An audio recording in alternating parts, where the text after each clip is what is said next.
then I'll call this Budget Committee work session to order.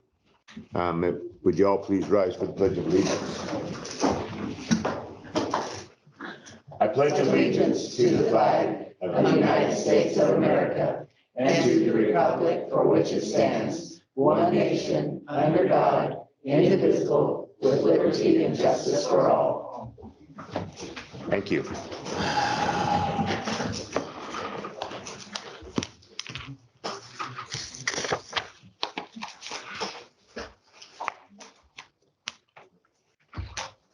Okay.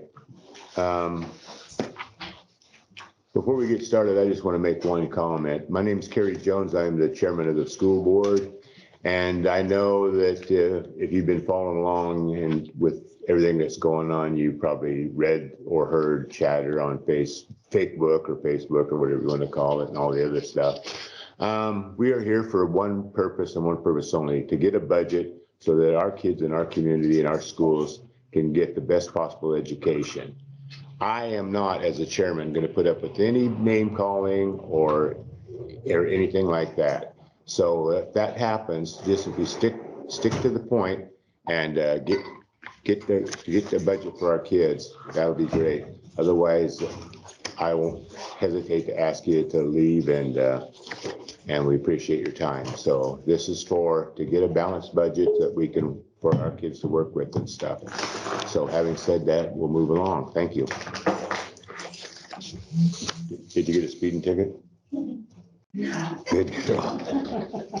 Okay. I did have to pass a friend though. Yeah. At this time, it will be to appoint a budget committee chair and a vice chair. And Mr. Jones? Yes, sir. I think you might also want to do some introductions of who people are, what the relations are within the school, and kind of who they represent, so that the budget committee has a picture of its voice. Well, I'll even do one better. I'll just have everybody, starting with Bob over here. We'll just stand and introduce ourselves, and we'll just go around. So, Bob Moore, first year on school board. Jack Daly, I don't know, second, third year. And Kerry Jones. Bonnie Boer, vice chair. Carrie Albright. Patty, we'll start with you. Patty Lasky.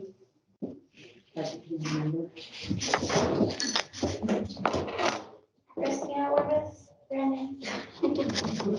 Pam Daly. Sheila Marshall. Karen Hammer. Jerry Ewing. Pay attention, Jerry.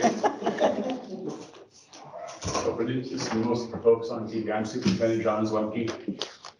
I'm Rachel Amos. I'm the business manager, and I am in support of Josh here tonight.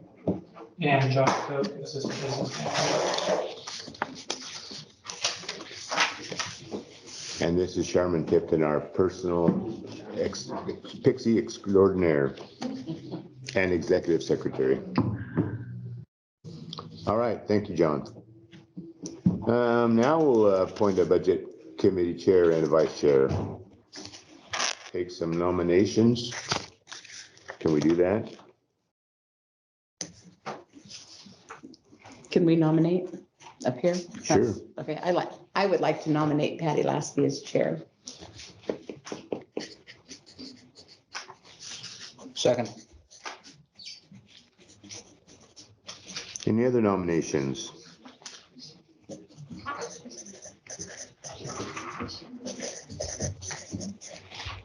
Pam, Pardon? Pam is vice chair.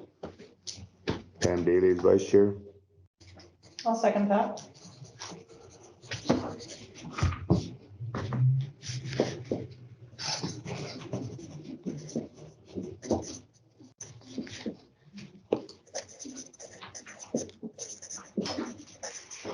Any other nominations for chair? Board Budget Committee, all in favor of Patty Lasky being your board chair, raise your hand. Thank you. Unanimous.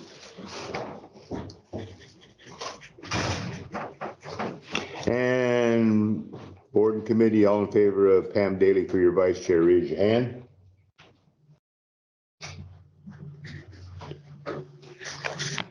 That's unanimous.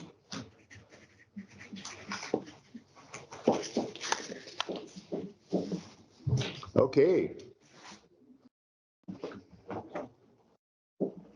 Chairman Lasky, you may take over this budget committee meeting. Do you have agenda? Or? I do not have an agenda. Thank you. Oh,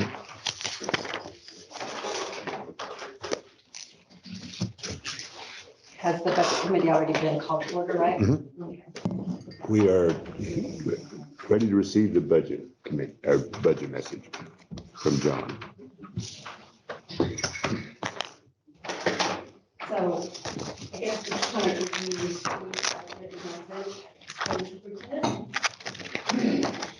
These water breaks. This is page 5 of the proposed budget document in front of you for the 2024-2025 fiscal year. The 2024-2025 school budget is designed to meet the overall needs of the students in the Reedsport School District. It is presented as required by ORS 294.305 through 294.520. In developing this budget, the school district reestablishes a focus on supporting students, staff, and schools in achieving successful outcomes. This budget is based on the second year of the 23-25 state school fund allocation of $10.2 billion with a 49-51 split. The extended ADMW for the district decreased to 811.2 for the 24-25 year, for an overall state school fund allocation estimate of $6,286,389. Revenue estimates for the general fund project project our resources at $9,648,889 for the coming fiscal year, as compared to $10,697,362 for the current year. This represents a decrease of $1,048,473, which can be attributed to the state school fund revenue adjustment for the prior year related to declining enrollment, decreased average years experience for licensed staff, and fewer students in Oregon schools compared to the enrollment prior to COVID-19. While this statewide trend in funding has had dramatic impacts all around the state, Reedsport will need to adjust its budget to meet the new demands with fewer resources from the state. The budget proposed tonight will allow the district to continue its pursuit of continuous improvement plan while working to rebuild an ending fund balance and building reserves as directed by the school board. After unexpectedly furloughing 8 school days in the school year 23-24 and depleting reserves, we will be committed to supporting our staff and the students of our community with a sustainable budget moving forward. This will be accomplished using many reductions in programs, staffing, and services compared to recent years. Reductions in programs create challenges for students, staff, and our entire community. Without an overall reinvestment from the state in its education system, schools like Reedsport will need to defer maintenance of its buildings, overburden staff with new responsibilities, and cut back on high-interest programs. As long as the state continues to ignore funding schools like Reedsport using a research quality education model, too much of the burden of supporting the schools will fall on the community and families. Some of the programs that will see reductions have had increased funding added in the past few years. Scaling back programs that attempted to grow is frustrating. Returning programs to pre-COVID levels means that students will see reduced support in the school day and through district programs. Reductions mean that the community and families will see an increased need to support their students and staff. Reduced funding also means the school district will need to assess and collect fees where previously we were able to waive them to support our community. Reedsport has shown time and again that it cares for its schools and students. Refocusing our expectations of what schools provide after the state's recent reduction in funding will be necessary and will take time to acclimate to. Overall, this level of state funding is not enough for us to do the work we want or to support our students and staff appropriately. Being forced to scale back hurts any progress we've made up to this point. These program areas will need to be watched closely and need to be returned to more appropriate levels as soon as practical. With a need to now rebuild the budget's unappropriated ending fund balance and contingency funds for emergencies, we present this budget with a 2-year focus. We'll be looking to return the $500,000 ending fund balance this year, along with $350,000 of the board-directed $500,000 contingency fund. The remaining $150,000 contingency fund savings will be scheduled for replacement in the 25-26 school year. This will ensure the district once again has a strong financial foundation with $1 million in general fund reserves by the end of 25-26. Programs afloat. One area of this budget shows decreases in transfers to reserves in special revenue funds. Specifically, the reserves for technology, curriculum, vehicle replacement, food service, capital improvements are funded at very low levels. These program areas are watched closely and need to be returned to more appropriate levels as soon as practical. This budget is founded on the fiscal development of our district programs and commitment to ensure academic and social success for our students and empowerment for our staff. It is educationally sound, fiscally responsible, and in compliance with statute. I appreciate the support, participation, and input provided by the community, families, district staff, and school board members in the collaborative budget presented. John Zwincki.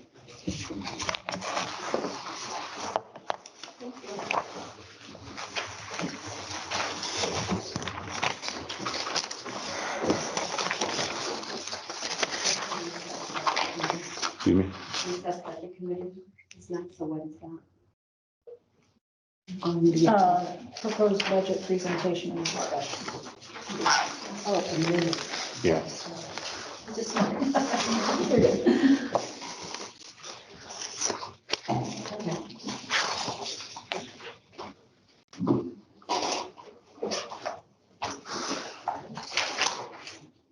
So, at this time, we have our discussion. Is the board involved in the discussion or just the budget committee? The board is. Okay.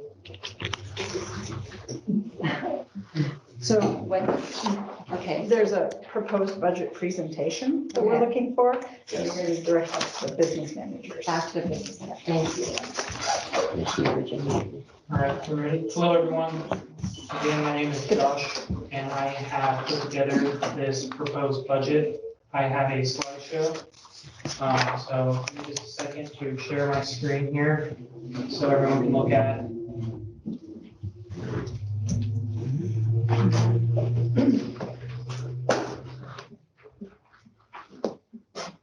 Can you see Carrie? Okay. Sort of. Can you see? And that's not pulling up very well.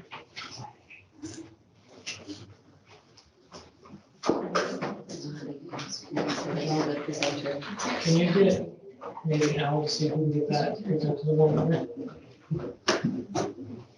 Otherwise, those numbers are gonna be tiny. Yeah.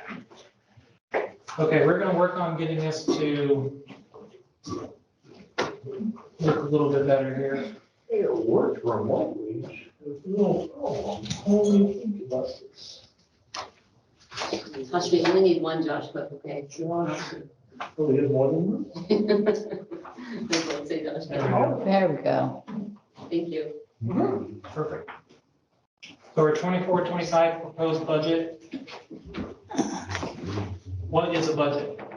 A budget is the district's financial roadmap for the upcoming fiscal year. It includes estimated costs of goods and services and estimate of resources from local, state, and federal. Why is a budget required by law? Taxpayers fund schools, requiring our district to be accountable and transparent in its spending plans. Transparency and accountability are facilitated by budget law through procedures, committee members, public meetings, and public participation. Could you add audits to that as well? No, not necessarily. Yeah. The audit is solely related to what activities are done at the district. They base it on what the budget, adopted budget is, but the audit doesn't look at the adopted budget itself. Yeah, this one's a little hard to see. But I'll read it. What is the role of a budget committee? Review the budget document and receive the budget message. Provide opportunity for public input. Members of the public can ask questions and or make comment about the proposed budget. The public can make suggestions to the budget committee as it relate to the goals and programs of the district. Approve the budget and refer it to the district board for adoption. And the budget committee is subject to public meeting laws. What does the budget committee not do? The budget committee does not set salaries, benefits, contract terms for employees or administrators. Budget committee does not set staffing levels. The budget committee does not decide whether or not a service program should be provided. The budget committee does not make district policies.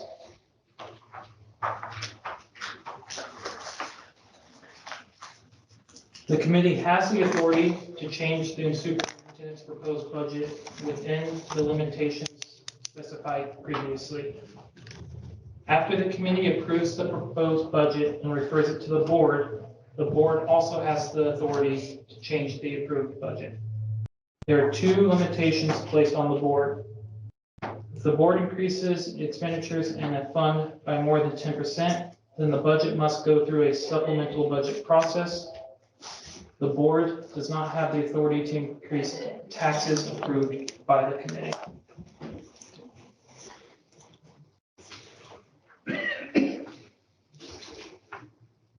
This is just a list of the many funds that are going to be in this budget. General fund will be the largest, special revenues, the second largest, and then so on. You have a debt service fund or capital building funds, proprietary funds, and fiduciary funds.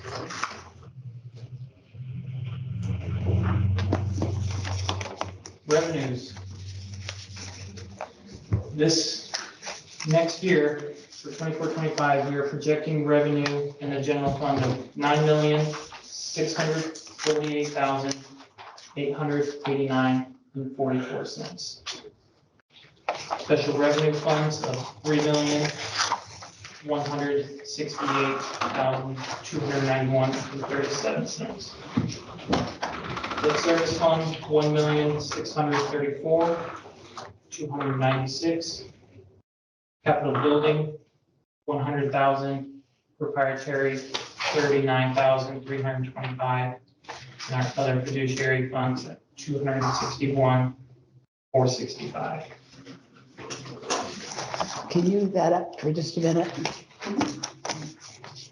How can we leave this slideshow available so that everyone can read it? We can give it to Sherman to send out. So we'll make this slideshow available to the budget committee members and we'll get that sent out after tonight. Can you also put it on the website?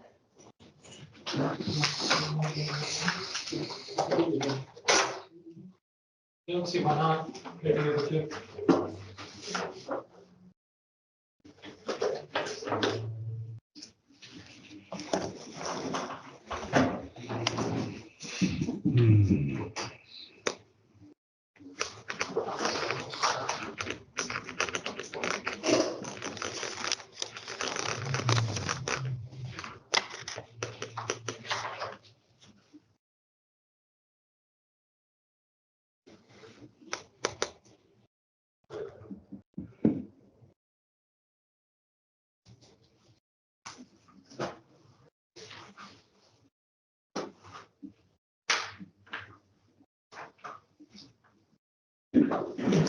Everyone still needing one, or are we good? Okay.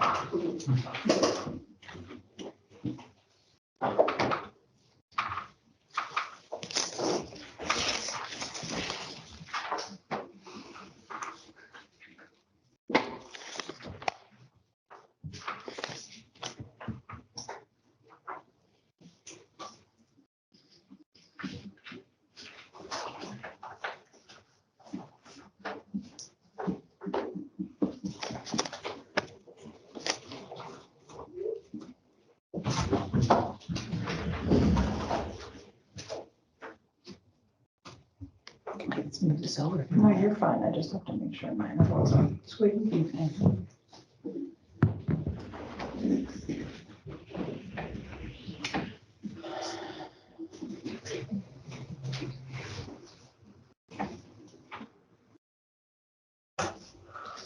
Okay, all good?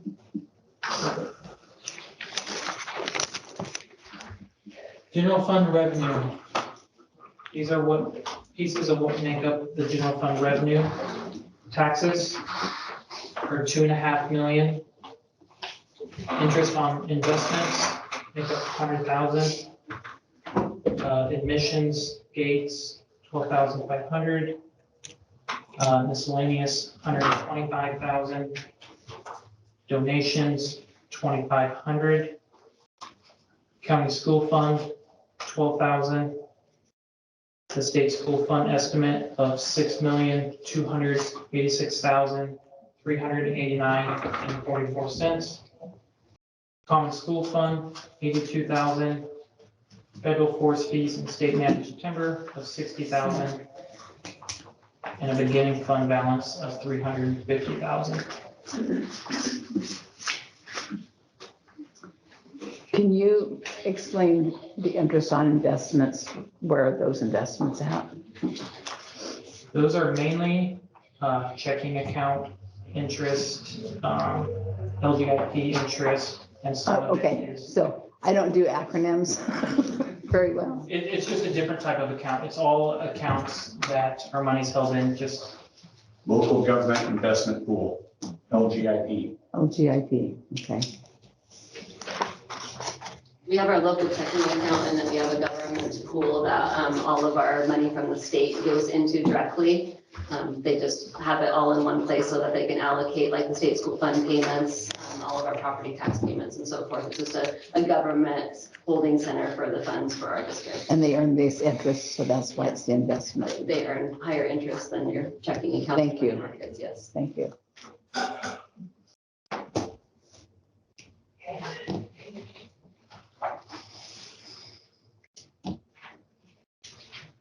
any other questions on this? So all of that totals up to that 9 million, what is it? 960, 9,648,889. Yes. Hey Josh, is the forest fees 60K, is that a fixed every year? Or is that a floating kind of value? It's not set, like we will receive 60,000. It can definitely fluctuate and we don't necessarily receive it every year. So, but we still make the estimation. We get more years than not. Usually get more than that.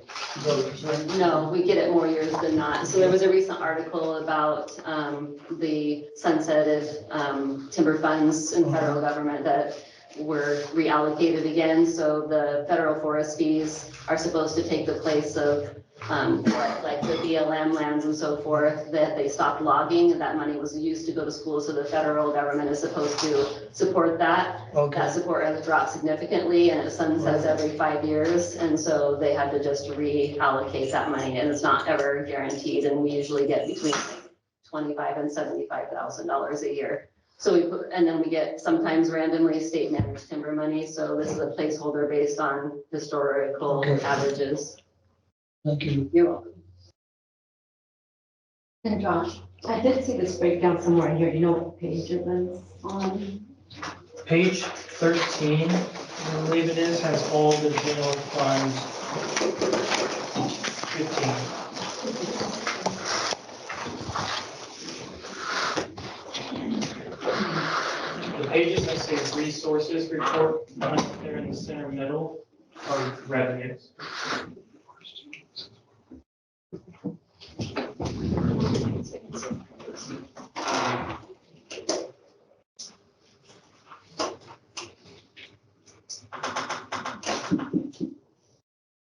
Okay.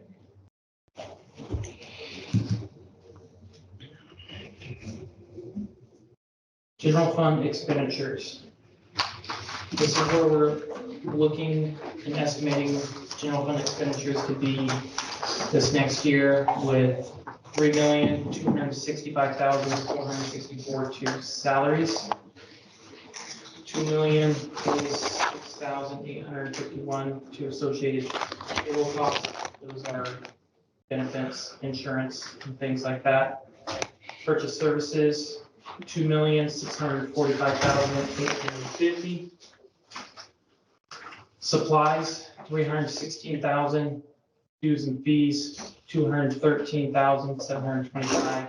Transfers, $311,000. Contingency fund of $350, and an ending fund unappropriated $500,000. What consists of the dues and fees? Dues and fees can consist of memberships required by staff, administration, essential to their functions. It can consist of dues and fees for sports, refs, and other things in there. Oh, yeah, and the upcoming slides go into some of these a little bit more as well.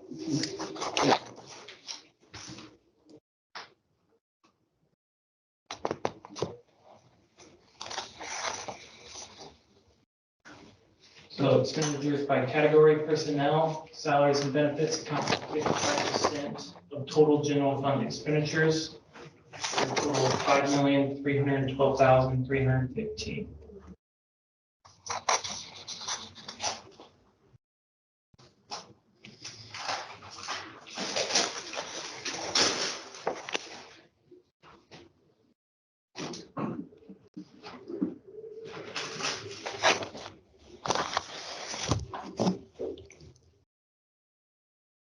And if I do go too fast, just let me know to go back. Purchase services, Can I ask a question on the salaries? Does that include all of the district salaries, including admin, license? Yeah. Classified? sorry, I didn't read it. Includes, yeah, Oh, yeah, all of them, okay. yeah, extra duty contract. It's all of the salaries in the general fund, not all of the district salaries. Oh, yeah, This is sorry. the general fund.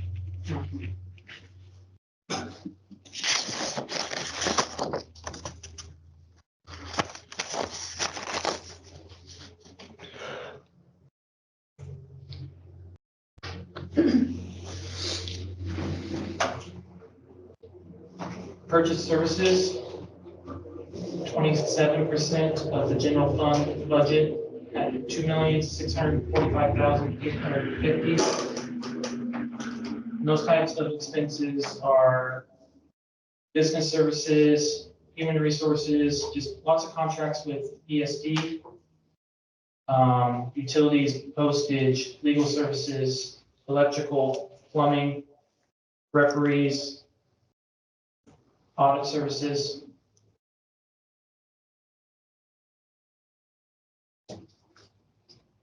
Any questions on this slide? What's dual credit tuition? What is that For high schoolers, for high schools? When they're enrolling in college and taking a high school class and earning college credit at the same time, they're dual enrolled. Okay.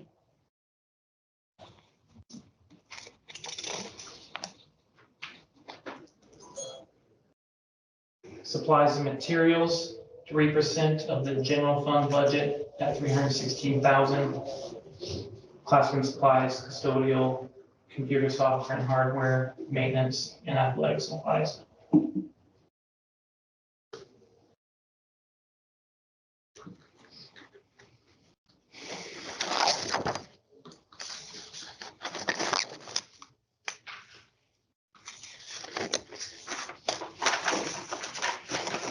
In the general fund, we aren't estimating any capital outlay expenditures. Those are equipment, technology, vehicles.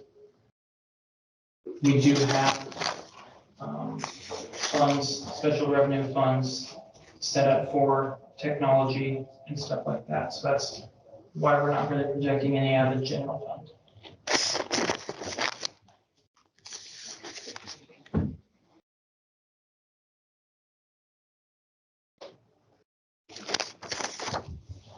Dues and fees, 2% of the general fund at $213,725.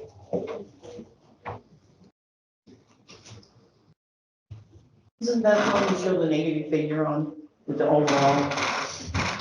The dues and fees, wasn't that the negative one? It wasn't negative, it's just that box is small, so that, that dash was pointing to the dollar amount. Oh, okay, Yeah. okay. Gotcha. I saw that too the first time.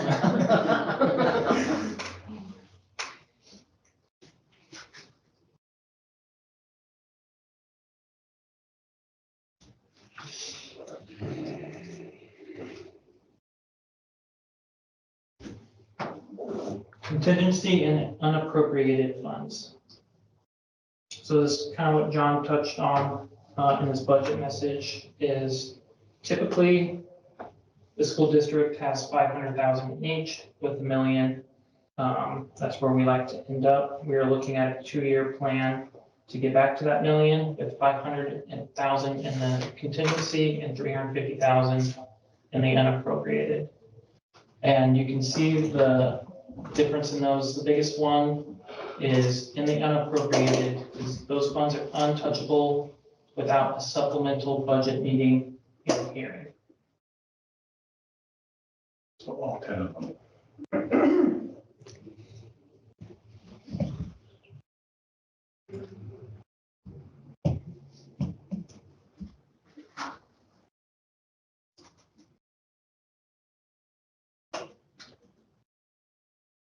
Major changes from current year to next year.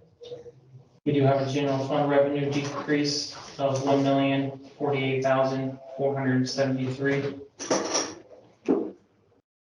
This is largely due to a 1.45 million difference in beginning fund balance and state school fund revenue shortfalls for the last 2 years. We also have an overall 4,507,029.19 revenue decrease across all funds. This is largely in part due to no more ESSER grant funding, beginning fund balance difference, and the seismic difference.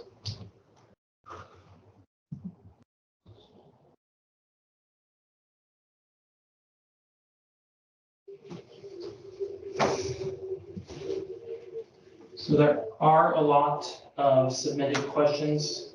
I do have in the slide, are there any questions? I would just say, we had a lot of questions submitted in advance, and Josh has written all those questions out and made them part of the next, I think it's 20-some slides, and they go by page number. So if members of the budget committee have your notes on your document and you are following along, as Josh goes through the page numbers and we address the questions, if we're on page 14, it says we're going to skip to 17, but you've got a question on 15, why don't we just interject as we go? And then we'll pull the questions sequentially. A lot of stuff is up there. You might see some repetition. We'll project the questions and answers, but we'll go through all of them. And you'll be able to kind of tell if somebody's already asked your question or if it's something that you need to wait for the right time and interject the question in it. We'll go through pretty much the entire document that way. I have a question. Yeah. When you were showing the percentages, I must have missed one because I only came up with it. You showed 89, how the 87% was distributed in the general fund, not 100%. Did I do something wrong? Did I miss one? I probably wrote it down wrong. Contingency. Probably isn't a percentage on the contingency. There is a percentage on the contingency and unappropriated funds. There is none? This is the remaining percentage. It just didn't get listed on the slide.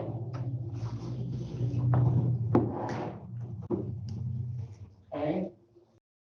The 500,000, 850 total.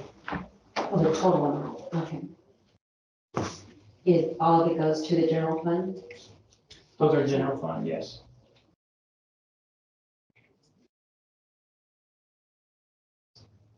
Patty, Sandy Donnelly had her hand up too. Sandy Donnelly had her hand up. So, John was mentioning that as you go through the budget page by page, Patty, if budget members and board members have questions, they could ask them, is that correct? What about people in the audience? Is that when we should put our hands up to ask questions about specific things? I'm fine with that. If, Patty, your community comment section is Roman numeral 1-3 for the budget committee. it is, but do we want to save it all for the So other? you'd just like us to wait till like 10 o'clock tonight or something to do it? Your presentation, this is your presentation, but it's also your agenda. So we'll stop at 5:20. After the presentation is over, and the budget committee is back in session, then community comment is after. The reason it's probably after is so that there's an opportunity to ask anything that they've heard about, ask questions as we go. They might be repetitive, you might already have them addressed in the presentation. It's your meeting to run you decide.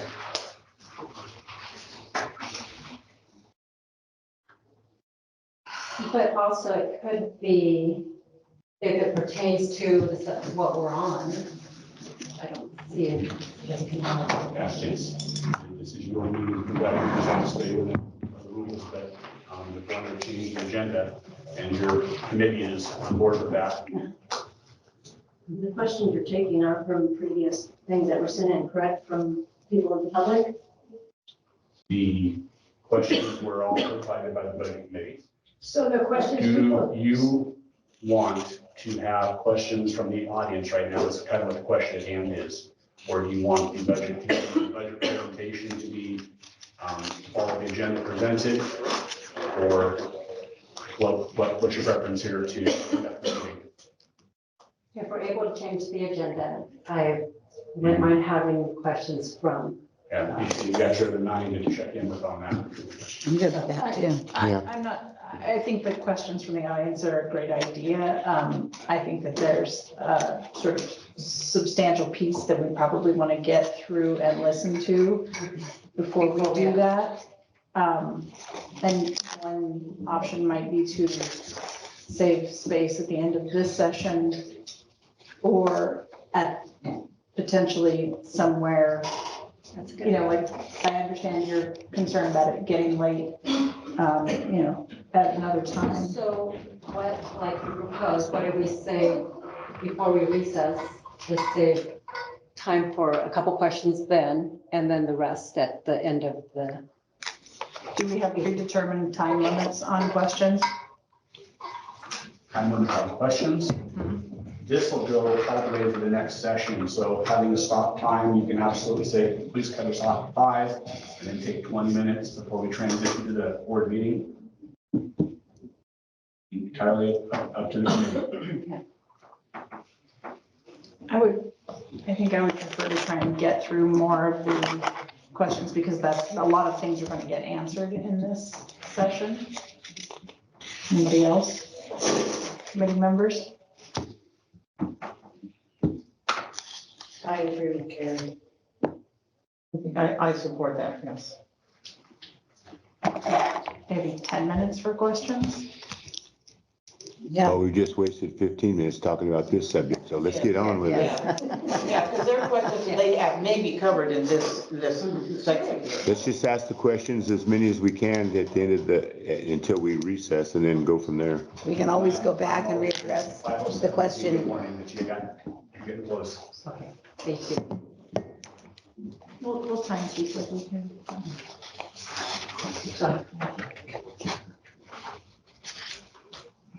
So first set of questions are on page 15.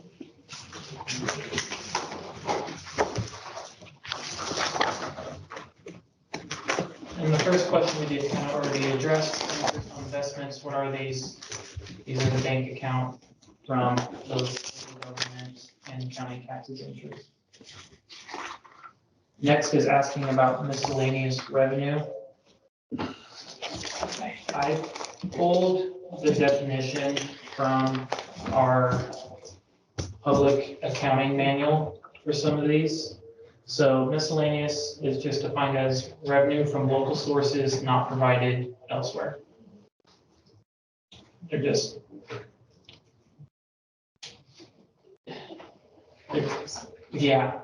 one-offs, just things that aren't. Contribution from REEF or, I mean, those sorts of local sources? Contributions have their own set. Okay. Yeah, so They are just, I mean, it's hard to explain other than one-offs, just maybe reimbursement for something or just, Like, we used to have restitution payments that would come in, so they would go to miscellaneous revenue, because there isn't a specific line item for restitution, that's one example. If we have a payback of fees of some kind, like last library book fees, not necessarily here, but most districts, they put it in miscellaneous revenue. It's just those one-offs that aren't gonna be repeated every single year, so you don't create a line item that's permanent for those. Generally not very substantial. No.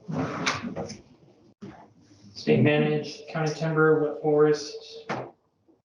We're not really sure of this.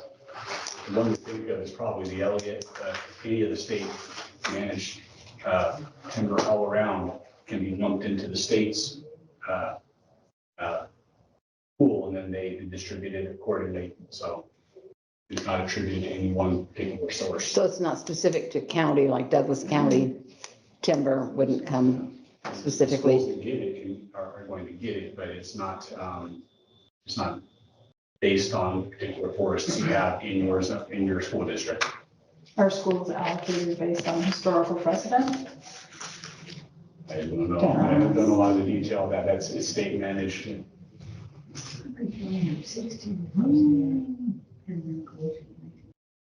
Other state grants, what are these? These are grants such as our student investment account and high school success. They're grants from the state. They present these as part of our general fund almost. They consider this the revenues that they're getting us, but they're considered grants because they come with a lot of specific requirements and how they're used.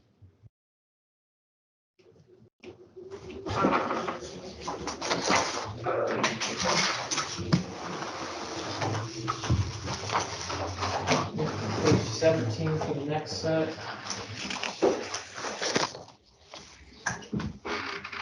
For the first part there about license salaries, you see a question in it? Yes, the FTE is increasing. There's a lot of reallocation of staffing this year from grants and around just needed for this budget. So the FTEs, you'll see a lot of differences due to reallocation. Additional salaries, those are attributed to overtime and extended contracts for staff.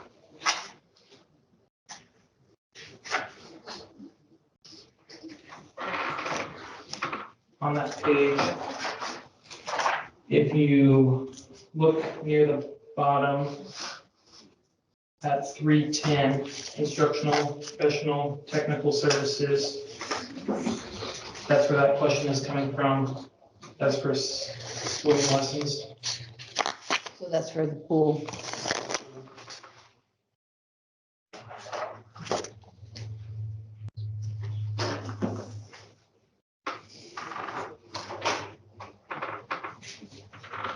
Page 17 continued. Again, acknowledging another FTE difference. 2. Reallocation. Due to reallocation.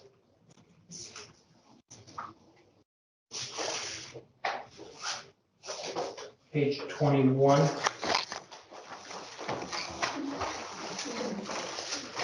Yeah. On 231, workers' compensation. On page 17. Or 17. Do you know why there's such a big jump?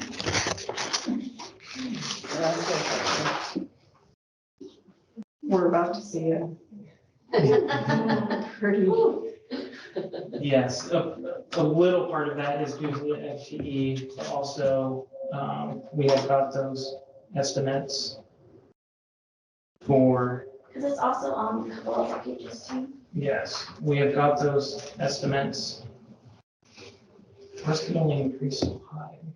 You're thinking of, yeah, the unemployment rate, but workers' comp is because our mod rating went up because of previous incidences, reports to safe, so then it changes our rate every single year based on the category and also, like, we try to stay below 1.0, but I've seen it go up to as close as 5. I don't know exactly what our mod rating is for next year, but Even with the moderating going up, even if it goes up 1.8%, you would not see that significant of an increase.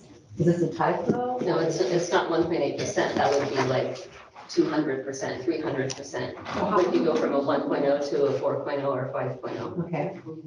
But that's a significant increase. We'll take a look at it and make sure that it's correct, So it could be in there. possibly. Okay. But, most of our salaries and benefits we go through several times, so we'll check it and make sure that we have that answer for the next meeting.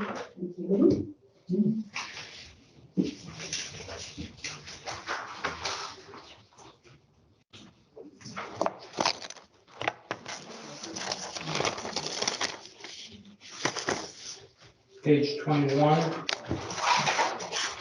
Referring to the 40, that's near the top of the page.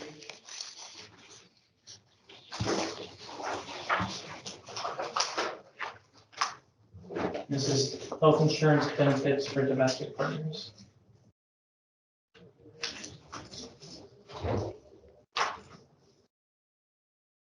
Next one, 389, near the bottom of the page.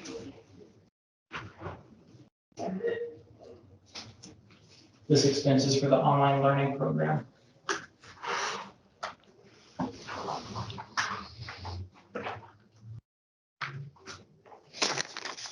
What was your answer, Josh? Online learning program. Okay, thank you. Were there any other questions on that slide or that page? Who do we pay those monies to? The online learning program is a contracted service. I think this year they're projected at 411 courses taken by students. South Coast USD is where we pay the service to, but they are paying a vendor. Yes, it's basically a direct payment to the vendor that flows through. And then we have a licensed staff member that oversees the program. So where was it allocated last year? Because it's a 0. So this question came up in several of the questions on the slides, and I was talking to John earlier about the challenge in trying to kind of explain how that flow works, because ESDs are required to use a large percentage of their funding for services for schools. So every district in the Southwest ESD region receives what are called service credit allocations. And so they use those allocations to purchase services. So the purchase services sometimes are paid by check and sometimes are paid by those allocations. So last year we had enough purchase services that covered the OLP costs in the service allocations. We didn't have to pay for it by a check, so it wasn't budgeted because we used those funds directly from the ESP. But this year, because of our other costs, then the difference that we have to pay is $150,000 in the online learning program. So we still had it last year, we just had to use service credit allocations. I'm sorry, not last year, current year. And then next year, we won't have enough of those service allocations to cover that. So we see that fluctuation sometimes in our services. Like we have adaptive life skills and nursing costs and so forth. And sometimes we can use the service credit allocations depending on what that amount is. And sometimes we have to pay directly by check, which means it has to be in the budget.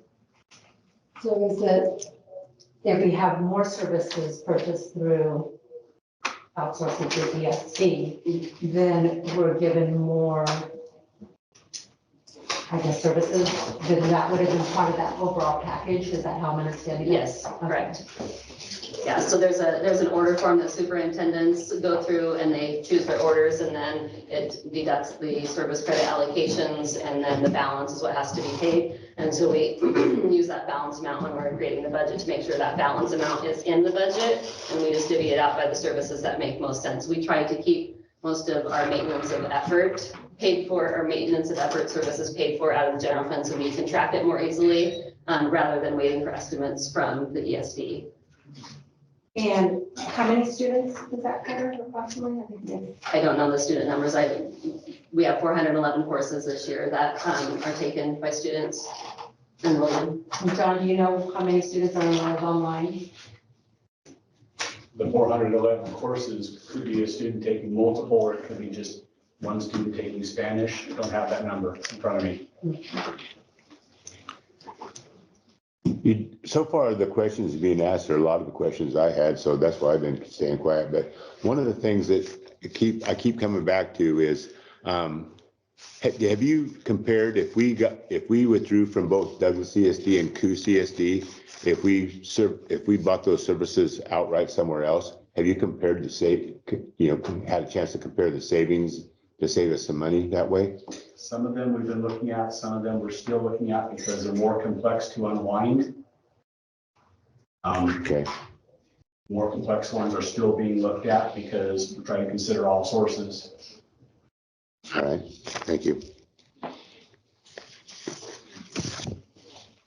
Do you know when you'll be able to present those findings to the board? When I'm certain that we have a better bang for our buck, I want to enact it. That isn't going to be probably at a detail level. It'd be more of a report than something that needs to take action on. But if we can find a better bang for our buck and still have the services provided at the same level or better, I'm interested. So all of these services that we're looking at is through that lens. I will report on it when we get those, but it will just depend on when we get them, if it's good or not. Okay.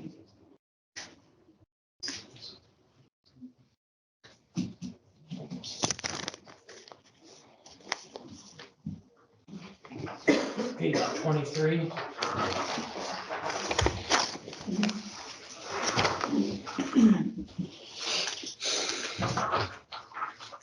It's asking who. This classified confidential is just gonna be anybody that qualifies under those units. We're not going to detail out specific people. That reference back, the budget committee deals with the numbers, not with the personnel level. Yes, I think the more pointed question would be where, like what building, or is it between two buildings, or is what I'm looking out for there. So, and above that, you can see it says junior, senior high. Mhm. So those are gonna be, like for high school, Okay. and you should see other, so those clues should help you, when in what building. And do we know what programs? Those are extracurricular, like what falls under that? Extracurricular. It's 1132 function. It's Let's see. all extracurricular programs. Athletics is a big one under extracurricular. So it's any extracurricular activities that are covered by the district, but athletics is a big one under extracurricular.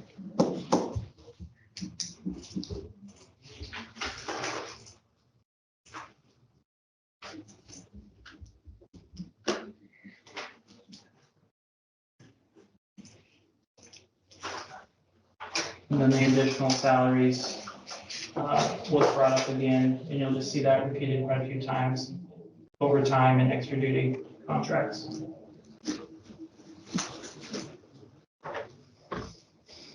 So that's an additional $18,607. It's For this Being particular proposed. function, it's also coaching salaries. coaching salaries too. Yeah, question? I was going to say, they actually coaches Yes. under that class. Yeah.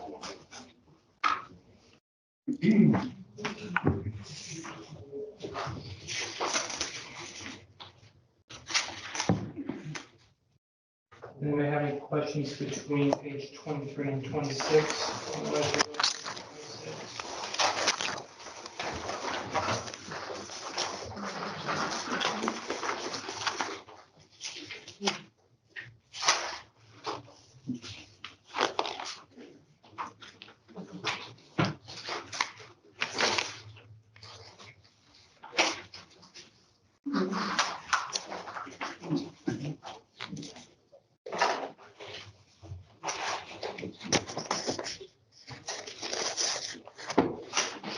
page 26, 389, the $728,000 amount. This is another one of our contracted services for the ESD. And this is the life skills program. And is this both buildings with 2 teachers and plus IAs? This includes services for the district, yeah, both buildings. Staffing, Staffing is going to be partially dependent on what the needs are determined based on students who they have. So the contract is these amounts, and we have some dictation of from the ESD provider as to what that staffing level needs to be appropriate. So it's not necessarily 2 teachers, IAs, it's what's determined to be appropriate for the students that are there. Okay, but you're proposing $728,000 for that program, purchase services, correct? Yeah.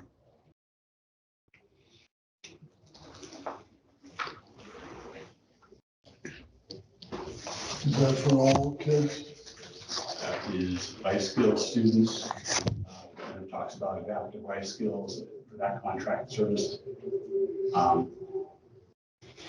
The life skills program, this is partially what I think Carrie was alluding to a minute ago. There are the direct classroom teachers and IAs, but with that contract, you also get communication, occupational therapy, physical therapy, evaluation, nursing, whatever other supplementary services are appropriate for the student base. So that's mixed into that contract as part of that cost. So this is for special needs kids that are part of that program. Of those, right, there's 100 special needs kids. Contracted service for life skills is for a smaller population of our special ed population. Do the students more impacted by their disability, at like a functional level? Okay.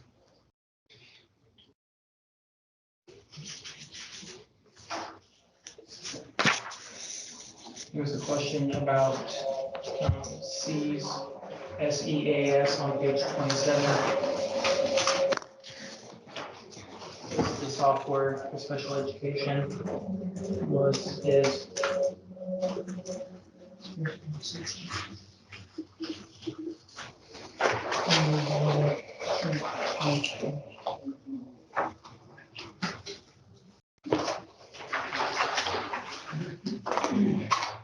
Page 28.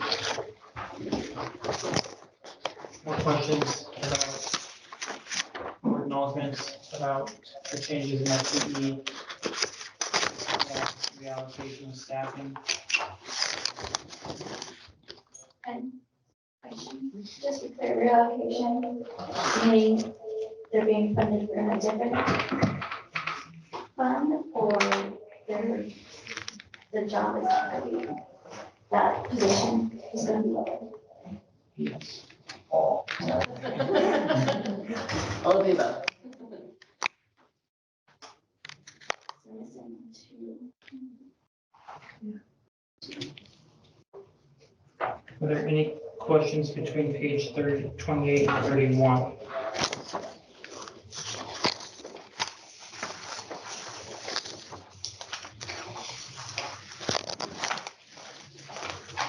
No purchase services under 300 on 28.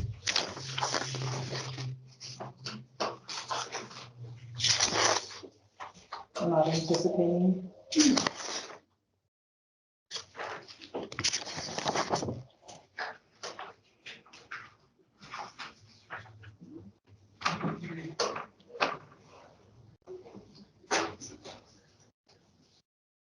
No.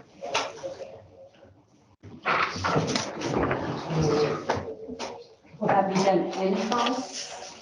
Is that part of that plan for restructuring? So that has to do with the allocations of service credits of the ESD as well. So, I don't know, it would seem like that this would be the big purchase, right? If you're looking at last year's adopted amount. Of $40,000? Is that what you're talking about? Yeah. So it's a purchase services for the resource room. And it's paid for by service credits instead of outright paying by check.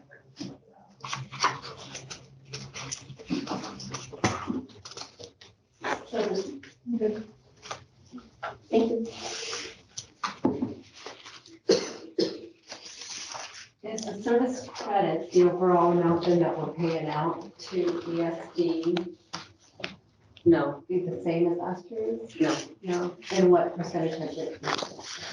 I don't know the percentage because it's based on the district's ADMW and it's based on what the ESD state school fund and property taxes are. So what's the dollar amount that decreased? I don't know that off the top of my head. I would have to look back at the service credit allocations. I'm in the audience and I have a question on this page. Can we wait till we'll wait for a minute. Okay. You talked about the allocations. Are they in the revenues? No, because they don't actually come as revenue to the school district. They are service credits held at the ESD and they are assigned to the district and they use those service credits to place orders. So they don't come in revenues and they don't flow out as expenditures. It's called a menu. This ESD region has elected a menu service option. Some ESDs have flow through allocation, or they keep all of their services in what's called tier 1, where it's all in their general fund and it's divided equally amongst the ADMW across the region. This region, it's 95% of their allocations are menu, so they can just go through and select what services they want from their allocations. So if we did away with services from the ESDs to try and save money and get our own, how would those service credits be? How would we gain or use those service credits? Or would we?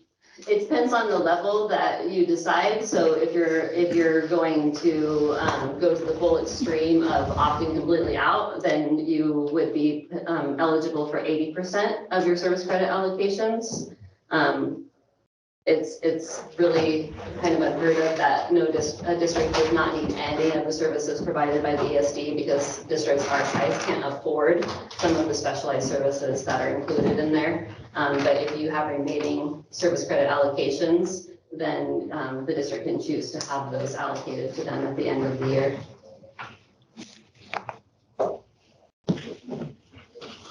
At the end of this budget year, will the district know what those service credits are? They already do because they had to place orders for next year. Oh, okay. That's why those dollars in the budget are based on those orders that were placed for next year. This is really confusing. Welcome to public funding and education. We have the ability to change the order. We have a very amicable superintendent at the ESD right now, and he is aware that we're looking at some of our services very closely, and it might be some June or early July decision-making that we need to pull some services back that we thought we were going to purchase because we've found a way to realize some savings. Thank you, Sherman. So that isn't necessarily guaranteed because we do sign contracts in some cases. But we are looking at the services. We are looking at what is the best bang for our buck.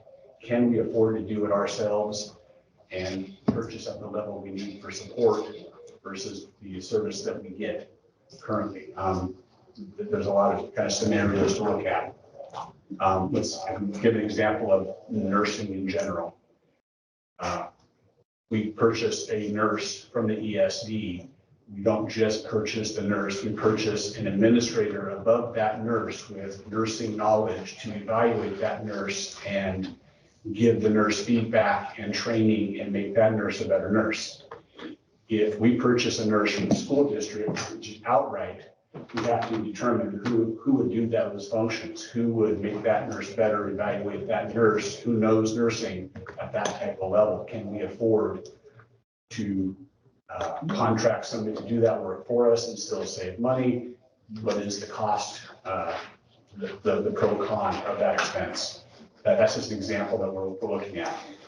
Okay, Patty, there's your warning that we're 3 minutes from your question and answer session before we adjourn for the board meeting. Okay.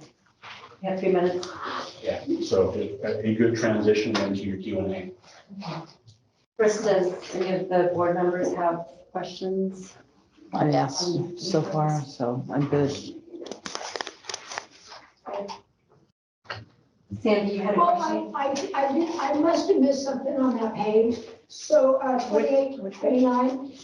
So is this saying that we will now run the resource rooms in the school district with 1 certified person and 4.6 classified people? So is this saying that we're going from 11.64 people this year to 5.6 next year? I just wanted to know if I read that right. That is correct. You are reading correctly that in the general fund, that change has been made. But that doesn't mean that it has to do with staffing. In FTEs though, not in necessarily human bodies.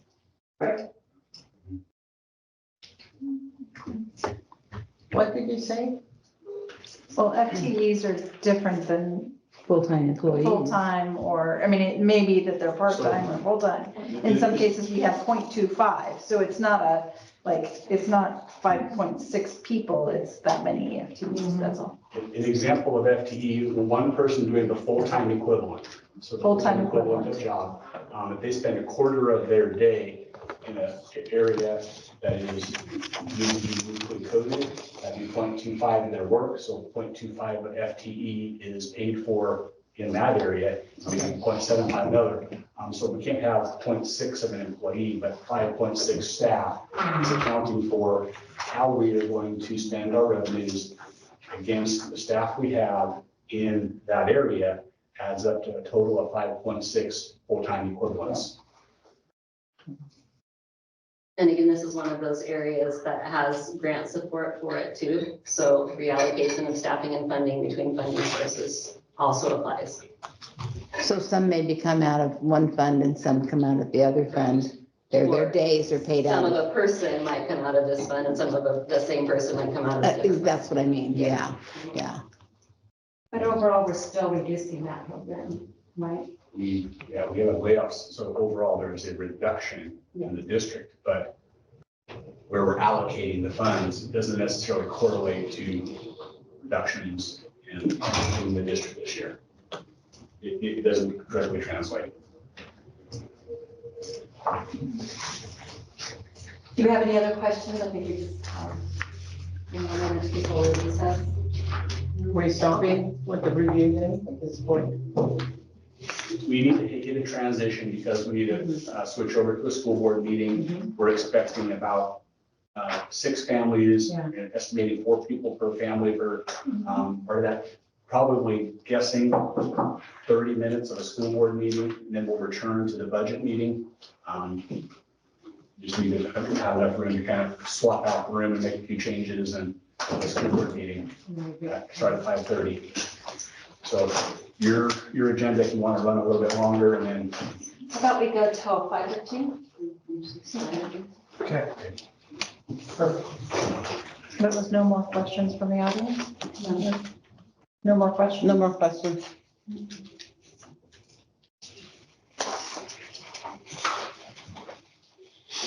Page 31. Had one question in regards to classified substitutes. Classified substitutes are budgeted to help for the coverage of absences of staff for sick days and other qualified leaves.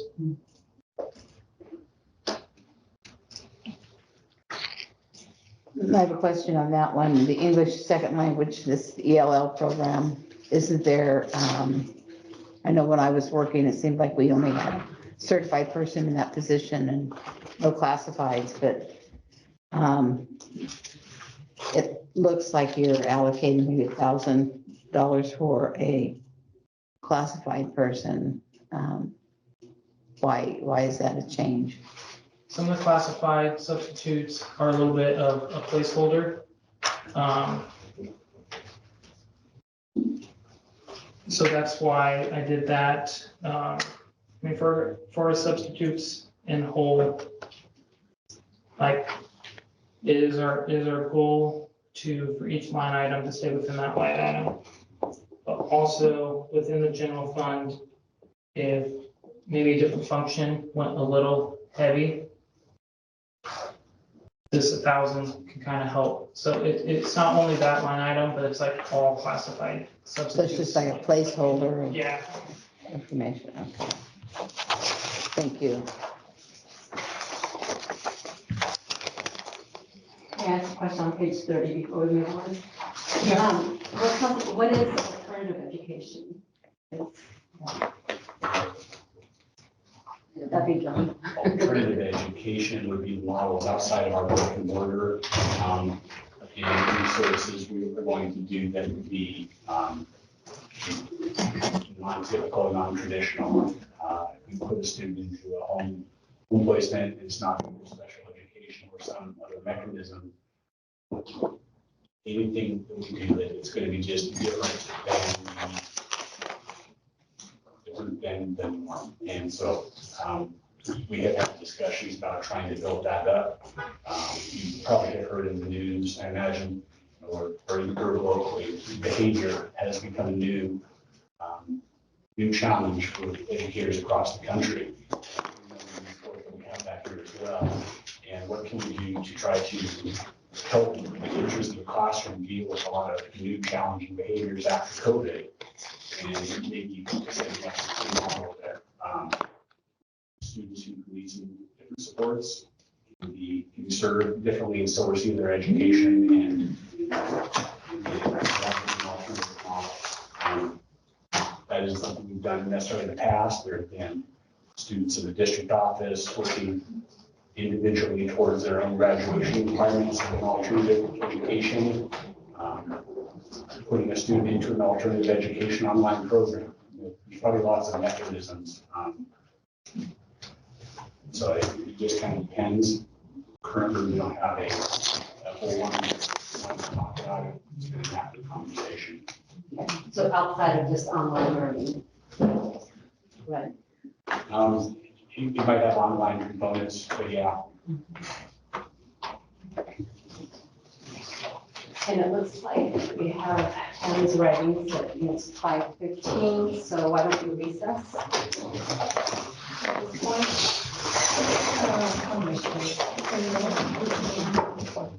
We'll get back to it.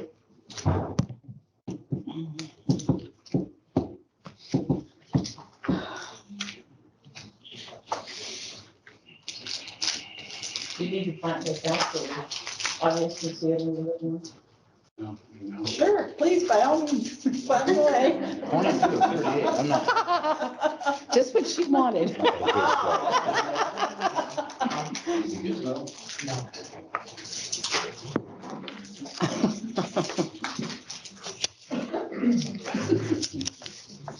was thinking about it.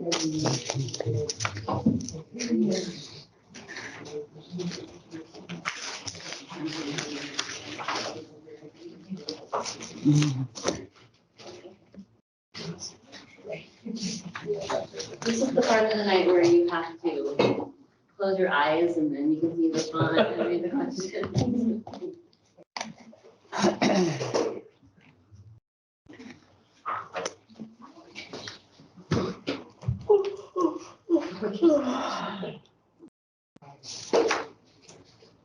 All right, everyone.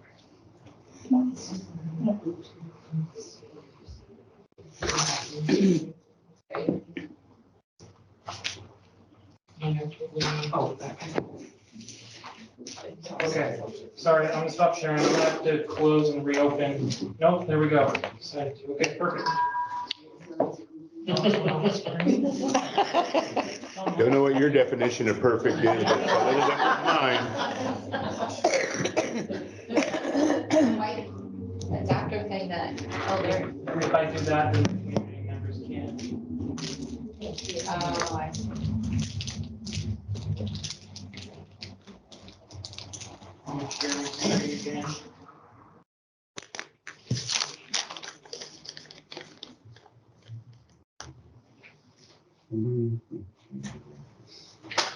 You see?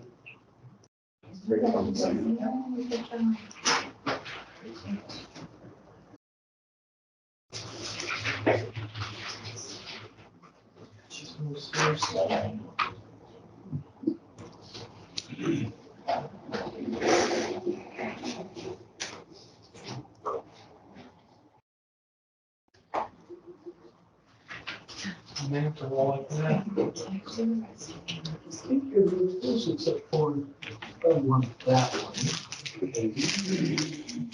Is that what it was before? Yeah, she's going super slow. Thank you. Okay.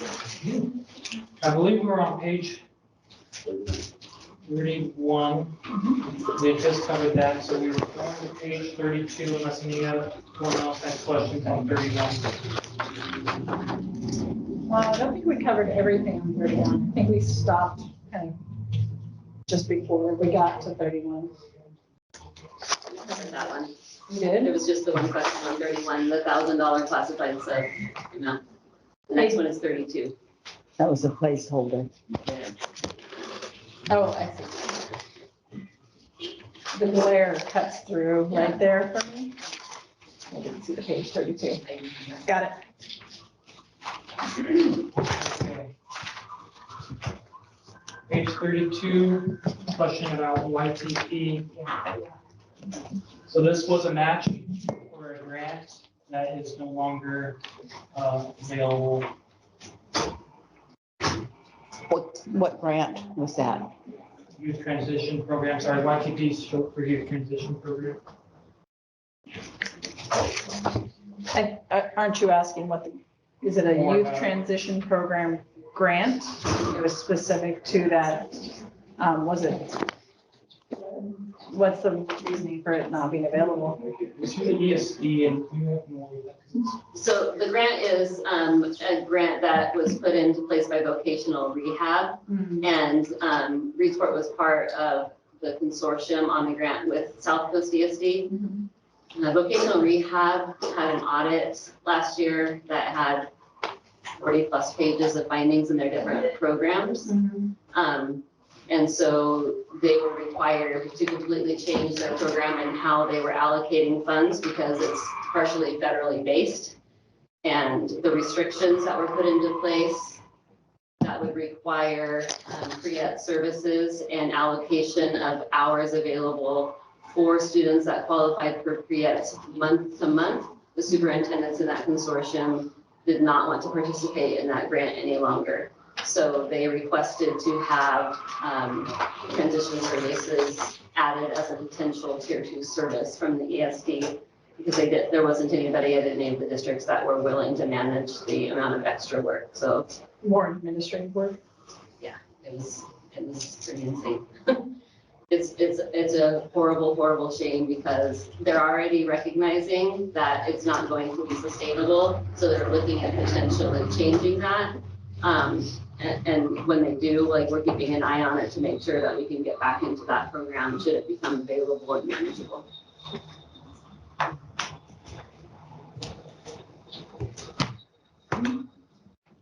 Any other questions from the budget committee on that page?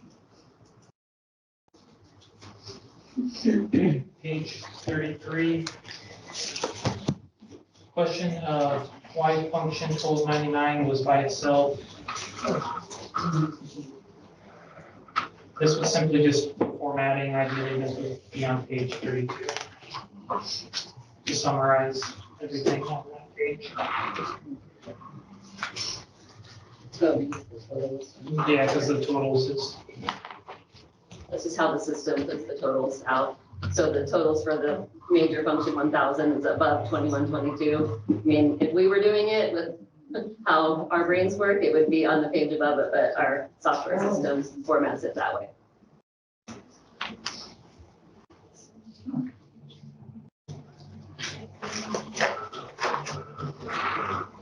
Also on page 33, asked about a specific position, and that could be applicable to any staff in the classified or confidential.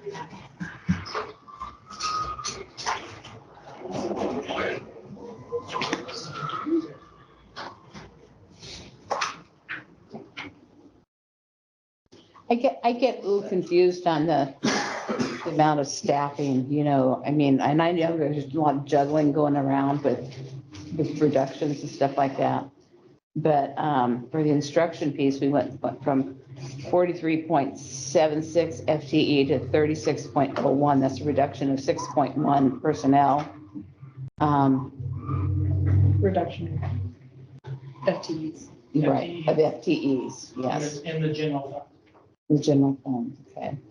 And that major, that's summarizing like everything we've already looked at. It's just saying all 1,000 functions, that's the total. So that's going over many pages. Okay.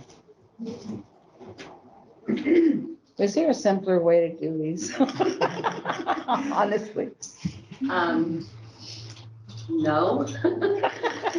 Well, sure. I mean, it depends on what your definition of simple is. So simple for us is importing into the software and having it print out the reports. Probably simple for you is if you built everything on a spreadsheet so you can see like who was charged to which funds, but that's personnel information that isn't part of the budget. Well, I know personnel is not, but like, there's other ways around that though, I think, without pointing fingers at. Not really. No? No.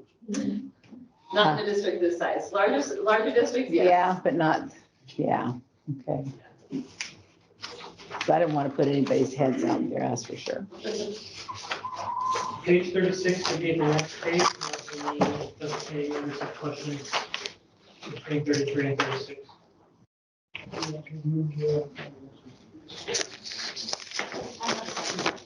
So we're going, or we're still in the general fund, right? Correct.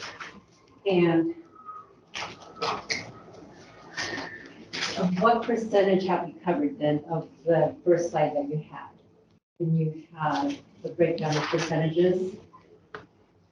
Is this just salaries or are we continuing with that function still? So within the function, Intermittent, because we did cover some purchase services. yeah, within the function, you will have purchase services, dues fees, everything like that. So it's a bit of everything.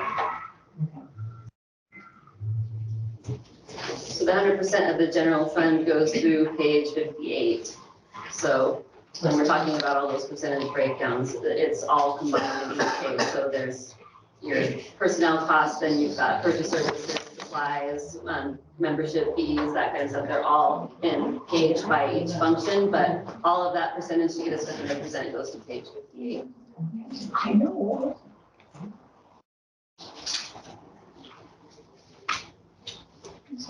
Okay, page 36, asking about purchase services and the change in the amounts. Going from 421 to 145. Question was how much service was cut. As of now, there is one school nurse that has not been quoted. That makes part of the difference you see there. Okay, so going from the 421,587 to the 145,000, that's a huge difference in. Part of those nurse services can be supplemented in other funds as well. It's other funds and services. So how, if it's a purchase service, are we not purchasing it from the same source? As in the ESD. Correct. You'll see purchase services for nursing in the special revenue funds as well. So it was charged last year all in the general fund, but we have purchase services and special revenue funds too. But it's still through ESC. Correct. So then there isn't really a big change on that line. for nursing, correct? It's just been distributed differently or allotted in different locations. There's a reduction of one school nurse and some of the funding was put into special revenue funds. Okay, so there is a reduction. Yes. So is that a acquired service still through ESD? Yes. So it's still plausible that we could go outside the ESD and find that cheaper, and we could put that maybe money into librarians or something? How soon, I mean, is it within these budget meetings that we could find that out if we chose to go outside? Timeline on deciding this is I want to hear what this group had to say tonight. And get a sense of what the budget committee's value statements and efforts are. There's going out and looking at some of those contracts and how close we want to try to shave savings or try to keep things intact. Kind of depends on what the value statement of the budget committee is. So my talks with moving this and investigating this, I said I'm gonna put on pause. So give me 2 weeks because I want to get through this budget committee and listen to what this group had to say before I march forward too quickly or stop it all.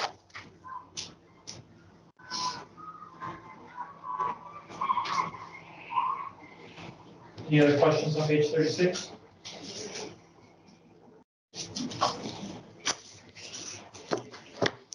37 is asking about the absence of dollars in the 24-25 year. This was an allocation of funds. We are looking at charging this to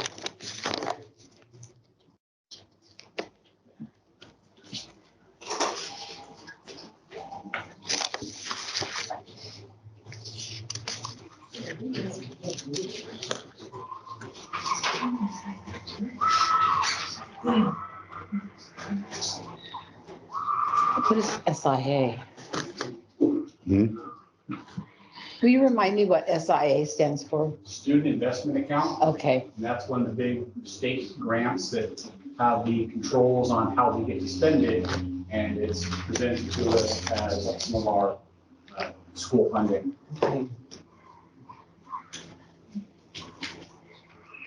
I'll let Rachel explain the history on this, sorry. So we made changes to the slide earlier, but they didn't say for some reason, so I just wanted to touch on this because this is a purchase service. So in the budget for the current year, we budgeted for an order of school psychologists through the ESD. But the person that we had was part of the contract in previous years left the ESD and we didn't fill this service. And so that's why it's going from that dollar amount to zero because we are continuing not to purchase that service. So we had it in the budget for this year, but then we didn't make that. We pulled that back up for the service adjustment. So we had it budgeted last year. This was also as we were spending down some of our services this year, we realized we haven't filled it, person's gone. This is an area where we want to see some attrition. so this funding went back into, where did it go? If we didn't use it, where did It stayed in the general fund. it stay in the general Yeah. fund? Okay.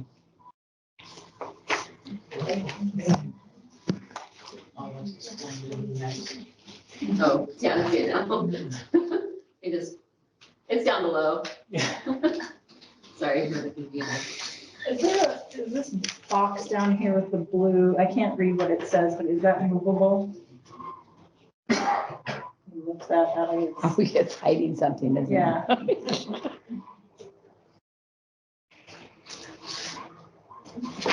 Okay.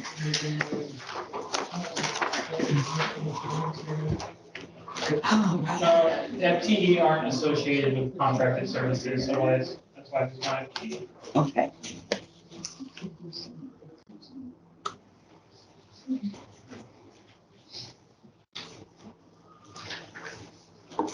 Page 38. Service credits. Question about speech. and why there's no funds there. This is again related with the service credits that we've been talking about a couple times tonight. So, service is still being ordered at the same level, just reallocation of the service credits. So is that part of the special funds or not? This is all still general fund until page 58. The service credits are the ESD money Yeah, that goes to the, but that's not the general fund and it's not the special fund. It's No. its own fund. yes. It's the fund that the ESD owns and we get to spend against. Okay. How is that determined, what we get to spend against? 4%. What we get to spend against? Yeah. ESDs get 4% of state money, right? 4%. 4.5. So the ESDs get money assigned to them for the districts in their zone. So there's 10 of us. Goose Bay, North Bend, and Brookings are the biggest. Powers is the smallest. And based on our size, the money that South Coast ESD has is allotted to us.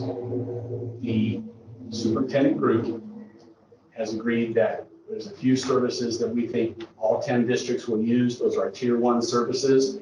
And the ESD takes the cost of those tier 1 services off the top. And they make the rest of the money available based on our size for that a la carte menuing of services that we want to purchase based on our need. So it's not really money out of the district's pockets. Yeah, it's money that goes to the ESD that they're supposed to spend on the schools in their district. And the mechanisms they pay us with is based on our size. So we get money from the state through them to spend on them to provide services for us. Okay, so then the money is allocated to the district through the ESD for those services. Yeah, to the ESD who determines how to allocate it to the district. But it doesn't leave the ESD income here and then get spent. It just stays there and they say, I send bills and say, where do you want this money to go? And the superintendent's order based on that, and then we bill the remainder. That's outside of the service credits. Okay, so there's no money in, no money out in our financial Yes. accounts. And Okay, we have to buy more services than our credits allow for, then we have to pay for that extra.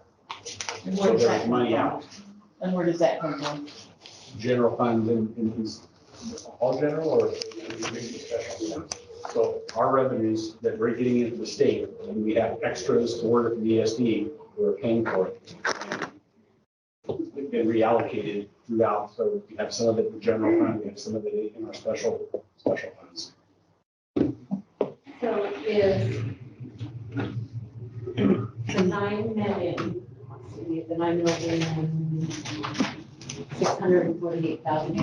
9,648,889. Is that the part that the ESD gets, is that included in that number? That's in addition to that number? They have their number they're holding for us, we never see it, but we get to spend against it. All right, so it's in addition to that.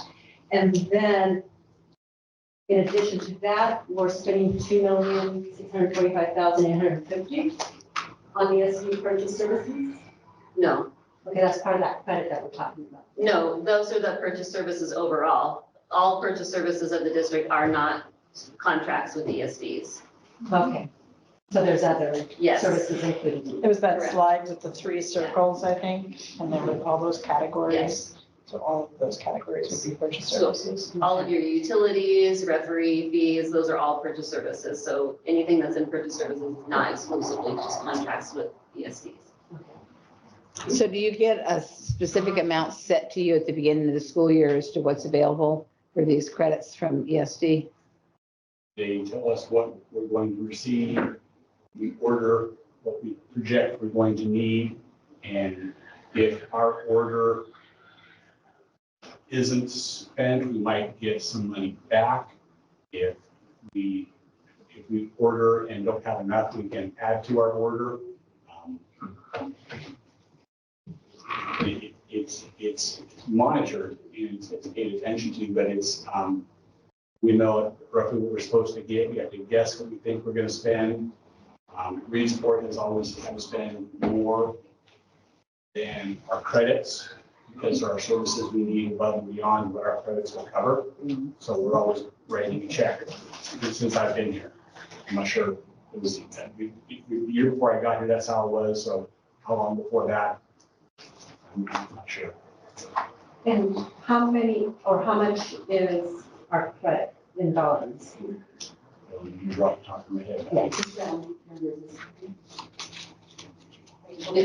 Remember off the top. I know how much that we had to pay extra, but as far as, How much was it extra? so for the current year, it was just over 1.4 million. And next year, it's a little over 1.35. Yeah. Say the allocations are. I've got a note to look it up, Patty. Okay, thank you. I have a question on that. Sure. With all the reallocations to the ESD fund or credit, is that taking into account the shortfalls in previous years, like the credits that you had to buy? I'm not tracking 100%. Yeah, so- Are the credits? So last year you had to write a check because you guys went, you guys needed more than what was given for the credit.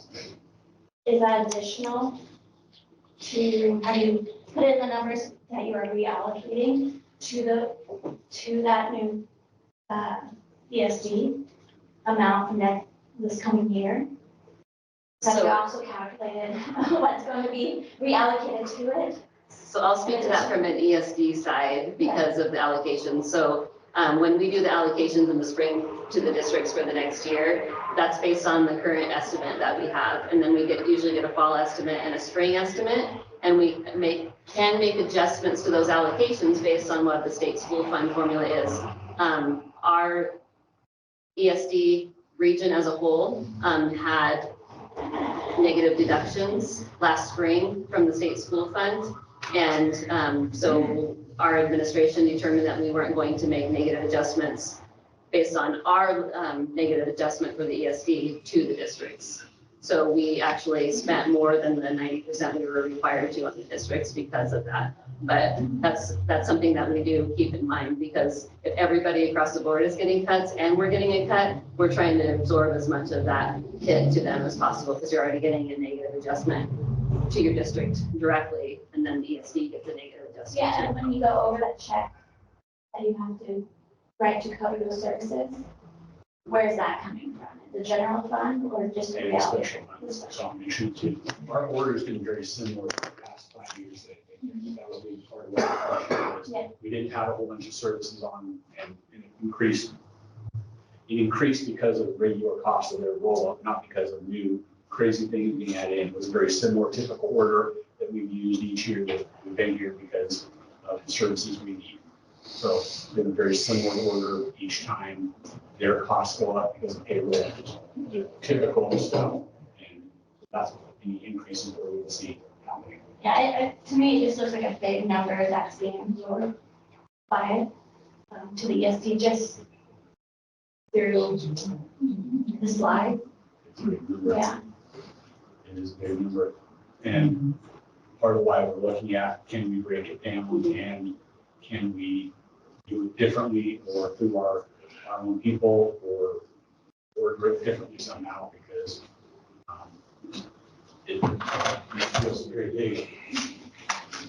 And the good news on part of it is that if the ESD's cost for that service that we are buying goes over what they estimate, the districts aren't required to pay the difference in that. But if the costs go under what the ESD estimates, they give those dollars back to the district. So Reedsport last month received a go-back check, deposited a go-back check of $142,000 for services. So there is some flexibility in getting those funds back if those services, whereas if you're paying for a service provider directly, you're paying them and they're not going to give you money back because they didn't do the work the same too. Some of the services we have to purchase are directly based on our students at the time. And We know with high amount of mobility we have in and out of our schools that the requirements of students can change, and that can require some changes in our order, either adding more or decreasing.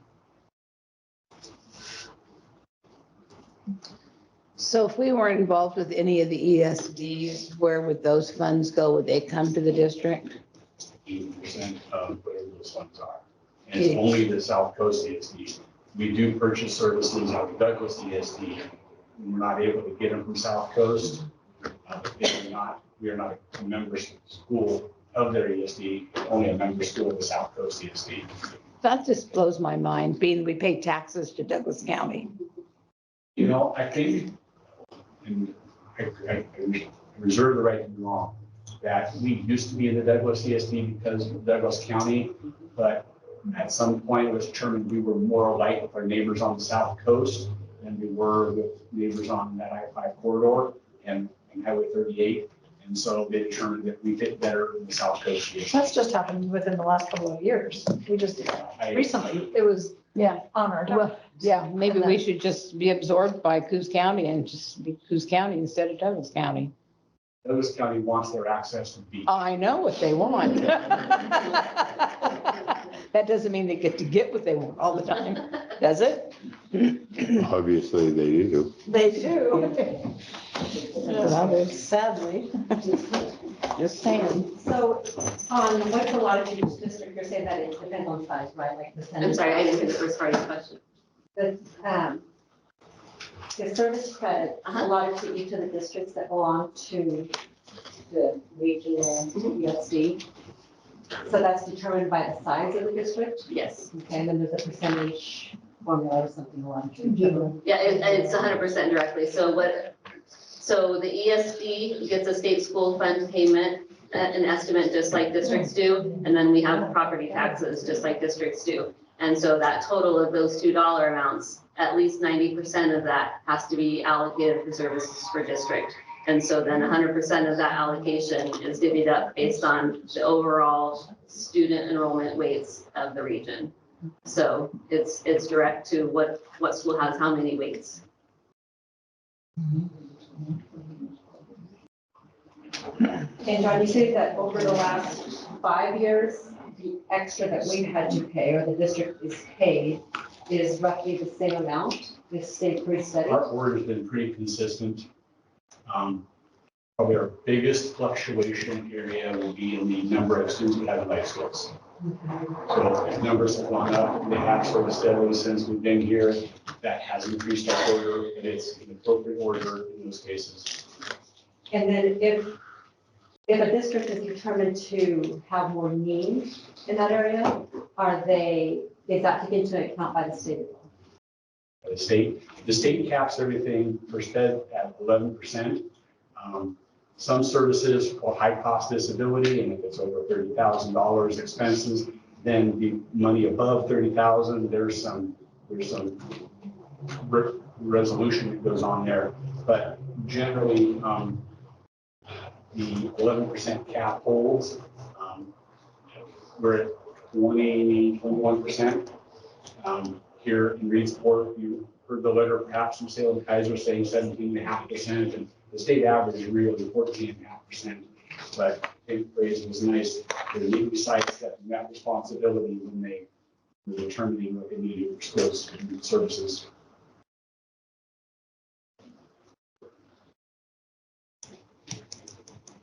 It doesn't take away our responsibility to serve the students, Patty. And even though 11% is reimbursed, we still are responsible for everything. And we have a high population, so we have more services and we serve them. And it sounds like that's across the state. Yeah, people hear 20%, they're all feeling it. Salem Kaiser saying 17, state average 50. I think everybody's pretty high, but you hear 20% and whoa, pretty high.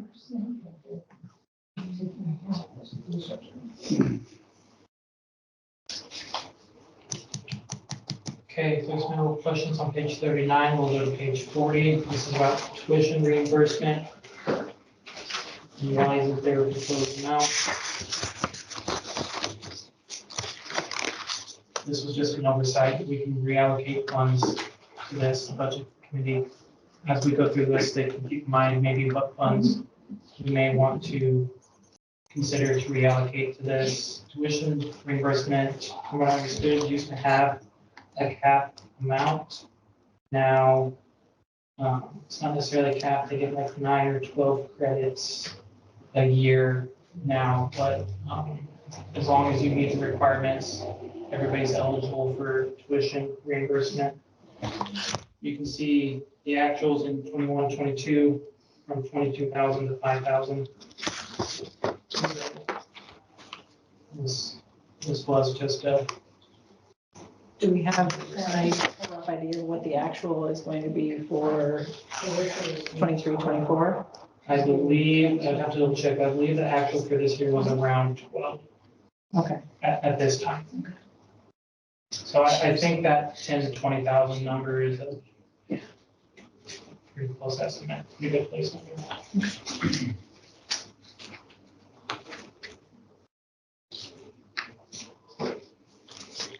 Because that is contractual, correct? Yes. So you're saying that this year was allotted or adopted 40,000, but not all the 40,000 was used? Right. And that was more like 12 plus. 12. Okay. I will have to double check the number for sure, but I believe when I looked at it, it was right around that 12, yeah.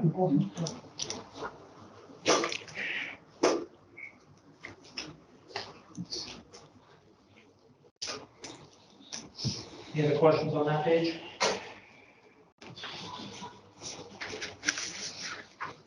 One is asking about 122 salaries, so the second line item. My guess of the interpretation of this is why is that there? Same thing, kind of as a placeholder. If we were to make changes, if we were to get a position in there, we have a placeholder for classified substitutes. Okay, so is there going to be any possibilities of transitioning funds to fund these libraries at a future date? Because I know how important they are in both buildings. Those are program conversations that we're not allowed to answer because we're contracted service providers. Those have to come from administration. Ta-da. Because of what? Contracted service providers? You don't own this. I saw the eyebrows go up. I don't know. Carrie heard it. I don't know. My ears aren't that good either, Carrie, anymore. I think we've got a lot of positions we want to look at bringing back. And right now, anything impacting staffing in libraries is important, but there's a lot of other ones as well. So any opportunity to bring something back has to be looked at, the total lens, the whole picture, and see what needs are there. A few minutes ago, we talked about how students in and out can change the type of order that we have through ESD and our needs for services. When we get to a point of adding anything, it's based on need and the availability of any money to spend. So I don't know is the best answer because it'll depend a lot on whenever there is an opportunity to add something back, what are all the other needs that also should be considered as well. So will we know before the school year starts whether there's a possibility of having the libraries that are staffed? Right now, this proposed budget document does not have any library tech positions in it, so it's not staffed. The libraries would have to operate with classroom teachers, and they have to have volunteers or after-school staff reshelve books, and it would be very, very skeletal.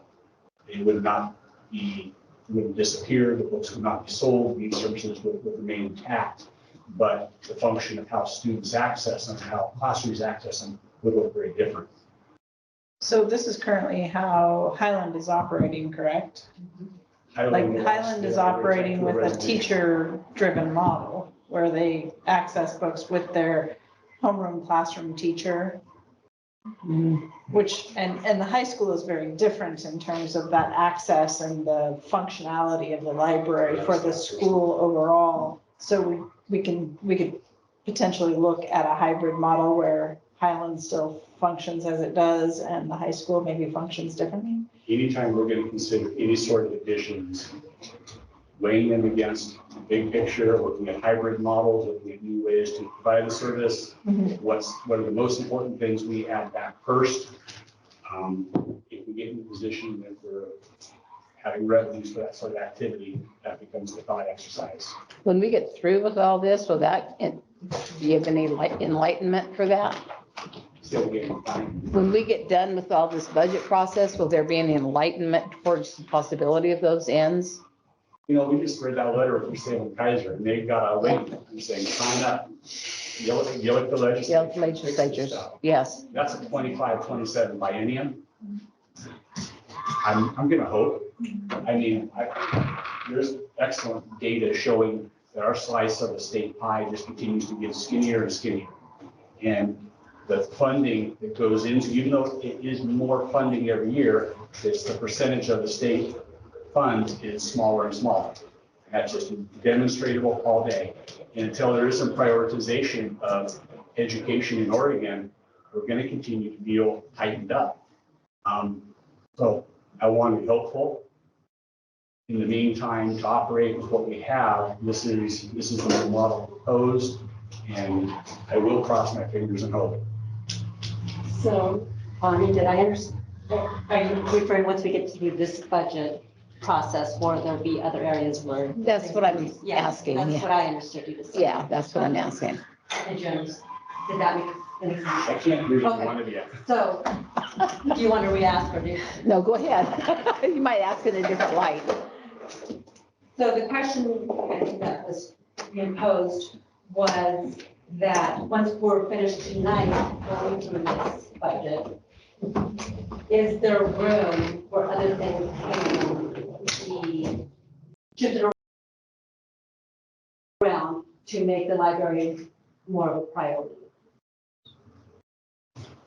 as we go through the budget?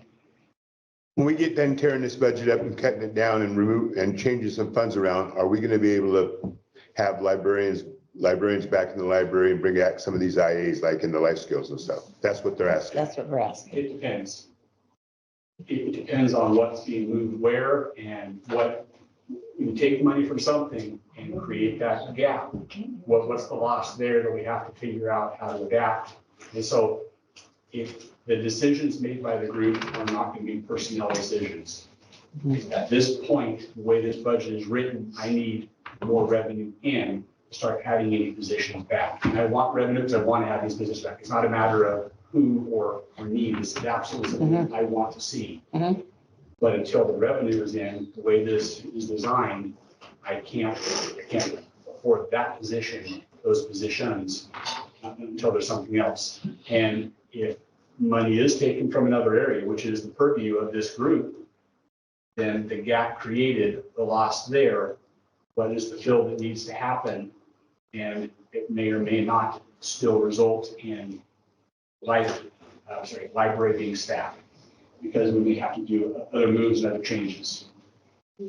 It's really hard to say right now without new revenue. I think I'm thinking I'm speaking for everyone in this room, all of us here, is that obviously our priorities are going to be our students and how we can best serve them. So as we go through this budget, I think our focus as a group is to keep as much services as we can that directly impact our students in the classroom. And I think the question was, as we go through here, maybe there's something that isn't as direct impact on the students that we may have to sacrifice in order to bring back some of these programs like the library or other staffing needs in the classroom. I think I'm hearing that, and I'm making notes on. Thank you. And in regards to that, if there's no staffing in the library, are students able to go into the library in the high school? With their teachers and with supervision? yeah, they'll have to have somebody come in and check stuff out. we're keeping the subscription to the software to use to check things in and out because we have anticipation that it's still going to be used in some capacity. So they have to be monitored to be able to use that on the. Yeah, we can't leave students unsupervised. Well, yeah, no, I mean, like, it's not like the library is going away, it's still going to be there, but they have to have that supervision to be able to go there, use it for what they need. And, I've heard it at the high school at lunchtime. And they have to have, there's a supervisor in there because that's an area that people are at during lunchtime. As soon as somebody starts having the job to check books in and out as a regular duty, the classified bargaining agreement defines that person as a library tech. It's a paid position. And when a position opens up that wasn't presently there, there's recall rights, there's a whole bunch of things that trigger and a lot of rules to follow. So you can't just have somebody come in and be paid to do it because we just had a reduction. So teachers accessing it with classes on occasion, mechanisms for students to be there, but it has to be very careful that it's not a really staffed position because there's a lot of requirements in the collective bargaining agreement to address it. but it also could be a volunteer position. That is a possibility. Either, yeah. Patty, I think maybe Jerry and Sandra. Sandy had a question. Jerry, were you? Okay, no, you didn't have you weren't trying to put your hand up? I think Sandy did though. Thank you. On the district website, the goal is empowering individuals to reach their full potential and achieve their goals. But you're talking about having a room full of books and equipment in buildings that basically is closed. If you don't fund people to be in that room, it is a dark room. We can talk to you, and the board probably already knows this. When our kids were home during COVID, those kids are now in 8th, 7th, 8th, they're getting into high school. Many of those kids were in homes that had no books. They didn't have books. We can talk to you about the literacy level of the kids because of COVID when there were no books. And I honestly cannot believe that this district is saying it's not important. Mr. Wright was in here, he's talking to you about lifelong learners. Let's give them an opportunity to use the books that you have in the library. I don't know when the decision was made or where it was made that we're just taking those people out of the library. It makes it sound like, well, we can add them back. Well, you know, today they're in there. So it was, to me, it's kind of like they're not even gone. It was just some kind of decision that said, well, we're not going to do that. We're not going to have those. So, folks, I believe, and I could be wrong on this, you have budgeted $130,000 for new vehicles next year. Why don't you use that money for library people? And why don't you look at the board and the superintendent and the principal's out-of-district travel budgets and take some look at that money? Maybe that can help fund people in libraries. So thank you for listening to me. I sat here for 3 hours and 15 minutes to say that to you. Thanks, Sandy. Thank you, Sandy.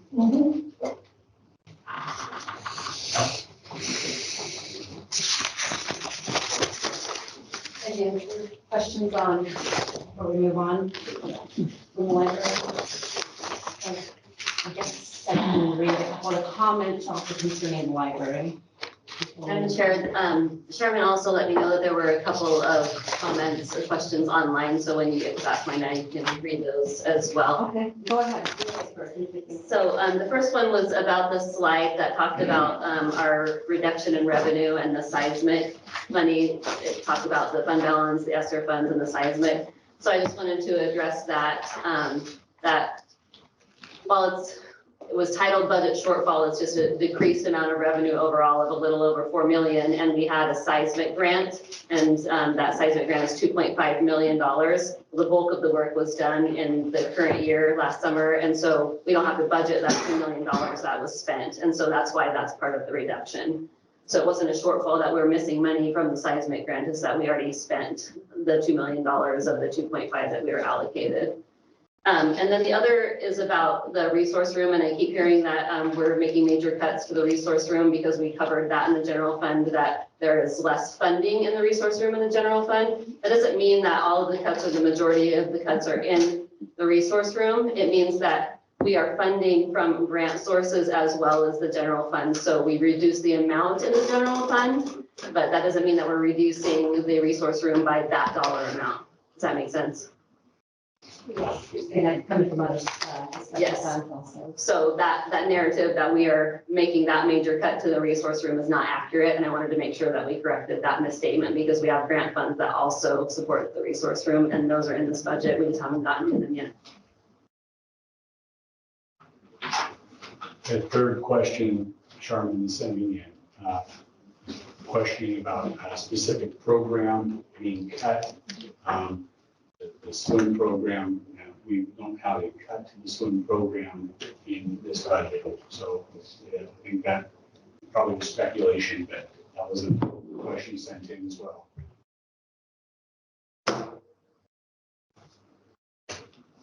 And then we have a couple here from the audience.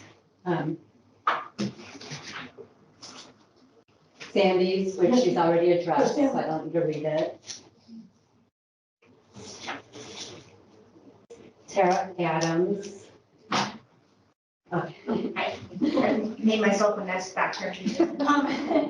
So I just wanted to take a moment to say thank you to our budget committee members. I've served on other budget committees before for other institutions, and I can say it's not an easy job in the best of times. So what you're doing tonight is extremely brave, and I just want to thank you for that, and thank you for your time. Thank you.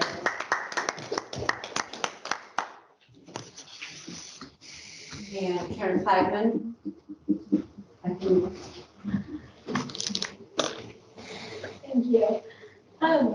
You as a board don't have to approve this budget as is.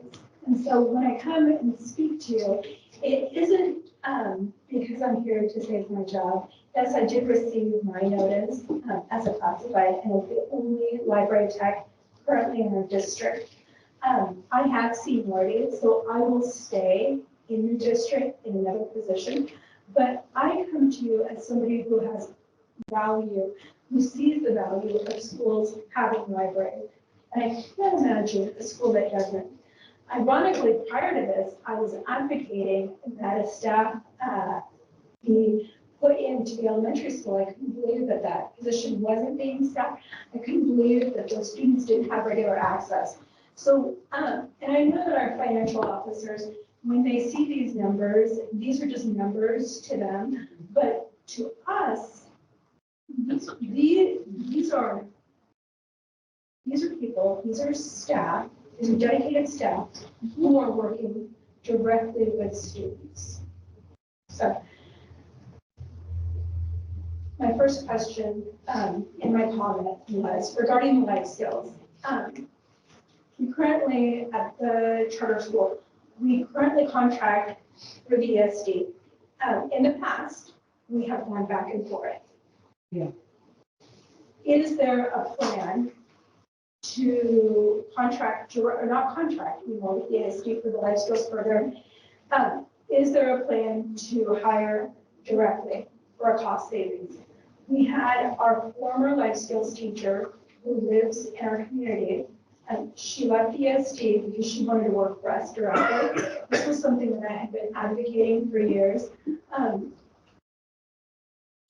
Please consider that as an option. And then secondly, when I received my notice, prior to that, nobody in the administration came to me and said, we want to keep our library. We see the value. We know how important it is. we've gone through library world. We see that students are checking books out every day at the high school level and junior high. Would you, the library tech at the elementary school has resigned. Would you be willing to do both positions at a part-time? Nobody proposed that. Nobody came to me to ask that. That could be an area that could be filled. So I wanted to do one clarification also regarding the OLP, which is the online learning platform that was discussed earlier. Those are the courses that we don't offer that students will take online. That is not run by, it had said in the budget that it was run by a licensed employee. That is run by an instructional assistant. She's in that room the entire day. She gets paid 1 hour of registered teacher pay.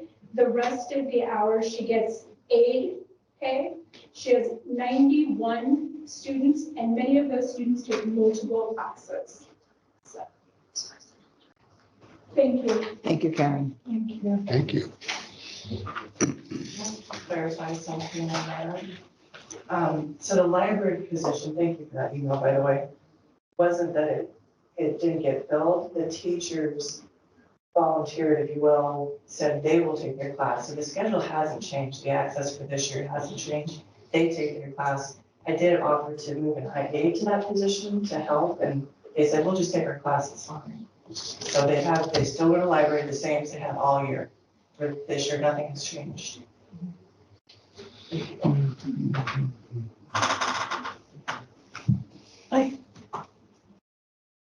There was one from Linda Dearborn, but I'm not sure that it really pertains to the budget.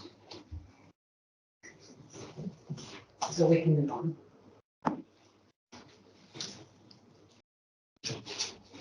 Do you want to hand that one back to the board?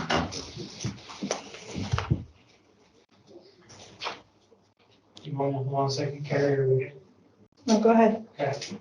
We'll go to page 43 unless somebody had questions on anything else on 41 or 42.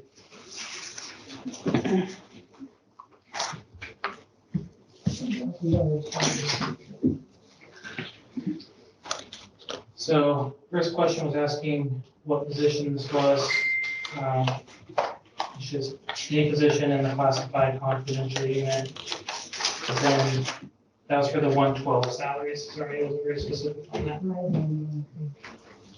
Page 43, the first line under the function 112 salaries. The next has to do with object 342, travel. And the Hold on, just a second. Sorry. What? Next question on page 43.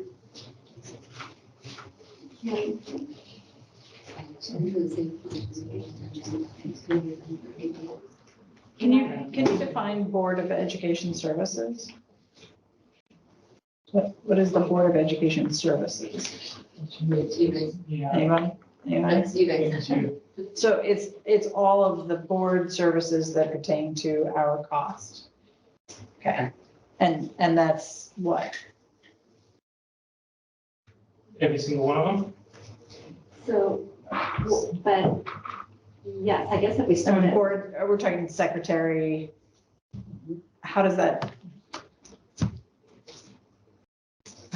skew out between administrative support and board support? Is it all charged to board services?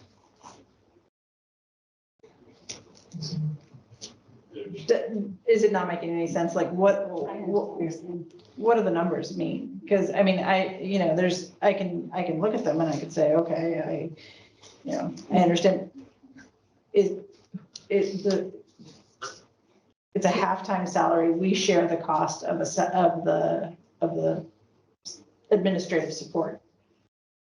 So again, we can't talk about specific personnel and staff. Oh, I see. I get that gets So we have to be really careful. Right, that gets a That's why the little, vague gotcha, responses. okay.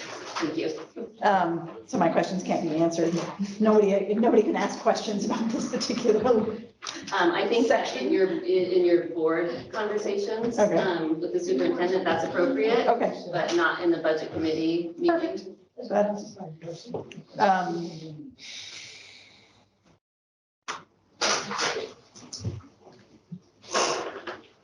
Well, on that same page, what are purchase services for the Board of Education Services?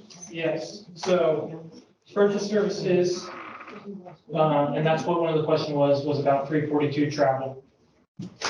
That is for out-of-district travel for conferences that you guys may attend, training. I forget the name of it. OSBA. OSBA, yeah. So that covers your OSBA conference and whatever, The audit, yeah, then there's that comes out of our, Yes, it's your responsibility to have that, so yes. legal advice, Because you have to oversee that for the district.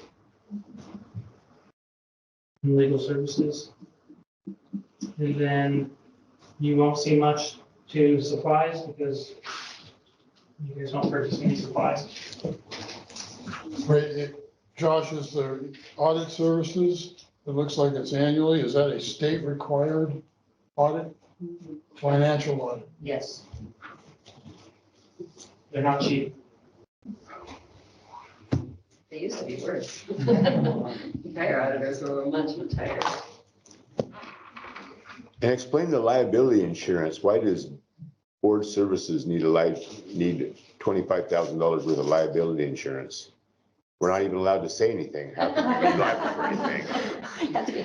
So the board is the governing body of the school district. So the overarching responsibilities of the district fall under the board services. So your audit, your legal fees, and the liability insurance for the property of the district, that all falls under board services. So it's not you directly, the liability insurance isn't because of you or somebody on the board that might say something. It has to do with the property itself of the district. So we have part of it charged to the maintenance budget because that's like the actual grounds and buildings. And then part of it is the liabilities of anything that could happen potentially with personnel costs, and that's under the purview of the board. what are our dues and fees? Is that just OSBA or is that's just OSBA? Is that weighted by size of district? Or do we pay the same that Portland pays? I would say the membership fees are the same. I would think so. Yeah. I would think that they're weighted somehow. I don't know. I'm pretty sure there's a scale to it. Yeah. I've never worked for a district, so I can't answer that. So under other objects, that seems like it took quite a substantial increase in the last 2 years. And what's in that? Other objects is the sum of the dues and fees and liability. So that actually went from 35,000 we talked last year to 30,750 this year. But if you look at the 22 actual? 22, that's a substantial increase. And that actually is covered in one of our slides a little bit later too, because this is related to PACE insurance. So the wildfires that happened around the state, the PACE liability insurance increased almost 20% last year. It was a late report in the spring, and they're projecting another 15% increase for this next year. And where do I find the PACE insurance? Is it under the liability insurance? Yeah. PACE is the special district insurance for most of the school districts in Oregon. It's a pool. And so they adjust the rate in the pool based on the incidents that happen throughout the state. So there were substantial school impacts during the wildfires over the last few years. And so they've had to raise the rates for claims. Yeah, that's true. Broken pipes.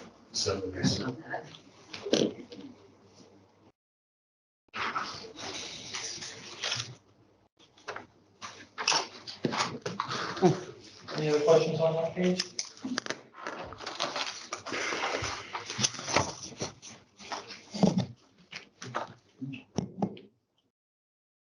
Page 44.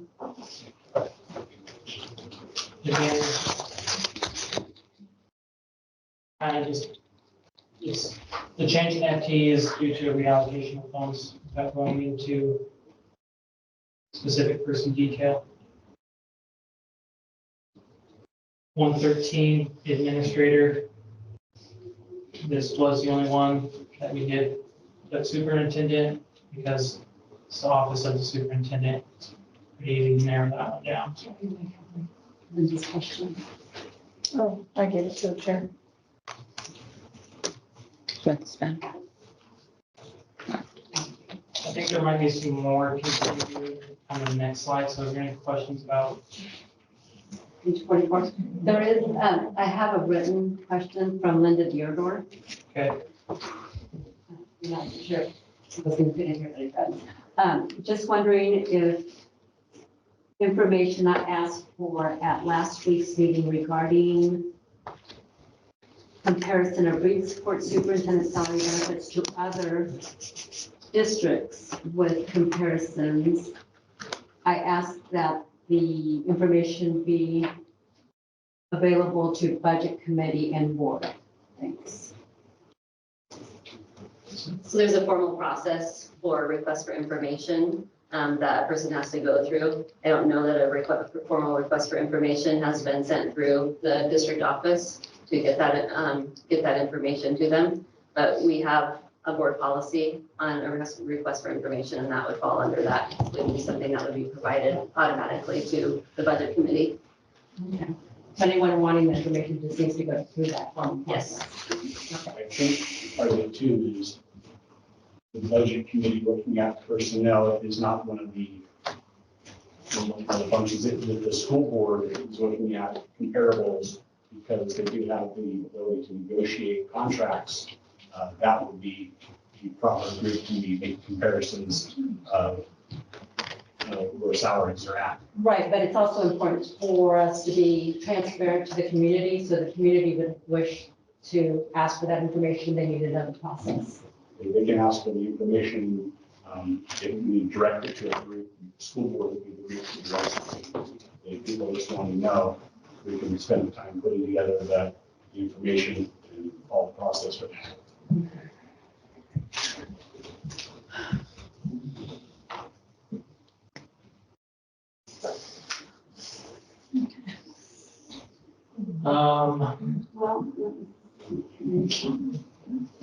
Page 44 continued.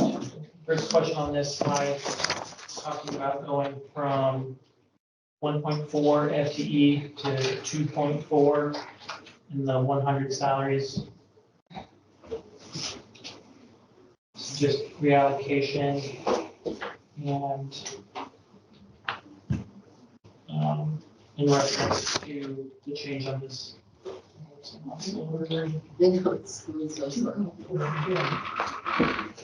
And in reference to the salary difference of the 0.5 and 1.5. And then it's asking about object 389. What is this? This is an ESD contracted service.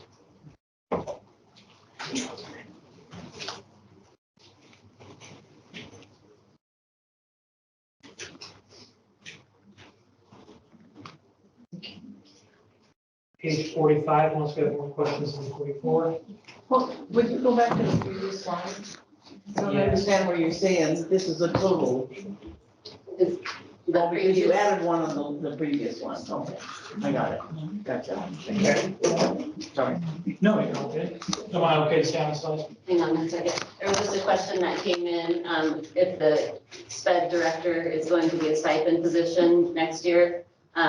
We can't answer that question. That's not the purview of the budget committee to ask questions or make decisions directly about personnel.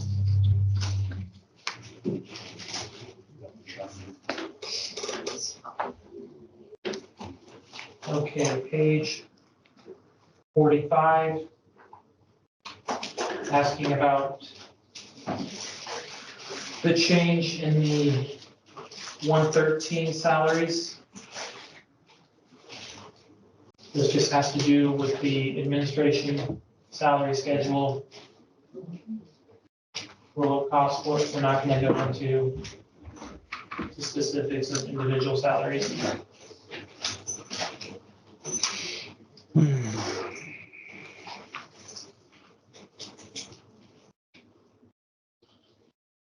And then it's asking about the licensed substitutes. This is going to be for cost of possible subs, placeholder, and there is something in CDA about lead teacher. Teacher is to be a lead teacher in the absence of a principal. This can also be charged to this account.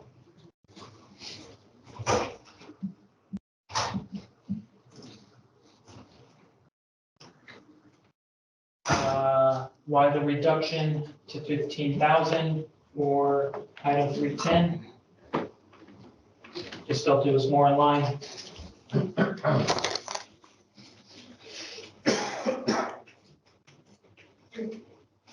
Three ten? Yeah. Data processing. Sorry.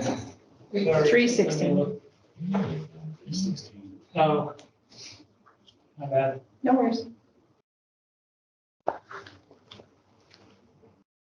Any other questions on that slide or page?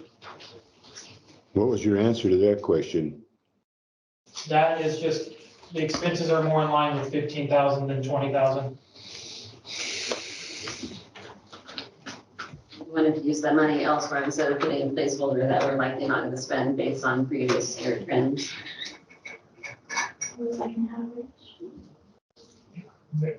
Very much try to take into a factor with inflation without like inflated values.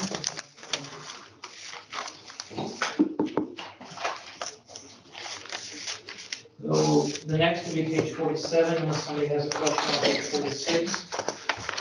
Question that just popped out on page 45. Again, along item 231 for workman's comp. Yes, we will reevaluate all of those. Thank you. Yeah. That's all. So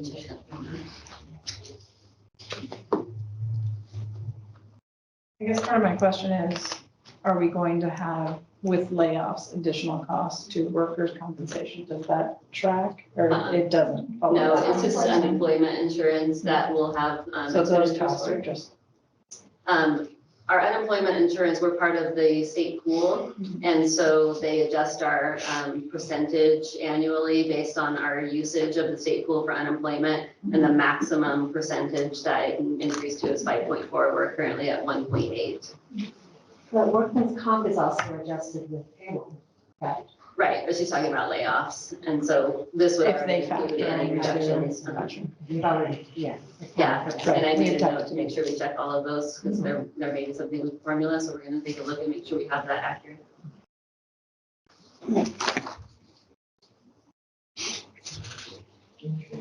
Yeah, page 47, unless anybody has questions on page 46.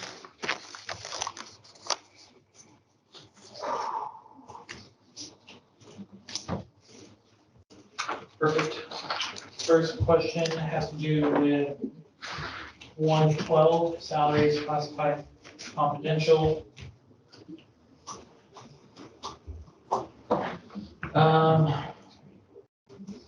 What department fiscal services are district-wide? And the department is fiscal services, function coming back from fiscal services. 389, the 103,000, this is ESD contracted service. There's no FTE assigned to it because it's a contract.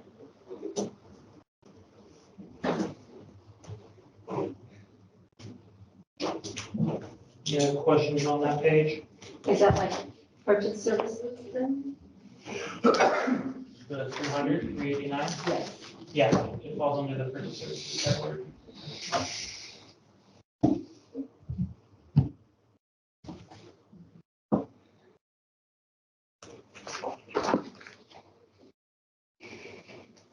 Next will be page 48.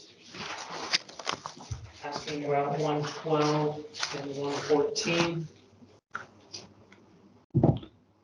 Where are these positions? They're district-wide building services, all the buildings district-wide.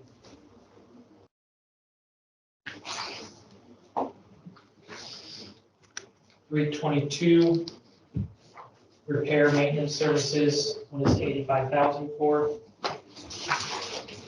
Is for the general repairs, upkeeps of old buildings. This number can fluctuate. If you get a really good year with not many repairs, it can be a little less. You can have a really good year. So Josh, the 85 grand, is that on-site maintenance guys? Or is that outside contractors coming in doing repairs? Yeah, outside, it could be for repairs to the boiler, HVAC, water lines.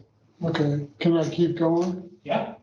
So then electricity is 105 grand budgeted.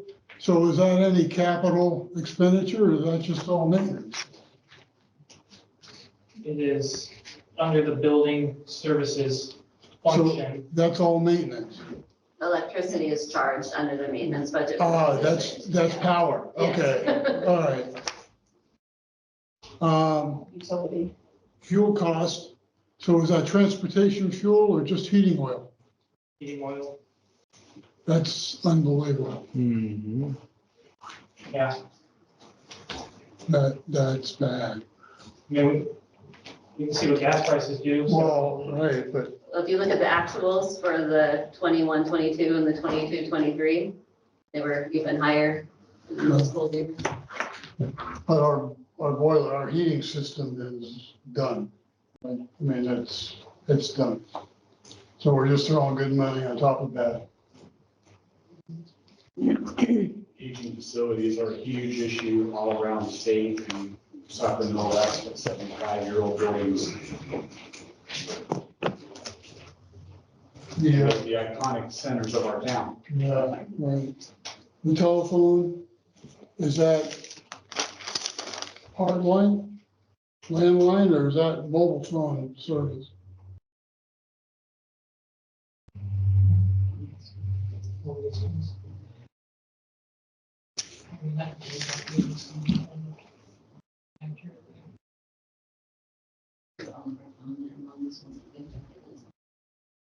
So we have a phone system, so it's partly that, and also the long distance that comes along with that. It's less now than the long distance was before, because we have VoIP, I think, that's what it's called. It's not, I mean, the cell phones aren't involved in that, so is it Spectrum that we have the service through? DFM does our internet, so our VoIP probably part of that. Part of that, okay.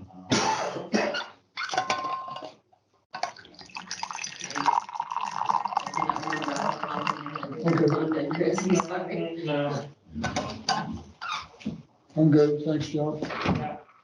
What about 389 there, Josh, following the telephone? Other non-instructional professional technical services, what does that entail? That is for the work of other people that we might have to also get in to help with building. Non-instructional is for professional technical services like plumbing and stuff like that. So they kind of fall also under that, like close to, but not quite the same as 322. Okay, so it's in addition to 322. Yeah, so if it's not a repair, so if they put a new HVAC unit on the wall and they need to do some wiring for it, that would be a 389, because it wouldn't be a repair, it would be an upgrade. Upgrade. Okay, professional service. We just had another question come up about budget committee and I didn't catch it. Yeah, it's too long to see the whole thing. We just talked about the Maybe purpose of the budget committee. Sharman can relay the question.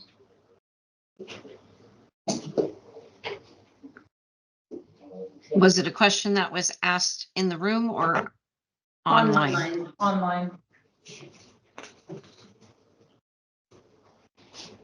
Started with what is the purpose of the budget committee?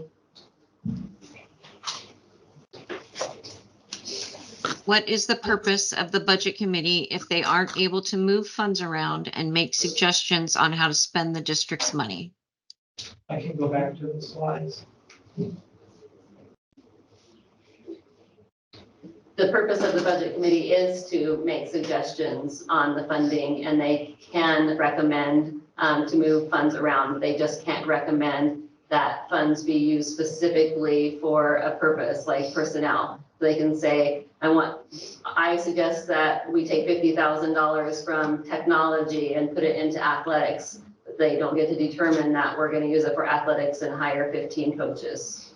So yes, there are recommendations from the budget committee that are definitely requested, and we need that input for prioritization. But it's just how they can recommend what those funds be used for that they're not able to do anyway when they're talking about personnel. So if you say, I don't think we need this extra $50,000 in athletics, I would like to see it prioritized and moved into educational media. That's something that can be recommended and voted on. You just have to make sure that you are taking funds somewhere and putting it to somewhere else because it has to stay balanced. We don't have extra revenue in. These are our revenues. These are our expenditures. We're a balanced budget. So you have to make sure you take it from someplace to put it somewhere else.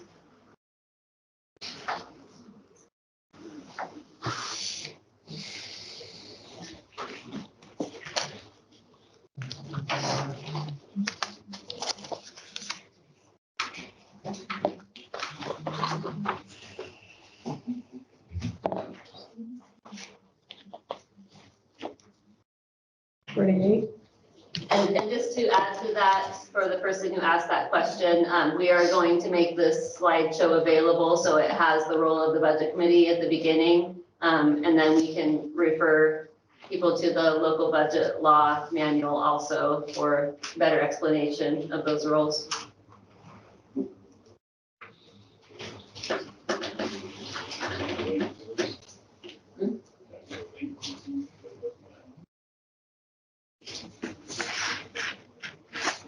Sorry, it's making problematic again, but.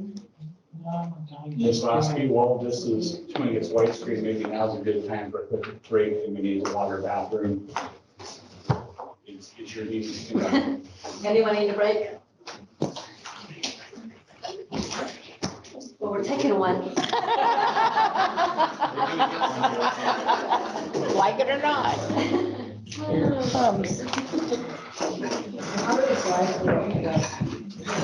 Seems like you operate. No, I mean, how many, we've gone this many, how many more?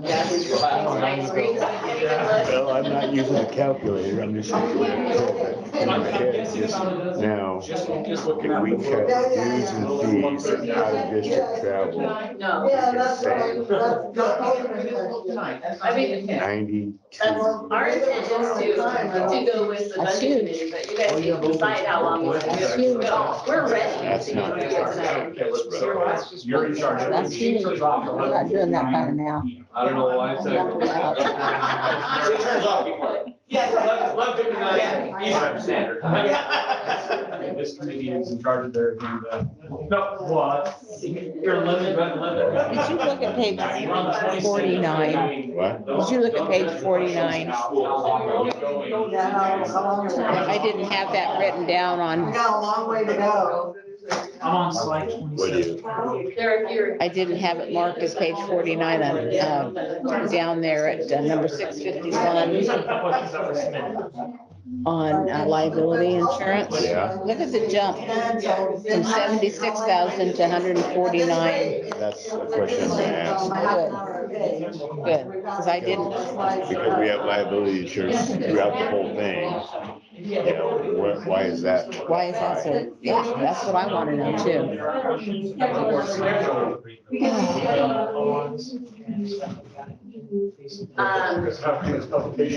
Yeah, there isn't enough publication in it to be able to do it and get it adopted budget because the newspaper requires 2.5 weeks for us to be able to put in a publication for it to publish, and that has to be 10 days or 5 days before the meeting. Yes. Yeah, so yes, this is what we have.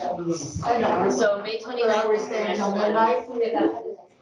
We're on slide, I'm not saying we're on slide 27 out of 38. Okay. I think we need to speed up what Okay. we're doing.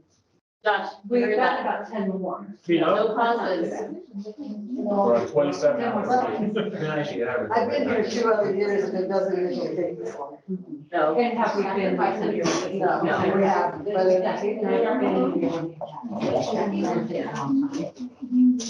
So be prepared to ask your questions as we go between, so he can speed up, and we just want to take the pauses like he's been taking, so he can speed up. Okay, we can do whatever. We just want to make sure we honor that people might have questions and are, you know, ready to ask them, so.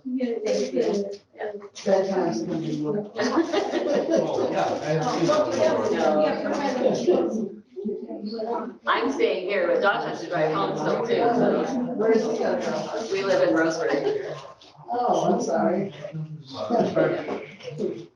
Started my drive at 6:30 this morning.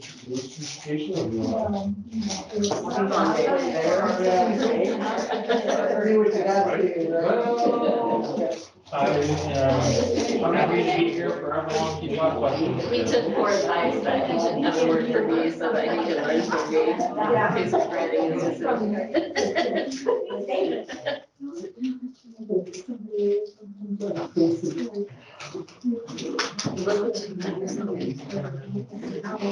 Great.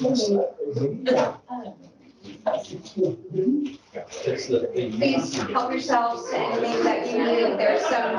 There's some cheesy crackers, there's some granola bars, there's some graham crackers. I don't hear him. I don't want to keep you here.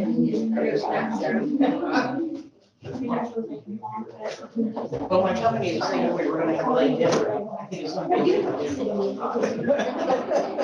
They probably should go ahead and have dinner. But they're flying out in the morning.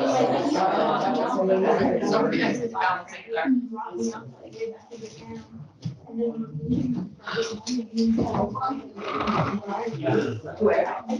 Oh, did he?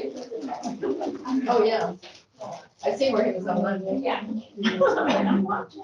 These crackers, Strawberry crisp. Yeah. This is great. That's kind of straight up from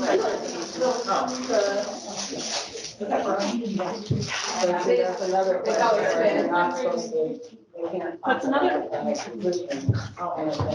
That's another licky contribution. I'm doing mine. How about you?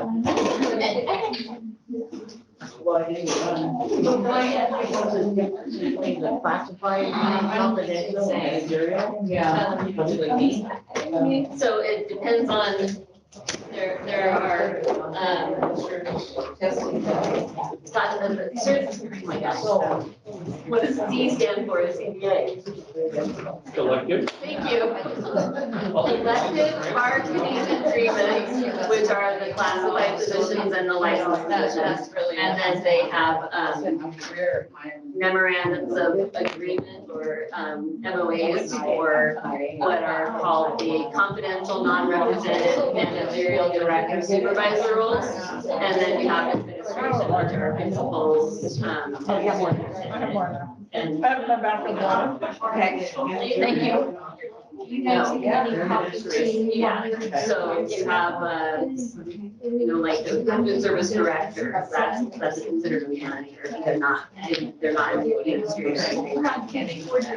How many times I did? 11, I was like, I know. Yeah, 27 of 38. I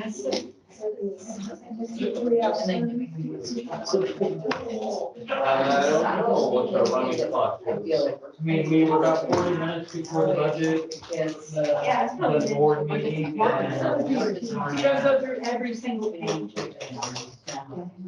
Pretty much, I mean, you did a little, skip a few pages, but the slide lines to the end of There's not a question on every single page.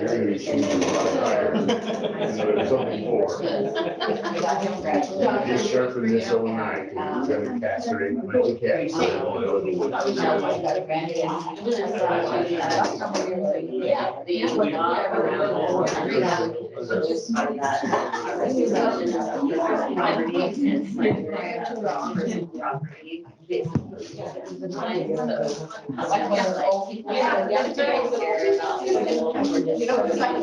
Why not? Well, I like you're saying things that are nice, so you know, kind of saying. Ready whenever. I Well, and plus we were able to get through the whole thing before we voted on it. Sure. Now we're more confident. We've been here 4 hours. Yeah, we'll figure something out. Has anybody calculated our pace? I'm just wondering if we have a sort of estimation of our pace at this point. I was told to not talk anymore, so if you have questions, you gotta stop me. Good idea. We're on page 49. The questions, as they go, get more pages. As people grew bored. Very general fund. We can do that. We can't say it's higher. So, Mr. Jones, Yes, ma'am. at the next budget meeting, I am volunteering to be the camp nurse for outdoor school. So I will be in Elton. You a what? I'll be in Elton, Yeah. but I might, Make it sound like they don't care. depending on timing or when we're There's no other option, really. I may be able to take my computer and go to, I have a place in Elton that I can go to, and I have Wi-Fi there. Yeah, well, that was a good. Are you at Camp Kellogg? For outdoor school? Yes. The fifth graders and the zip line. Have you ever zip lined before? One hand, but then, that's when we were in school or whatever. It was all fun and laughter till I got to the end. That hurt. Oh, you didn't have the cushion that stopped? No. I pulled the little lever that was supposed to slow me down, but didn't slow me down. As soon as my feet hit the ground, I face planted. Yeah. Oh, no. One of those landings. Oh, it took me 8.5 weeks for my jaw to mend. Broke my jaw. Oh, no kidding? Yeah. Oh, yikes.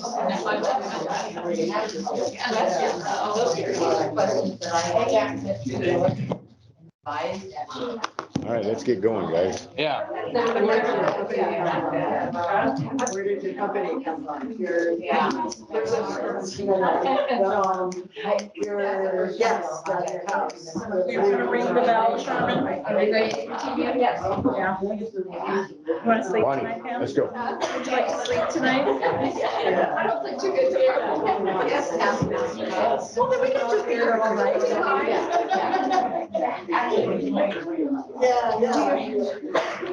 All right, boss, I'm back.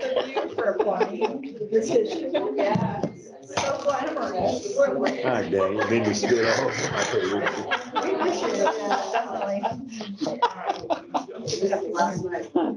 Patty knew what she was getting into, so really brave. We ready? Everybody got?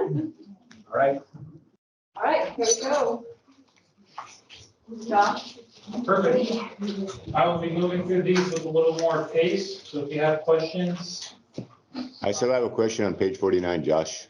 Okay. what Me is it? too. Yep. Liability insurance, why did it go from 75,000 to $148,735? We all have that question. We are getting liability insurance to death up here now. What's going So on? that's excellent. That's the next one up here. As Rachel was mentioning earlier, due to the pool and everything going on, there was a 20% jump last year, a 15% jump this year.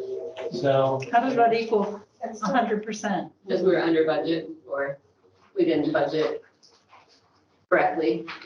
The year, the Because current year. when we built the budget for this year, we were given estimations that our rates were going to be lower, and then they weren't lower, they were actually higher. So are we shopping around? 75 is an adopted number, it's not the actual number for 23, 24. Correct. But we're shopping around, correct? We can't shop around for that. What's the actual number though? 84,945.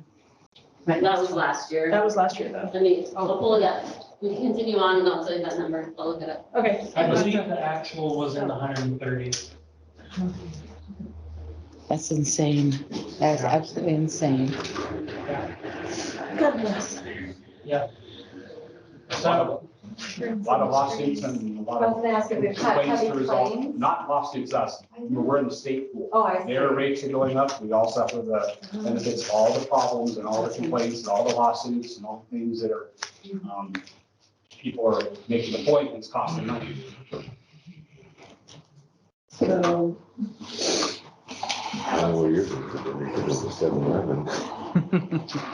Okay. Oh, that sucks. Insurance companies rule the world, you know. It's legalized Page extortion. 51. 113 salaries. Now, what's going to happen to page 50? Yeah, question on We're page just 50. going to, I'm just wondering why there's so many there. Ground services. Because we combined the grounds and maintenance into just the 2542 function 2 years ago. Okay. Just for ease of budgeting. Then the 113 salaries, asking about the .10 FTE, 15,000. That .10 is still funded, it's part of another for transportation supervision. And then on 331 of the same page, 51, is that our like school bus transportation, or does that also include sporting events? Yeah, it's all between the reimbursable, non-reimbursable, it's all transportation. The 332 is like your athletics, and then 331 is anything that is instructional transportation, because we get 70% reimbursement through the state school fund for that. On 331? Correct.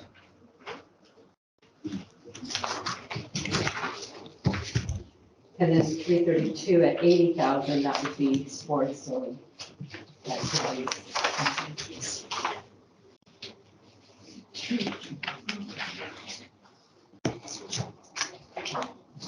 Page 53. Asking about the 10,000 drop in communications, so from 15,500 to 5,000. This is looking at reallocation of services. To, where were they reallocated to? To a cheaper service. Different company. As far as. Different company? Yeah, different companies.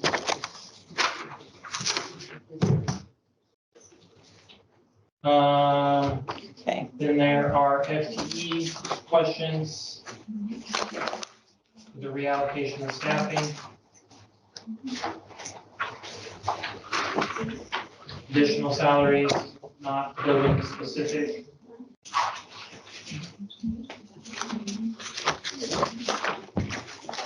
page 55. Asking about the 311,000 transfers. Those are for directed transfers from the general fund to other funds.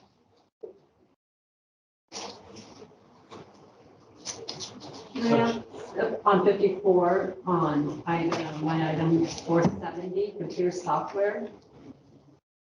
Is that purchase of new software, is it support? Subscription, support, yeah.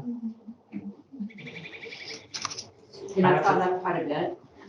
Yeah, and I have to thank our IT department a lot for that. They have really combed over our subscriptions, cutting where we can and everything. So I got to have a great conversation with our IT department to get, you know, the most accurate number we could for that.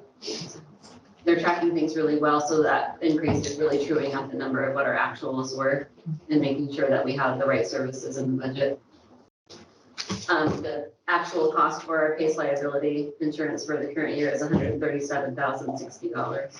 So we paid.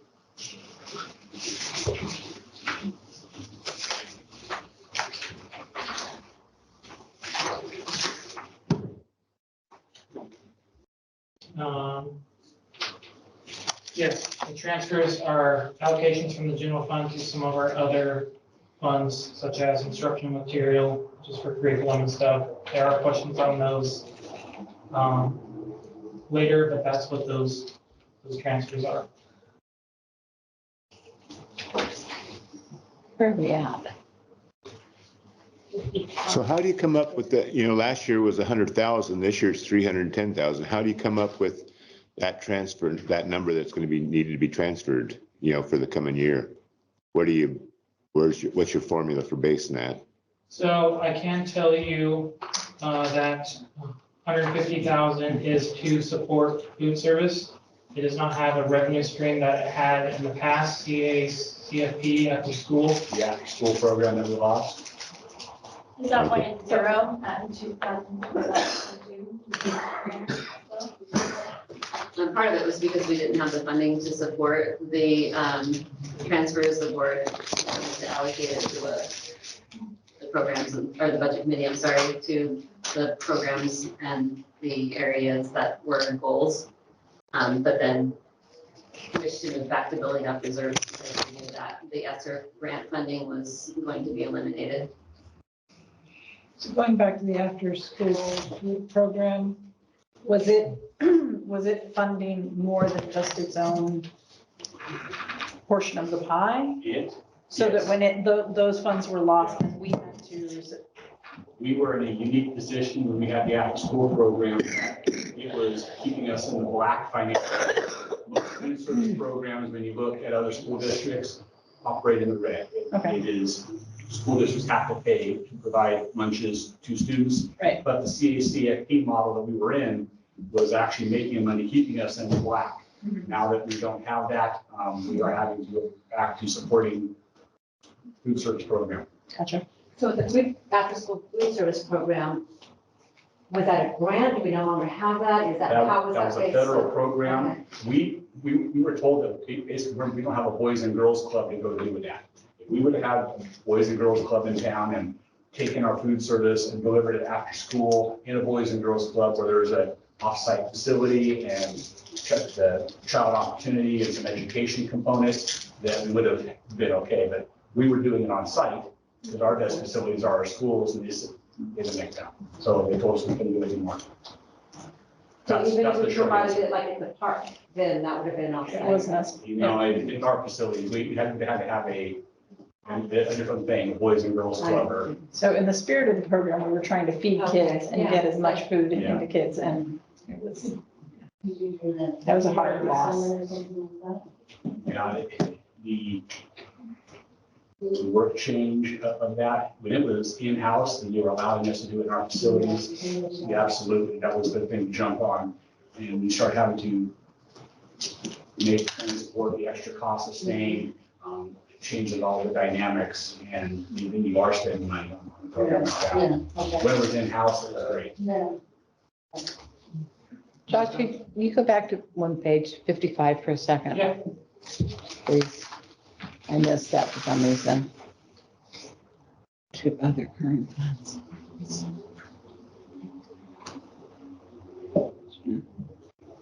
Any other questions on transfers? Well, that's why I was just looking, I missed that one.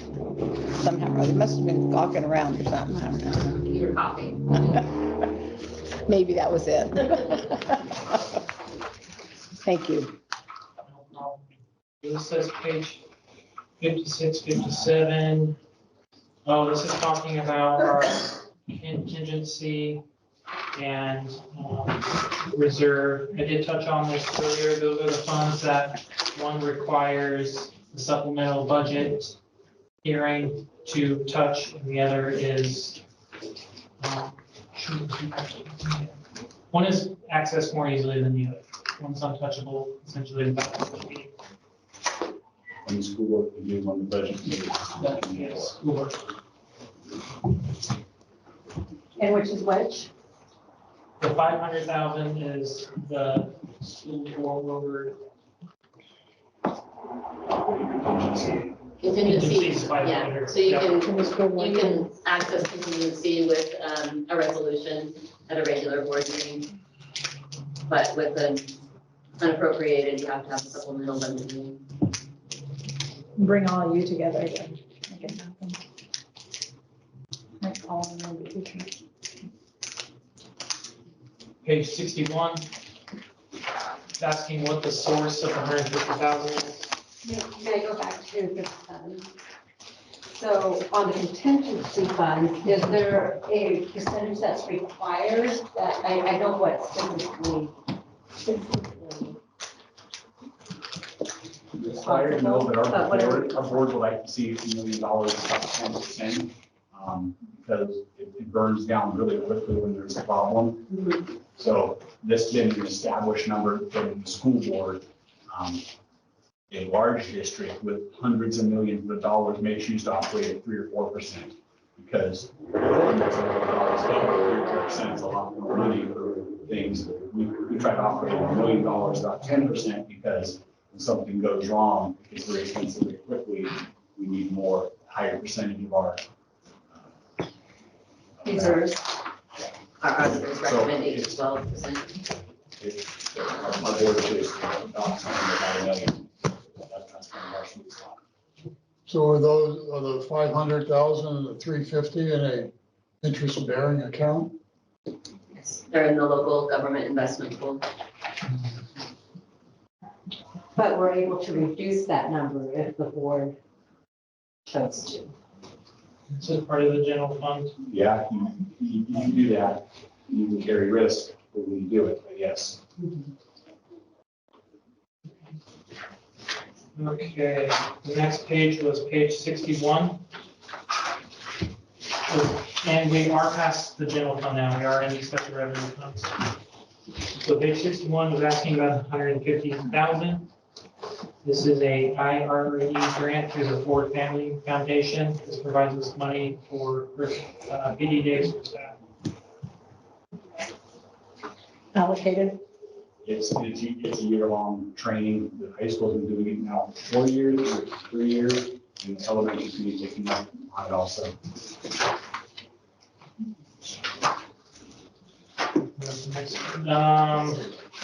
This question is just kind of basically referring back to that. Where does it come from? It comes from the Ford family.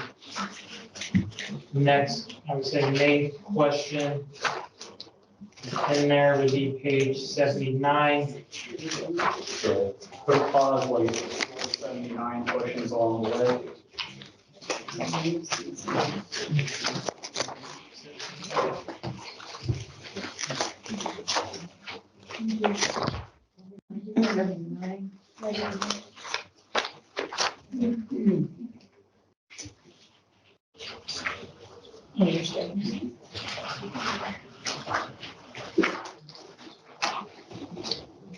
Page 79, because the 4,000 has been consistent. Asking if there's a placeholder, yes, it is carried over. These funds are just carried over for quite some time now.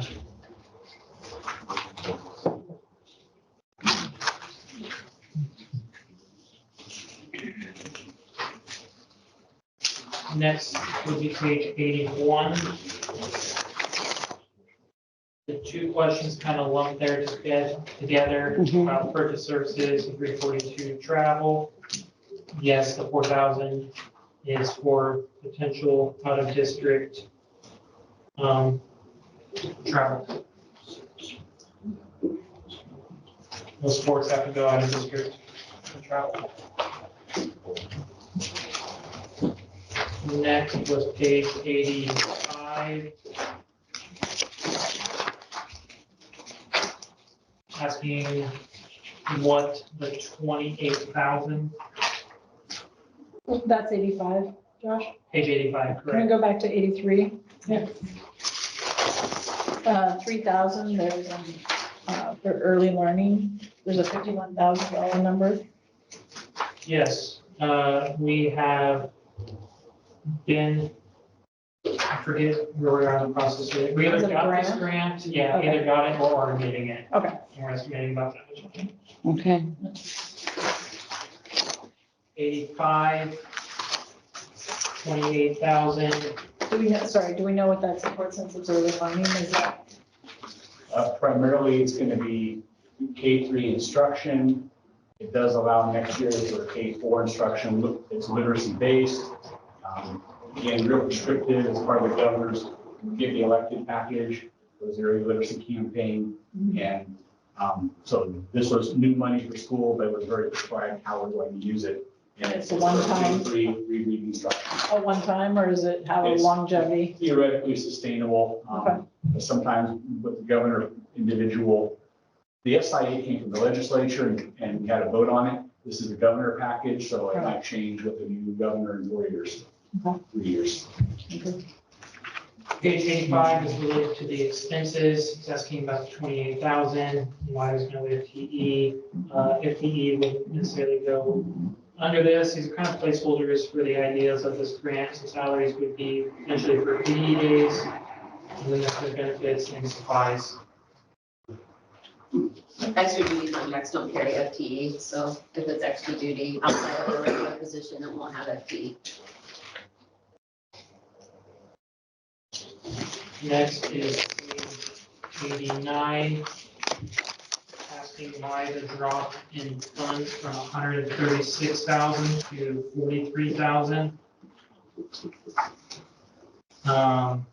Unfortunately, that is a grant, and I even reached out to the grant manager to confirm that. That is just, we're getting a lower allocation on. Well, No reason why. I didn't go into super great details. I asked if there'd be additional funding, and they said we may support additional funding like next year.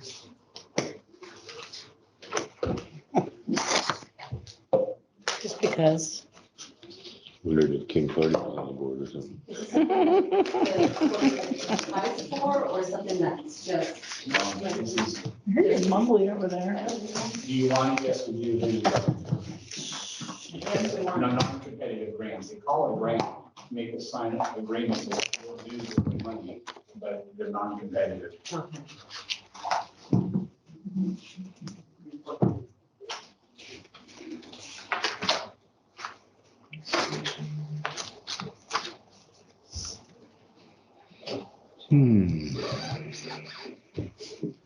So now, page 92. 72. Oh, 92 was, a lot of these others are talking about the decrease in salaries and everything like that. With the decrease in allocation of funds, we had to reallocate funds other places. We couldn't support, 100,000 in salaries and a 40,000 allocation, so. So with that grant, the allocation is going to the counseling services. Sorry. I can't hear you. It looks like with the grant, the amount approved is going to the counseling services on 21, 22. Counseling services, the FTE decreased. But again, that doesn't necessarily mean a decrease in counseling services. That counseling, especially counseling services, is just reallocation to different grants.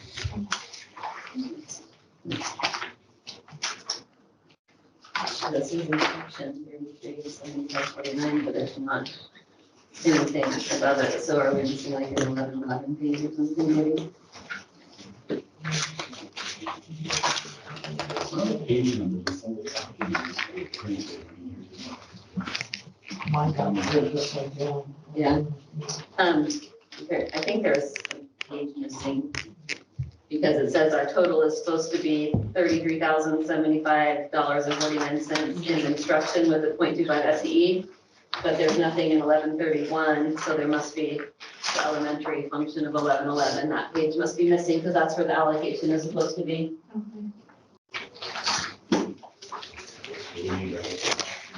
Yeah. Make sure you have that page.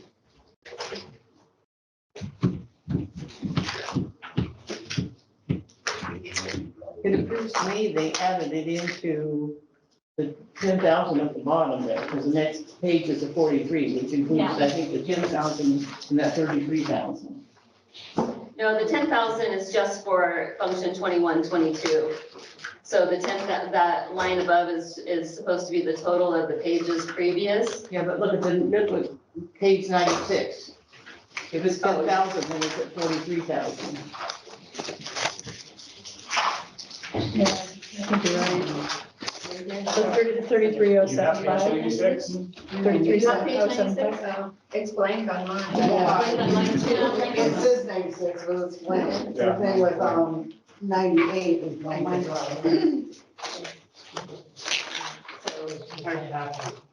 Karen, what do you got in your water bottle? Because I'm lost too, Carrie. It's okay. I said, what do you got in your water bottle? Because mine's blank. What is it? Page what? You're talking about page 95, right? 95. Yeah, I see what you're saying. I'm following you. Oh, you said 96 the first Yeah, time. Yeah. Yeah. So it's totaled somewhere, but we're missing the page that has the detail of that total. Oh, you'll get that for us later. Yeah, Okay. it looks like we might need a couple of pages. Moving on. What I'm saying is on page 93, that 33,000 that you thought was missing or something. It's subtotal here, but it doesn't have the detail before it showing what leads to that subtotal. Okay. So we're missing a page that has that All detail.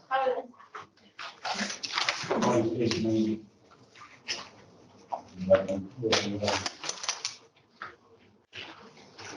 But there's still no detail. Yeah, so we need to look for that page Because and there's a couple pages that are just maybe blank. talk to the place where we take. I can understand the person who got to page 96 was pretty fatigued. I'm just saying. I can understand that. On page 97, it's, okay, so we had, this current year, we had $1 million grant from federal revenue, but we're getting none of that this following year. As your funds no more. That's their fun. So that's the, but that can only be allocated towards building. Correct? Anything. The general, to go to the general budget. It wasn't in the general fund, but we could use it for multiple, yeah. So we had used it for salaries and benefits, we had used it for equipment purchases, capital upgrades, like a bunch of technology. We used the money for providing hotspots to students early on in the pandemic. So this is 3 years worth of funding. So is this where the major shortfall is then for the overall budget versus what we had before? Is this part of that COVID fund? Part of the problem that we knew about was 11 positions being funded against ESSER and clear instructions to not these two business managers, another one who left us. To a different, to just be clear, to a different business To a manager. different business manager to not put any funding in those against ESSER because ESSER is going to go away. It's not sustainable. She did it, she quit, and we didn't catch it quick enough. So we knew this year we were trying to capture 11 IA positions that were put into ESSER money. So we talked about school site not actually being ordered in positions that we were trying to work through attrition until we have the March 28th shortfall catch us. We were probably going to be okay and make it through. So positions being put in ESSER was not the design. It happened, and that's part of what we're dealing with here. So that isn't part of the shortfall. I think the funding of staff was part of the shortfall. The $1 million being there otherwise wasn't. They were a bunch of one-off purchases that we weren't planning on getting, but we got because the money was there and it was helpful at the time. So that had to have happened in like 2020 when those ESSER funds came available, because that's when the payroll protection plan and stuff came into play at that point in time. It was for sure. No, it was. Yeah, when those 11s IAs are in there towards the end of it. So what I'm at, what my question is going to be is who was overseeing what the business manager was doing? Whose responsibility was it to make sure those funds were? Together that budget, Right budget before. document for us and then left. Rachel had to scramble in and try to figure out what it was and present and went through it. And it looked good on paper, but when you got into the deep dive and started finding where things were at, you shouldn't be here. No, you were told not to be there. And person did it and we have to. So have we been trying to work our way out of that ever Yeah. since it was found? So, and then the next fall, I had moved some of those positions over into the general fund with what we could support. And then we had planned in the next year to absorb the rest of them. But last spring, if you recall, we got a large state school fund adjustment where we actually had to pay back state school fund money. Mhm. So then there wasn't the amount of money to support that sustainability. Okay, I just want to make sure everybody's gets that message. Yeah, so when we did the budget committee last year, we talked about that and all of that FTE was in the general fund, but then we had to cut. That was a year ago. I don't remember. It feels like longer ago, Bonnie. I'm sorry. So the next question is on page 111. Does anybody have anything between 95 and 111?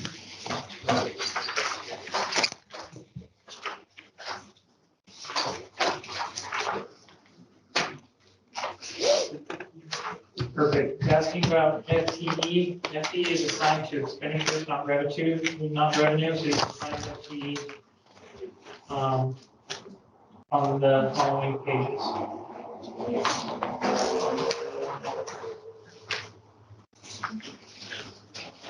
So how much area does Title 1A cover? Is it cover both schools now, or is it just? Yeah, because we are a K-12 charter school now, we're not a 7-12 charter. Our title funding can be used across Across the board. How we choose to support what grade levels is decisions that we have to make locally. Okay. I wondered if charter had a play in that. But you want to, I think Josh is wanting to go home.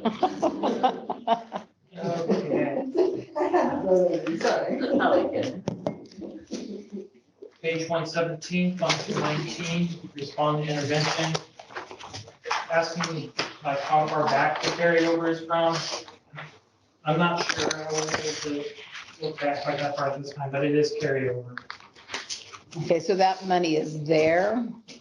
It's just not touched. Right. Is that right? It's at least been in the budget since before 2018. Yes. Since there when I started. Yeah. So is that money going to be used in the future, or can that money be absolved somewhere else? It can definitely be used. The intention of that would be to pay stuff for response intervention, probably figure something out to spend it down, when it's gone, it's gone. It's just left over from previous, RTI grants were a big thing back in the. I remember. In the late 2010s, yeah. Yeah, I was wondering if that could be moved into another area as utilization towards. I don't know if we can move, because it's for RTI, we can find something RTI to spend it on. But it's limited, it's a finite fund. Yeah. Yeah, once Yeah. It should be spent on RTI services, supports, materials, something. What is RTI? Response to intervention. So, Used to be done all the time. Generally good behavior stuff. Gotcha. Yeah. So SEL training, some sort of, We can find something where Cattle prod. It sounds RTI-ish. So the psychologists that maybe were paid out of general fund, could that be something that would, is that a type of thing or service that would be used for RTI? Yeah, at $3,000, it wouldn't go very, Anything, yeah, you about 2 visits. just looking at anything though. Yeah. I mean, we can burn it on something, but No, never mind, I was looking at the wrong one. I was looking at- Buy a lot of zip ties.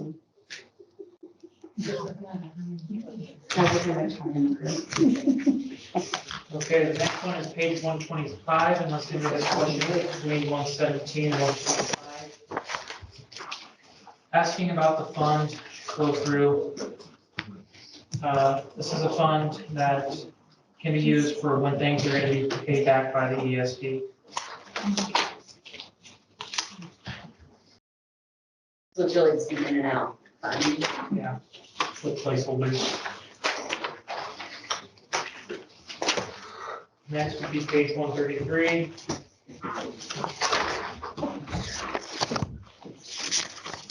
Can we go to page 129? Yeah. Please. You keep backing up, I'm gonna kick you. Counter.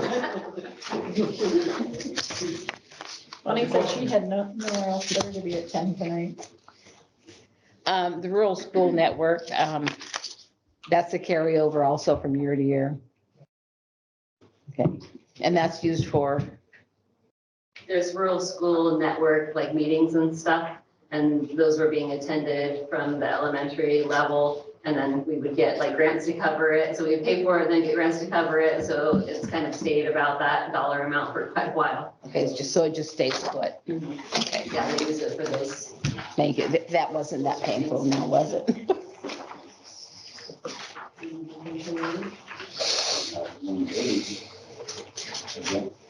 Page 133, asking about those title funds, RLIS, for rural and low-income schools. Its purpose to improve quality in instruction and student achievement. It is a grant. There's an estimated allocation for it.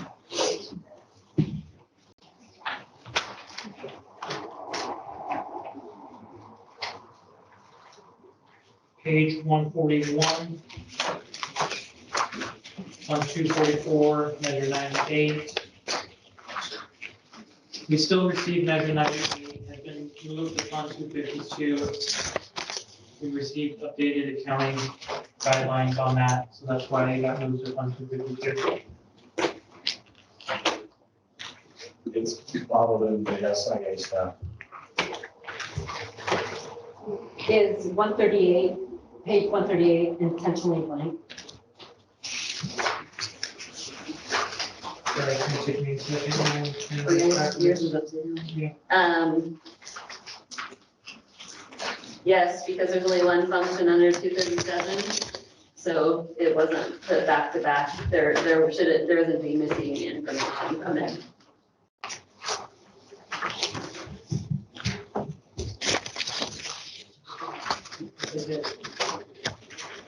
What was it, there's your 98? Measure 98 is Chronic absenteeism. Okay,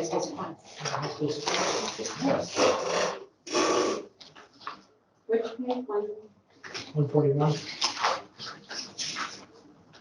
It's just all zeros because we moved those are allocated to fund 252 now. Which is 169. See a lot of numbers on page 169. 244 was moved to 252 on page 169. Carrie, do you want to step in and, maybe use some auctioneering stickers? Do I hear? Page 147, asking about the 132,000. We are expecting that amount for summer school, so I budgeted it. And is that just, what is that? That's not teacher's cost, right? That's total for the entirety of the summer school. That was a last minute rescue effort from the governor, the legislature. She wanted it higher. We ended up 30 million, 132 to us. We squeaked in as one of the top schools, top 1/3 of schools in the state to even get money. 2/3 of the schools in the state did not get any money at all.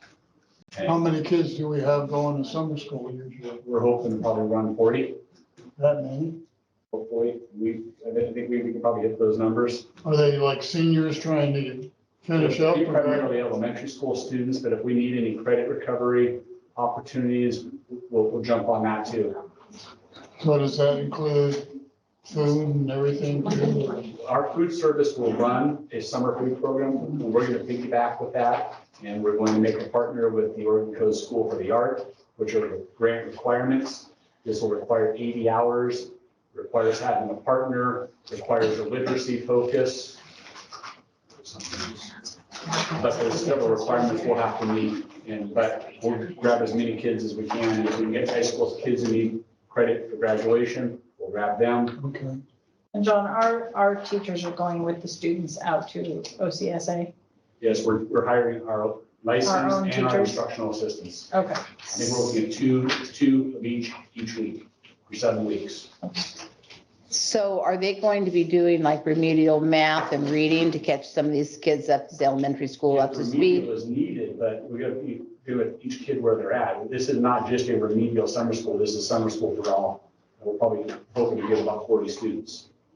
Okay, and what's it gonna cover? I mean, is it gonna be arts and crafts or what's it gonna? There's going to be reading and there's going to be math. If a student needs it at a remedial Yes. level, then they would be there. But if students need it at a higher level, then they would try to serve them where they're at. Okay, that's So what I was, specifically remedial requirement. okay, that's what I was wondering. What portion of the funds are used for the partnership?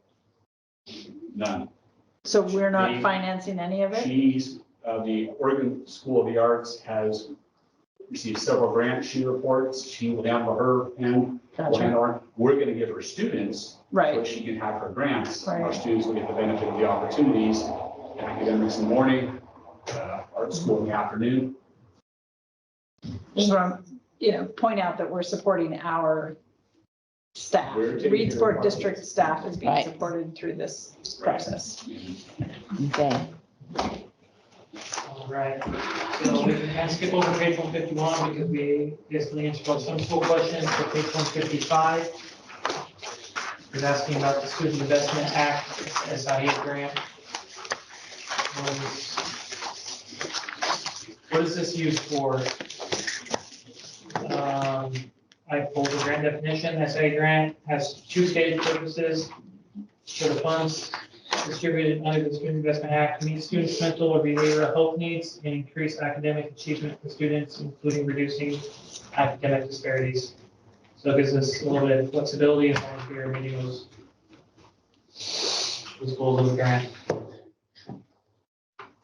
The Student Investment Act plan and the annual report are reviewed with the board every single year. That's required stakeholder information. So It's an action item.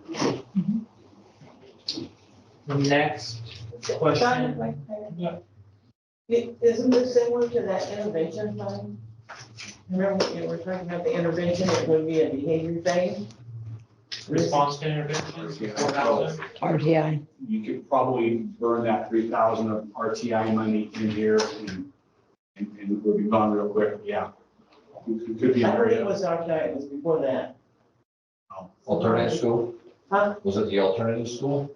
No, some intervention. Response to intervention, Pardon? response to Yes, intervention. yes. Yeah. Yeah, there was $3,000. That would be a similar vein where we could use that money. And we should just have a placeholder there. When the driving force behind it isn't there anymore. We can use it.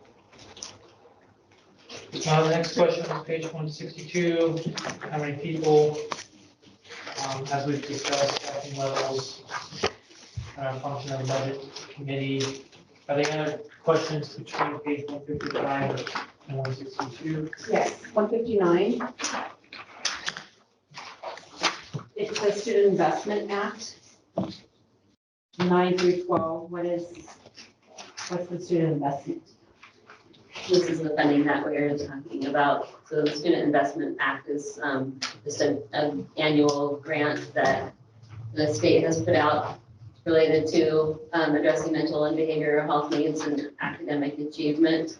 They also cover chronic absenteeism and high school success within that whole continuous improvement plan. Is there no funds allocated for junior high?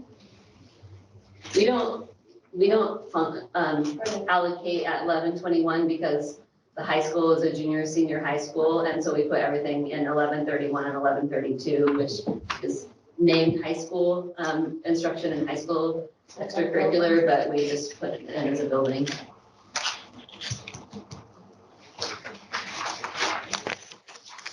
Next was page 163.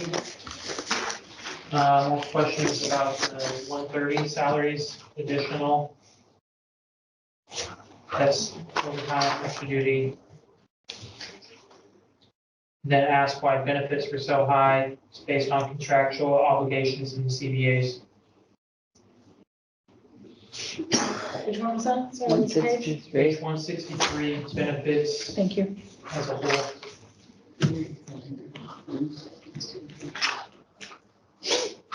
So on 162, is that where the second nurse is at?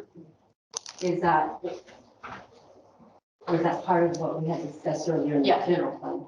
This is the second The one. second Yes, one. And also purchased through ESC. correct.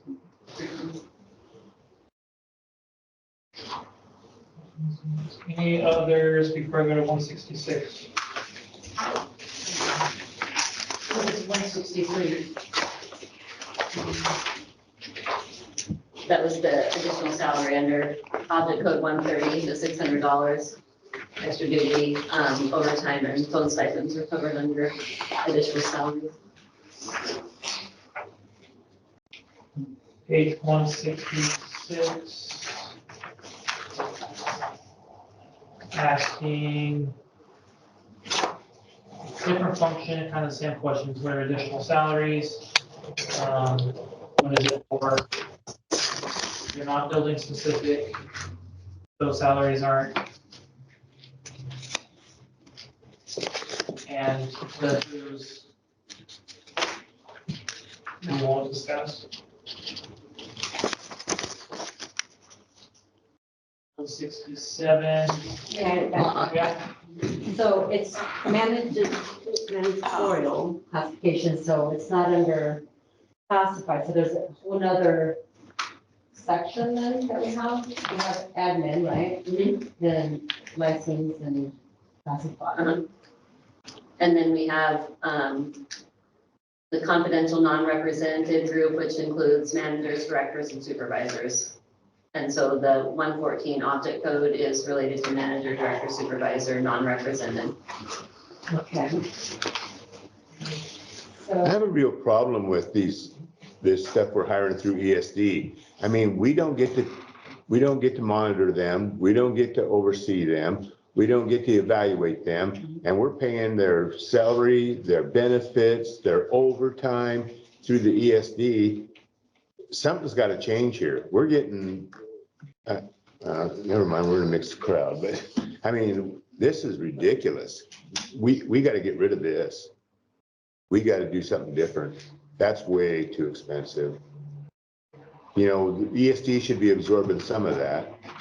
Or we take over and tell these folks what we want and what they're gonna do, and then we'll give them their money. Part of the cost analysis that we're going through. You bad just dog, kind of Reassessing all those. She won't get sick. I should have picked it up. Somebody's mic's on. She won't get sick. She's a bad dog. There you go. So on managed, okay, so this is not something that is directly student related.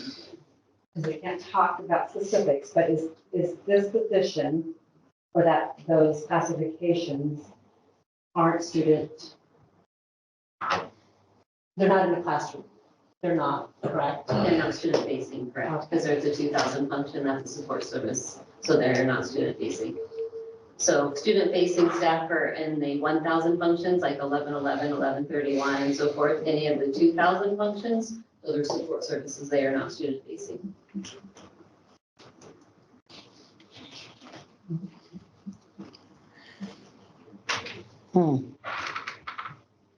Okay, the next would be page 167. Is that a conversation we can?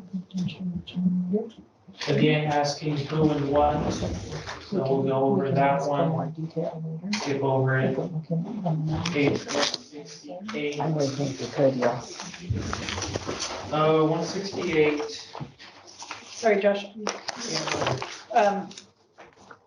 It brings up not being able to talk in specifics about these here in this setting, but those are conversations that the board can have with the superintendent in order to gain more information and glean understanding of what parameters we have for decision-making here, correct? We can have a private conversation. Sorry, go ahead, Josh. No, sorry, I was just trying to mess up. Page 168. Yeah, this is the FTE. So sounds like somebody went through and counted the FTE for Fund 251. And they were getting a different amount than you see on page 168, 4.38, as you go for Fund 251. The best way I can kind of explain this is if you look at page 166, you'll see at the top of the page a proposed FTE of 1. Then right below it, you'll see that one number again. So that first one was super specific to 114. The second one is saying all FTE within the 100 comes to 1. And then below that, all FTE within the function come to 1. So the total FTE on that page is 1. If you accidentally counted it as 1, 2, 3, that's how you could have came to the 6.25 instead of the 4.38 on page 160.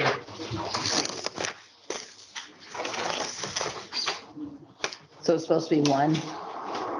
The total for the fund is 4.38. 4.38, okay. Okay. Okay.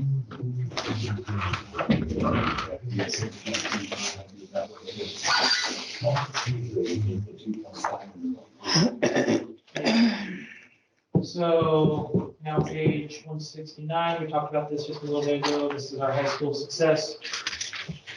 State intent, part of its intent is to improve graduation rates in 9 through 12 in the state.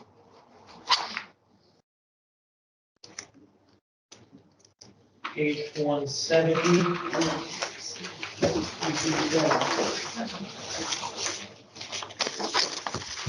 Blank.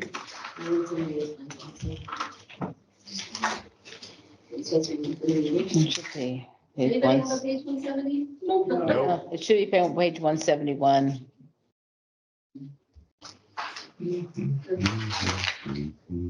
Somebody mismarked that. Well, they're supposed to be page 170, The 252 is on. because there's no detail between the total page and the revenue page. Yeah, there is. They did that, I don't understand. You know, find that page. No, 170 is really supposed to be 171, I think, because 252 is. Yeah, I think the question comes because it's supposed to have the detail from 170, but we don't have page 170 to explain the detail. It just all of a sudden appears as a condensed line of 193,000 with 1.93 FTE. So we need to get that page. Does anyone have any other questions about high school success before I move on to the next fund? What is that intended? What is that? Chronic absenteeism, on-track graduation. There's a couple of bucket areas. I can't remember all of them off the top of my head, but the monies need to be going towards supporting those things. So kids in school, making sure freshmen can graduate, make sure seniors can graduate. So it supports the programs in place to get Yeah, we can use some staffing in there, we can use programs and services to help those students, combination of all the above. Page 179 to 184, rate.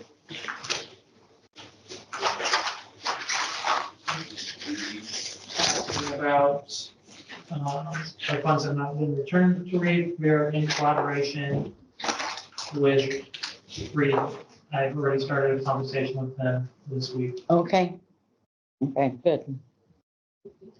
So just to clarify, there isn't anything on the documents that we received that state anything about funds being returned, and we, as the fiscal staff, don't know when those funds have been spent by the individual staff members based on the purchase orders that they put in, that are put in. There's not tracking, so we rely on the staff in the district to make sure that things are spent, and we just keep them in there until they spend their allocated amount. Okay, so don't you guys cut a check to them that have applied for REAP funds? No, so they get approved for a project up to a certain dollar amount, and REAP just sends us a check. Right. And then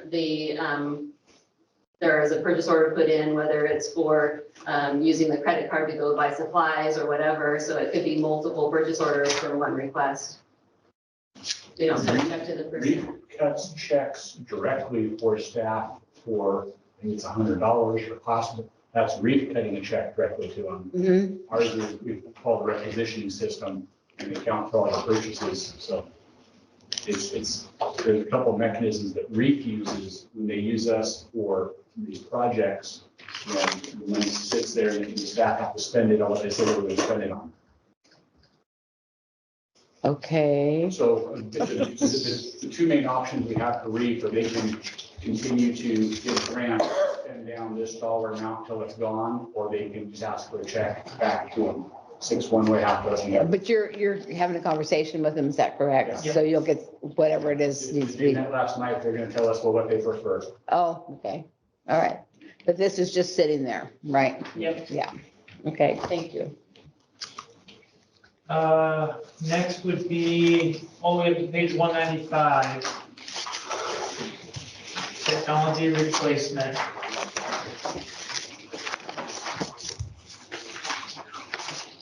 Ask about the fees, where they come from.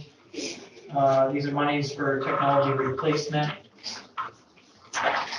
So it's from my understanding that REAP support supplies all students with Chromebooks. Replacing those is expensive, so that's the kind of function of this fund, is to transfer monies into there to support the replacement every year. Every 3 years is the technology cycle. That way, we don't take huge hits when they come. So that money is transferred from, So that every year we put money in for replacement, so that every third year we have the money we need for the replacement. Instead of just doing it every third year and taking a huge bite, we take 3 small bites of the same amount. so it's transferred from the general fund to this account, is that That's part correct? of that 311,000 transfers. Yeah, okay, thank you. Is it 600 times a number for the Chromebooks? I mean, what's the? Roughly 250 to 300, because you buy the device, you buy a license that goes with the device and the imaging, making sure it has all the stuff on it ready to go, so we can take it out and pretty much get it straight into the hands of the student. And that was this year. Technology rises. One area where our tech guys have really come through for us is they found a package where we can now also get a warranty. So the device breaks, we can just get it back and get a new Chromebook for it and a little bit cheaper. So they're doing a good job of making sure that we get the best bang for our budget and controlling costs and getting more for what we're spending.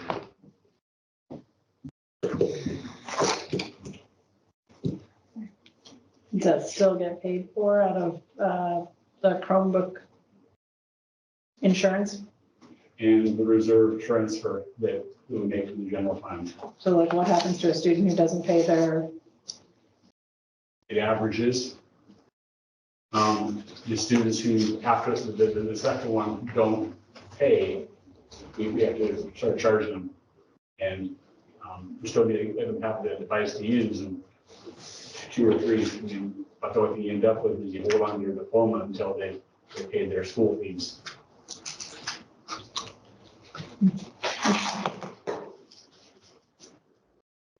The next is more of technology, page 98, kind of asking about purchase services. We kind of covered purchase services. Some of these are, the function is to potentially spend these, so some of these kind of placeholders, when you talk about these kinds of funds, you may spend money in it this year, you may not, but we have a budget amount in there to allow us to spend some money. But the main use for this fund is to replace Chromebooks. Yeah, and have a balanced budget. That's the breakdown of that.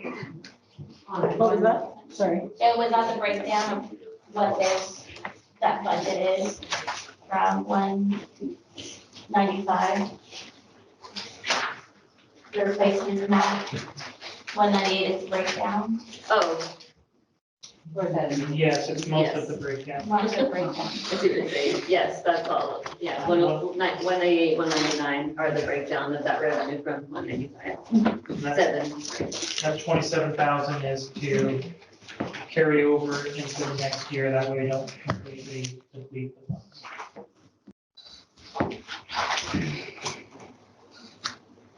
Next is.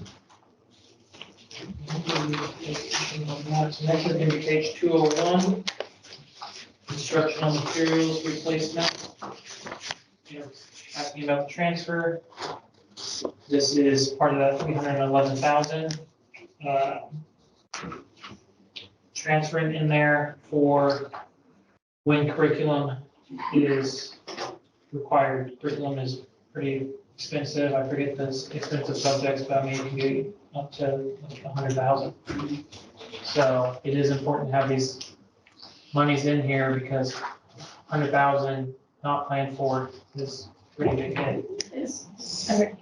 I just have a question about curriculum. Is it all still text-based or is it moving to a digital platform? Hybrid. So they're still going to charge you. Oh, yeah. Every 7 years, each subject area's got the chance and you gotta sell their books. So it's about every 7 year cycle. And language arts come out every 7 years, math come out every 7 years. Is that, I'm sorry. Is that imperative to do that every 7 years or can, I mean, Social studies it is. huh? Social studies it is. Well, okay, but what about math and what about your reading curriculums and stuff like that? Is it critical Yeah, to? some of them you kind of look at, but best practices for learning or things that are more relevant, because that 7 years, we're giving kids kindergarten age and 7th graders, you have a wide change and opportunities for things to happen in the world in that kid's life. Good textbooks stay as relevant as they can. So yes, how to do fractions, but all the thinking that goes along with them, making things relevant to kids, relational to kids, examples that they understand. Think about when cell phones came along and when we didn't have cell phones and the phone on the wall, stuff just doesn't make sense if it's old. You show a kindergartner a picture of a phone on the wall, an example of a math story problem, and you have no clue what they're trying to understand because they've only ever seen cell phones. Just for relevance on things. Yeah, I'm just wondering how critical it truly is for reading and math too, especially when you're teaching the basic skills. Is it important to change that? I'm just trying to see if the expense is necessary in a critical times. Wear and tear. If it's hard material in the student's hands for 7 years, that's been living a long time, and to get it replaced is important. There's also consumable every year. Consumables, yes. Books that they write in, math and reading and science. Yes. Yeah, I know that there's those, but I'm just talking about the textbook proper, so. Most of that's online. Yeah, everything's online. I know, it's the world we're in. I know that. Next, was going to the next fund, page 207, vehicle replacement fund. Transfer of 10,000. Same thing, it's preparing for this type of expense, so we need to have a balanced budget in it. These monies aren't necessarily spent every year. Well, what's our anticipated vehicle needs in the next, I mean, what are we talking about? We just purchased a van. Mhm. Tractor stuff, be a part of this. Mowers and Not traditional, but it could be used for that. I mean, we just purchased with ESSER money, the van, the 2 food trucks, and that's really a lot for our district, what we needed, but that those ESSER dollars, that federal money is like, these are good one-off purchases. Yeah, no, for Currently, sure. our mowers are constantly getting fixed and repaired, and that might be important because we're struggling to keep up with facilities and grounds. Right. So do I anticipate the need for school vehicles per se? Probably not for a while, because we've only got a few thousand miles on our food service crews, and they drive every day on the route all summer long. Our tech guys can only go back and forth, and maintenance guys with that van, short distances, so mileage is not adding up. So those will live a long time with care and maintenance, but motors, the equipment are in really hard shape. That might be the next area to look at. Making a major replacement to some of this stuff probably would come out of here, so. Have we looked into goats? You what? These guys hauling materials and equipment? Covered van, yeah, the tech guys can use it, especially when it's raining, get set back and forth, maintenance and food service, if the load is big enough. Food service tends to use the trucks, but he's got to courier things back and forth. We're constant back and forth between the buildings and the warehouse. Do we have any golf carts? We have a couple of golf carts and we have a truck, David. In, again, some one-off purchases, so going around the sports fields and stuff, being in house parks. The mower right now is probably our hardest equipment to keep operational. And for the amount of ground we have, with the few bodies we have to do it, the efficiency is pretty important. Have we looked at subbing that out? I think we did 5 or 6 years ago, and it's going to be real expensive. This district used to use 9 FTE for its grounds and maintenance and custodial, and currently we're using 6. We might be down as low as 5. But it's the physical facility, facilities haven't changed. We have fewer kids, but it's still the same amount of ground, the same amount of walls, same amount of floors. Is Brown Park our responsibility for mowing? It is. We're charged with maintaining it as a city park, but it's ours. Can we look into leasing or maybe acquiring state or federal surplus on those stuff? Like going to state sales in Salem, good. We also have access to the state purchasing site, so that van is already a negotiated lowball price, and we'll use that. I forget the name of the state procurement. Oregon buys, but they negotiate the best price possible. Of course, state agencies, schools can get in on that, and so we get opportunities. If I got a brand new rig at a lowball price through Oregon buys. I have a question. So the balance on 207, the 130, that's the rollover now from the previous year. It's the $10,000 transfer plus the rollover. Yeah. So it's not a plan to spend it, it's just what's allocated for that expense. We have to have a balanced budget, so we have to have the expense in there to match the revenue. But it could roll over. It could roll over, yeah. We we were building that up because we needed a new courier vehicle because the last one was a little bit scary. We got some looks, but because the ESSER came in, then we didn't have to use that right away for the purchase like we had anticipated. There's no revenue stream except for the general fund, and so it's here. And So this is possible money that we could use part of that for one time, which one are you looking at? it's gone. Um, It's not a sustainable the source. equipment, You could reallocate the budgeted transfer, but as far as the money in the reserve fund, you can't transfer that money to somewhere else and use it for something else. Like logistics and So you could reduce that $10,000 transfer and use that $10,000 somewhere else, yes.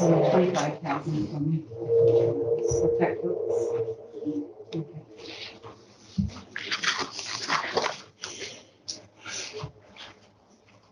Next would be page 213, the food service. Did you go to the 209 Yeah, 209. on the equipment technology? That's the expense side of Oh, that's it. the revenue. If we were gonna use that money, we'd be using it to buy equipment, mowers, vehicles, stuff like that. So the technology. It's equipment and technology. It's equipment and technology, that account code, that object code 550 is for equipment or technology, any type of equipment replacement. Yeah. We have a question. Thank you for taking my public comment. So I'm Tara Adams. I'm one of the history teachers over at RCCS. And I just want to point out the fact, and I know I'm an older millennial here, I get that. But our kids take the tests for the state on the computer. So we really should be looking at digital textbooks. And I would just like to point out that the textbook in my room right now is from 2008. So we have not adopted a civics textbook in a while, or a social studies textbook. I do not teach from the textbook because I do not have a textbook. So just wanted to bring that up. Oh, that's good to know. Thank you. So can I ask a follow-up question? Sorry, can I clarify, are you saying that we should be moving to more digital formats rather than hybrids? I believe personally, this is my personal opinion, I'm not now speaking as the ARE president. I know I have union members that would disagree, they're a little older than myself. But yes, we absolutely should be switching to digital. The information we take in as younger people is digital. It's where we're going. So to both train the kids to take that state test and to prepare them for the life and the information that they're going to be gathering and how they're going to be gathering it out there, I absolutely believe that it's essential to be having online textbooks, which should be in theory a little bit cheaper than print. And is this a function that the Chromebooks can facilitate? Curriculum versus technology, I think I would call it Chromebooks technology and replacement versus curriculum. Software, some Chromebook perhaps, or textbooks for the classrooms, curriculum. My question would be, do the Chromebooks, and I don't know about Chromebook technology per se, but does it stay as current as they need? Because I have seen the Chromebooks that come home with my fifth grader, and they're adequate, but they wouldn't be a processor that I would recommend for a high school student. They're not high speed and not super fancy. Most of the access that they're getting into are softwares and stuff. So the processor in those Chromebooks will access the software platforms that we put kids into. Right. And that's part of what our tech helps them make sure is operating, but it's nothing fancy. Mm-hmm. Okay. Okay, page 213. Food service.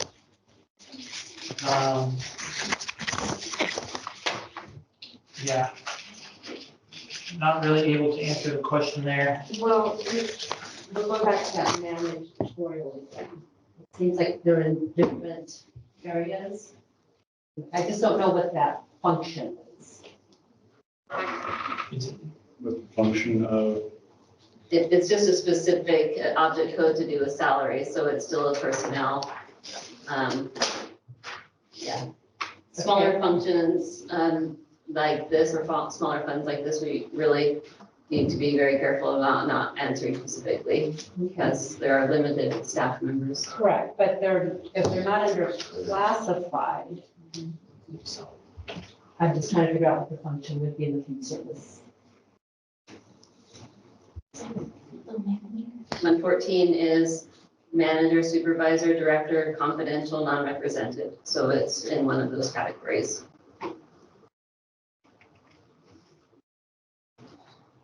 Then it asked about object 640, which is on the next page, 214. What are dues and fees? What are the dues and fees? Those are memberships essential to the function of this program.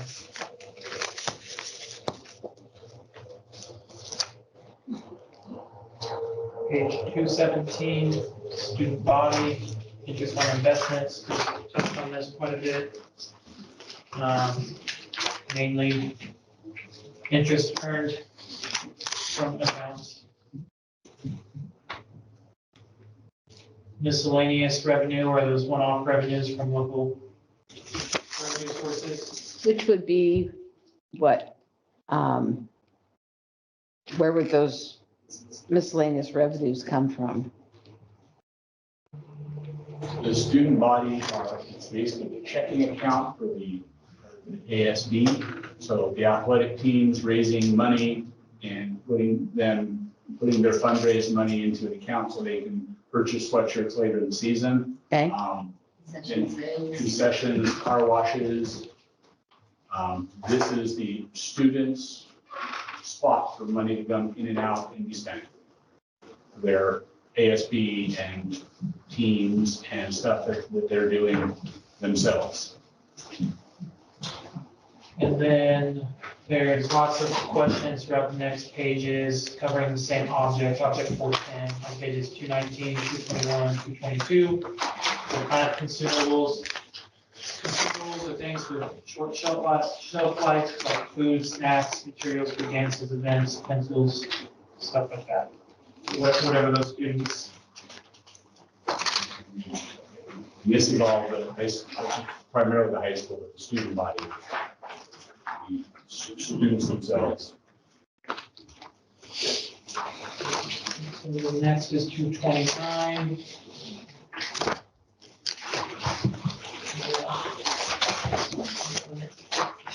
Next 229, I was kind of like Rachel talked on this one.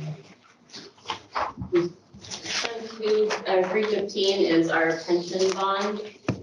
And so the dollar amount that's allocated is accurate, but we do need to adjust this interest line. It's supposed to be 67,770, and the remainder goes down to the reserve for next year, which is on the next page. So we'll be making that change for the next meeting. But the reason why we have a large reserve in the pension bond is because this bond, while it has the same interest rate, it contains a balloon payment, so the payments increase every year until we have this bond paid in full. So instead of having to have more and more of our budget every year put into that, we allocated and built up slowly so that we would have that reserve to account for those balloon payments without negatively impacting the budget every year for a 10-year period. So we're talking about page 229. Districts who didn't do this will really know about them. This was something you chose to do these pension bonds, or they didn't. Yeah, this was here before, but this has been here since 2002. But the PERS rates that our district pays are lower than a regular school district who didn't buy a pension bond or didn't do a site account, because we basically use that money to buy down the unfunded liability of payroll. So it's keeping our PERS costs lower than a lot of our neighbors who don't have site accounts with PERS bonds. So PERS rates keep going up every year, every 2 years. So Rachel, how much a year do we pay down the bond?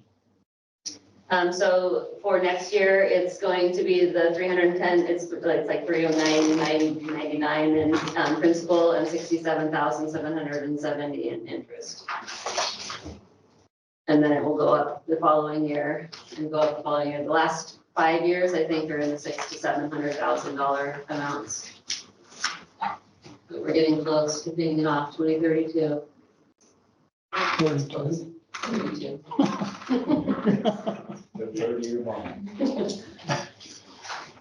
So the other part of that, like you said, the allocation is right, so you'll see that 300 go to the 67 on some odd, and on page 230, the remainder next year will go to 504. Can I ask a question about that?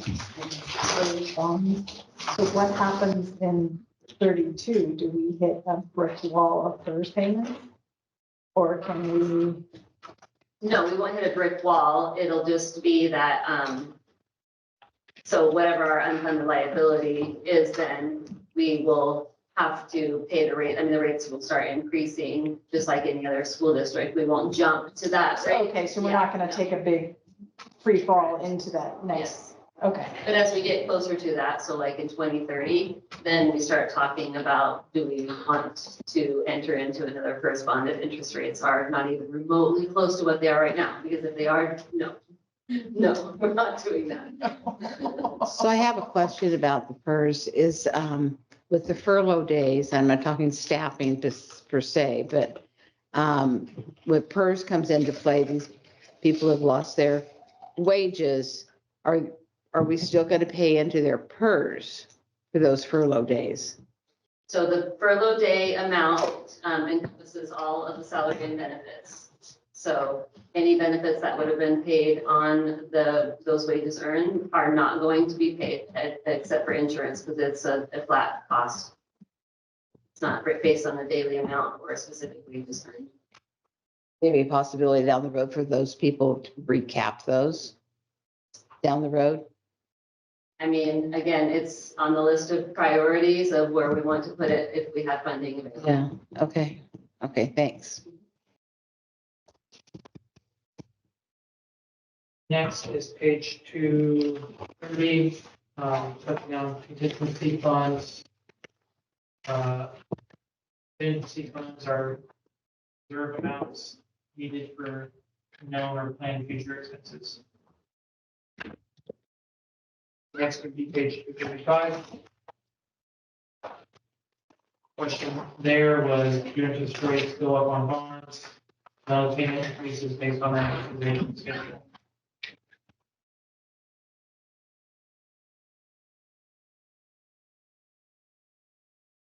Page 241.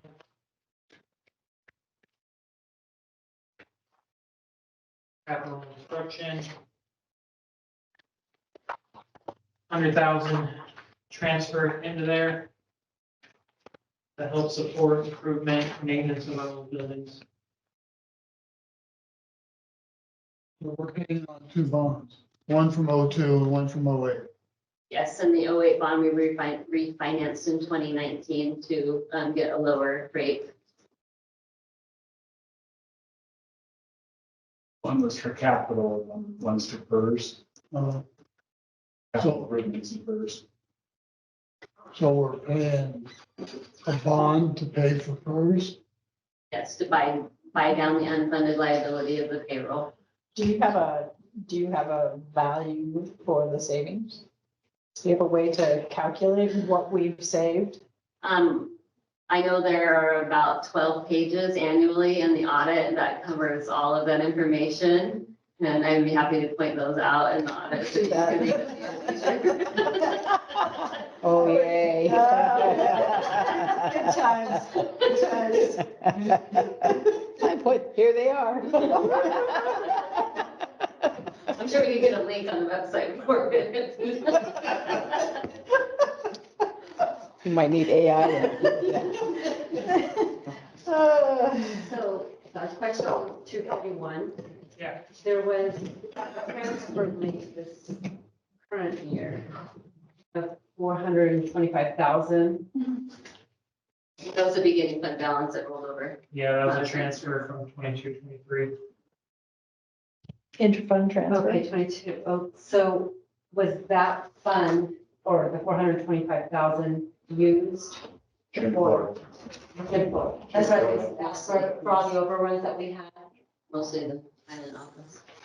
And the doors, I think there was. doors. Yeah. Okay, Joke. so that all came out of this Highland office was a 425,000. joke. Yeah. It should never And happen. we didn't have to get into like the general fund or Well, anything else. The work should have happened, but And it did the way it did. Yeah. This was spent first, then it Okay. had to get into the general. And then had to So go. putting $100,000 in, back at having some money for facilities.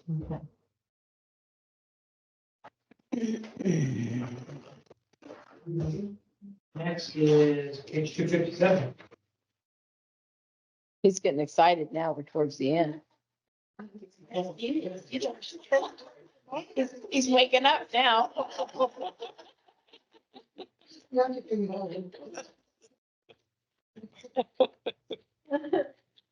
Now, I need a bunch of sugar at home. 243, it says purchase services on public improvement, 90,000. So is that part of what's under, the maintenance facility looked at in?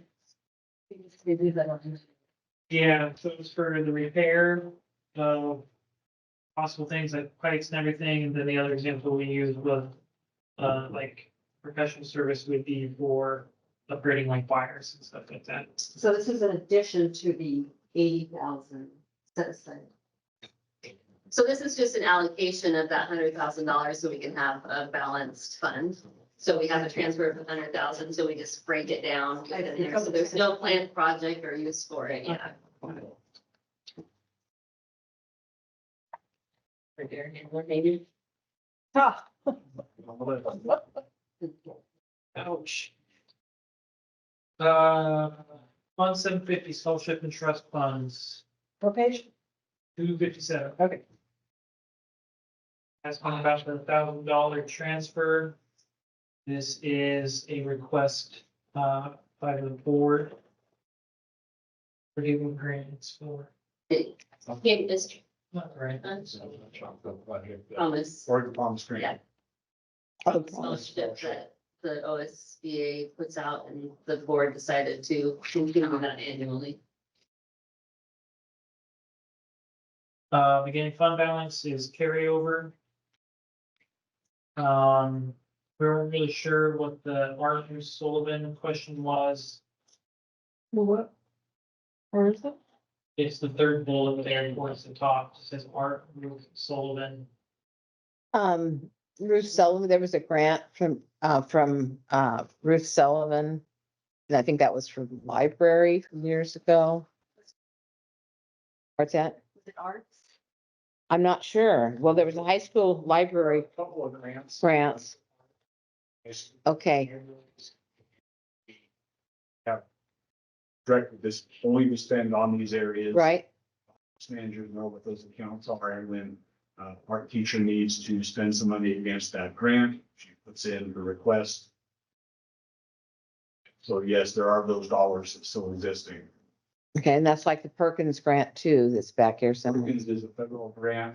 These are local boards that generous community members have given the schools saying, use it exactly Right. this way.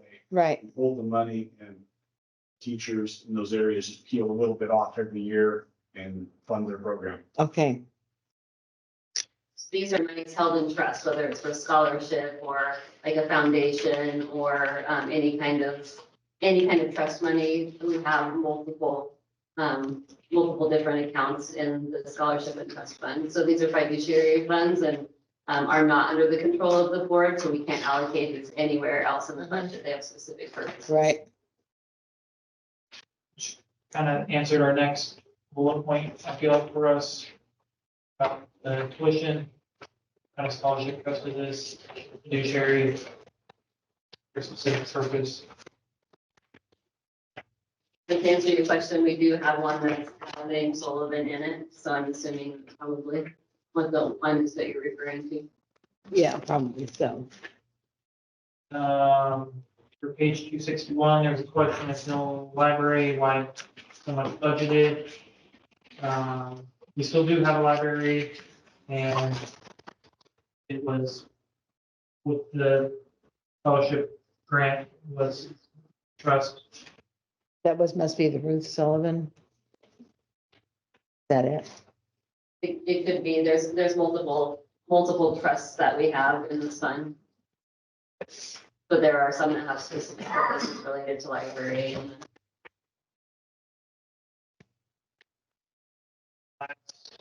Question, page 265. Was asking about the little over 4.5 million reduction highlighted in page 17, seismic, ESSER, median fund balance are the main contributors to the overall 4.5 million.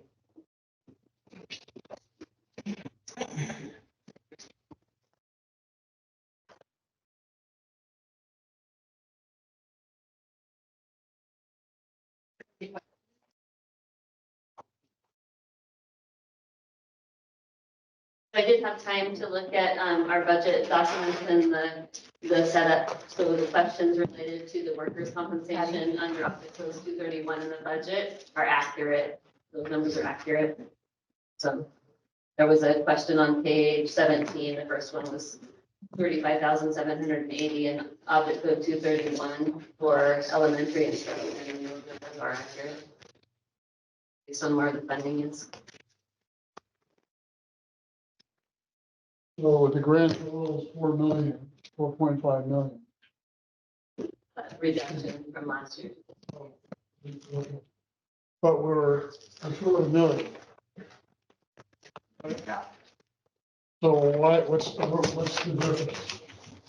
So We're that's short a million, and now it says that we're reducing the budget 4.5 million to make up the million that we're losing.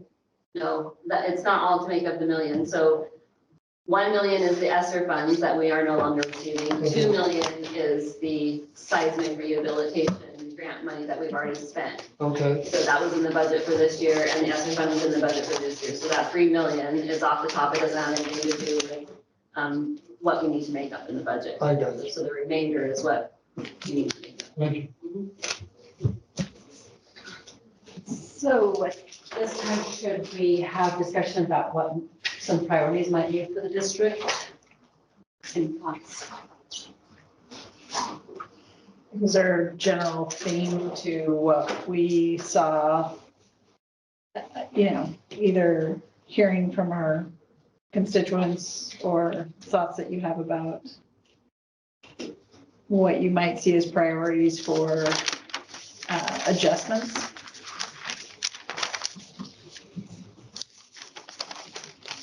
The theme of the library came up.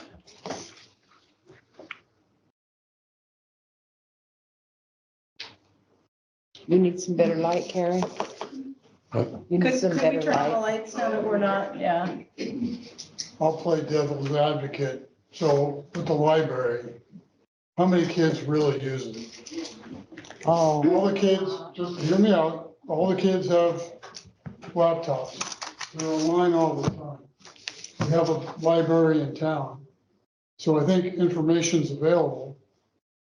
Well, I think the point is not that we're not getting rid of books, we're not removing the space. So that isn't on the table. What's on the table is the person, people, whoever, I think, to staff. And, we don't get to decide who that is. That's not our purview. But is it something that, we've heard from our constituents that it's a priority to have the space available to the kids. They use it for a multitude of things. It's not just, and it's kind of the beating heart of the school. Like, it's the place, it's the center where they can go and be surrounded by this sort of, historical presence of books in a school. There isn't a common area, like a common union, universities. They mainly use it at lunchtime because otherwise they're in class, right? So lunch, which it would be open because you don't want seventh, eighth graders running around your hallways, so that part's open, the gym's open for lunch. So that would be kind of the hub, but, Do they check out books? I mean, are books? oh yeah, there are people that check out books. How many? I don't have a clue, but I also know that our majority of our English classes bring them there because they have reading time. So, that would fall similar to the elementary onto the high school English teacher or whoever teacher bring them in there just to check books out. And I know at the elementary school, they used to be open before school, like during breakfast time, where the kids could go in and look at books, and they could, also, there was a lot of hands-on puzzles and things like that, and a lot of the kids utilized that. Yes, they would work on those. And then at lunchtime, it used to be open too, you know, and then they, over the years, I don't know why, but they closed it down in the mornings, they closed it down at lunchtime. So it was only open for just a narrow window of time in the mornings where the teachers would bring the kids in, and the library tech would read a group of stories, a story to the kids, and then they would have the ability to check out books, check in books, check out books, and it was a real smooth system. And that's just kind of gone by the wayside, and it's a real severe loss, you know, and that being said, you need somebody in both the libraries at some position to shelve the books, check the books out, check the books in. New books come in, they need to be cataloged, they need to be covered, all, you know, all those things need to be documented, and they've got nothing. I mean, I don't know how the teachers are going to fit it in to get those things, you know, done. How many people are in the library right now? 2 people, one? At the start of the school year, we had each library staffed with 1 library tech. We had 1 resignation recent, so currently we have 1 library staff with 1 tech. So, I mean, I'm not really gonna save a lot of money by getting rid of one. And remember, we're kind of talking at a personnel level here. I've pulled away, there is a high value right now in the conversation around libraries, and that's probably the extent of any information because Sure. I hear it loud and clear. So if we move money with a intended direction, then where are we taking it from is the question. Well, and that's what I was just going to say. I think we need to concentrate more, the committee and the board, on where we're going to get this money to recover some of this stuff. You know, a couple of suggestions I had was dues and fees and out of district travel, just roughly in my head. And I mean, math wasn't, I didn't get A's in math, but you know, just tonight I saved $92,000 by cutting out of district travel and dues and fees. And then having John and the group, or Rachel and Josh, work out, you know, what we could save through ESD on psychologist, hearing person, nurse, whatever we're doing there to save some more money. That would help.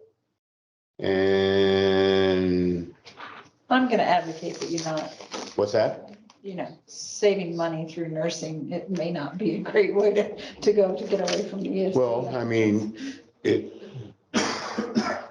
our situation is not great. I know. So what do we, you know, we got to do something. That's what we're here for. Have we always gone through ESD for our nursing services? Always. Since I've been here. Always, I don't know.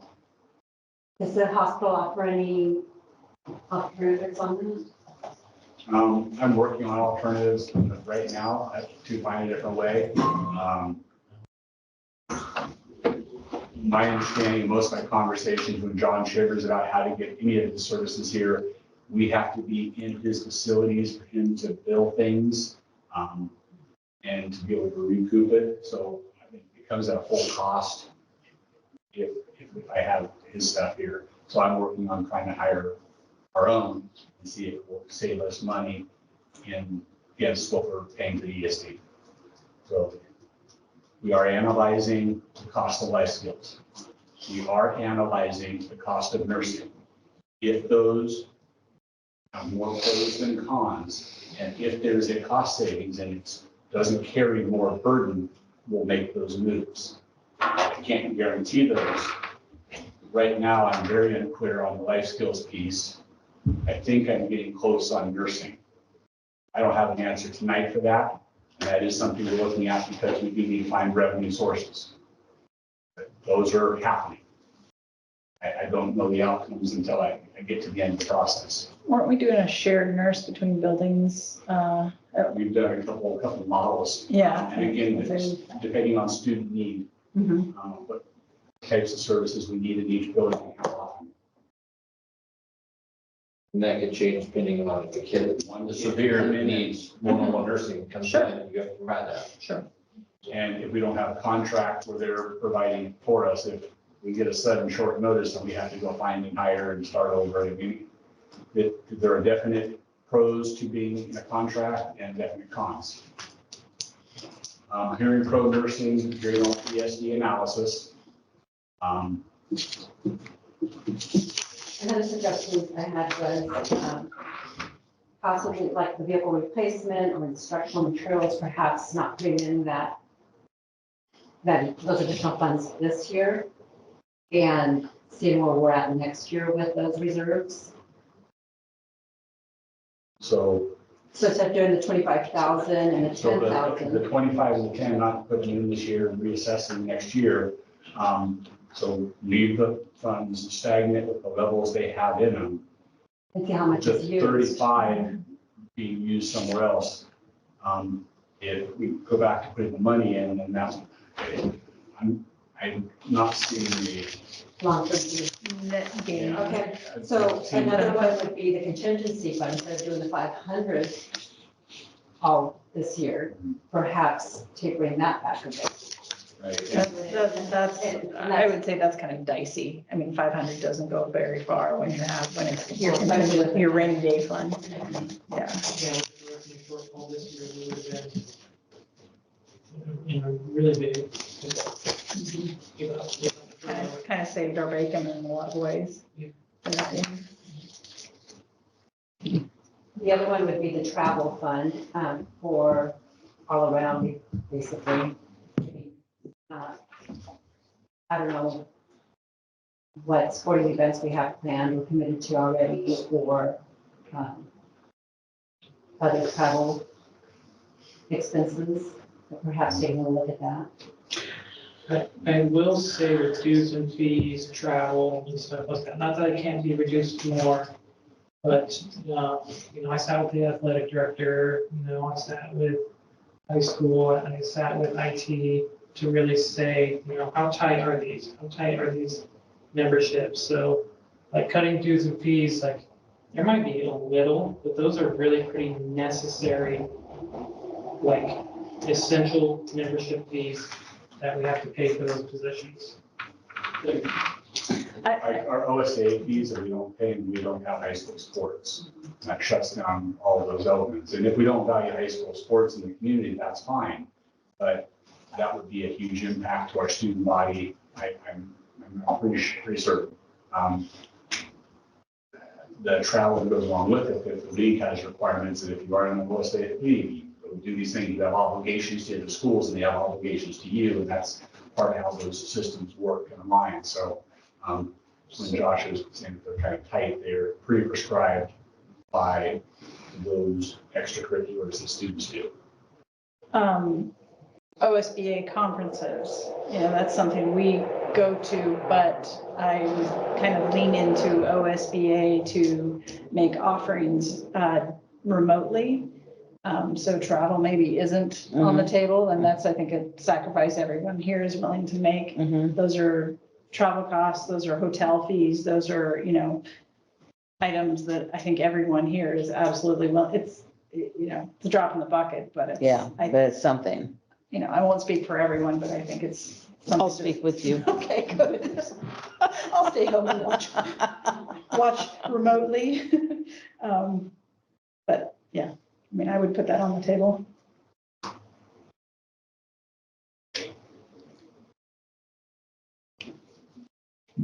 Any other So, suggestions? so this is a balanced budget that you've presented here, right? Yes. So is there a shortfall somewhere is there a beginning fund balance shortfall? Everybody keeps saying we have to make up this money. We have a projected beginning fund balance going into next year, 350,000, because of a revenue shortfall this year. So it's not a shortfall of 350, it's 350 going into it. And 350,000 as your ready date fund is a pretty scary range. So the 1 million is where the board, we talked about that 10%, roughly 1 million is really the goal. So you have that to kind of. 350 is a scary number because we'll need about 310 guaranteed to start school, to make the first payroll to open the doors. And so that doesn't leave a whole lot of extra room for things over the summer with all the cleaning and prep and maintenance and things that are going on. That we will have to live very close, very tight. We need to have enough money to open doors, make that first payroll before we get school fund payments to kind of move us through the remainder of the year. That's why that number. John, I know you made kind of tentative decision, or, you've looked at layoff options, and I'm just wondering how much the union representatives have weighed in, how much the unions have been able to, members have been able to contribute to possible solution making. Something that kind of hit a nerve with me was when Karen was talking about, for her own personal situation, consult the expert.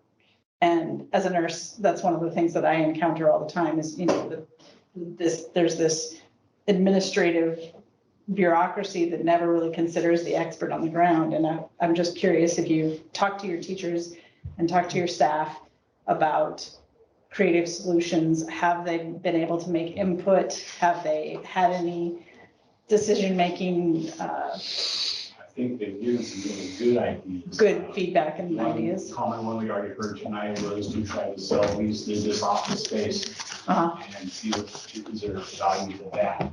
Right. They've had some good ideas and.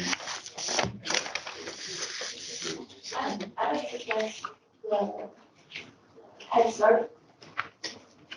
Because we have to, the pre-K has to be in high school anyway. And everything has to be able to do that. We've not charged them rent because they're our neighbor. We see them as our students coming into our elementary, but I've already contract started rent and out of that usage. Because it's the revenue source.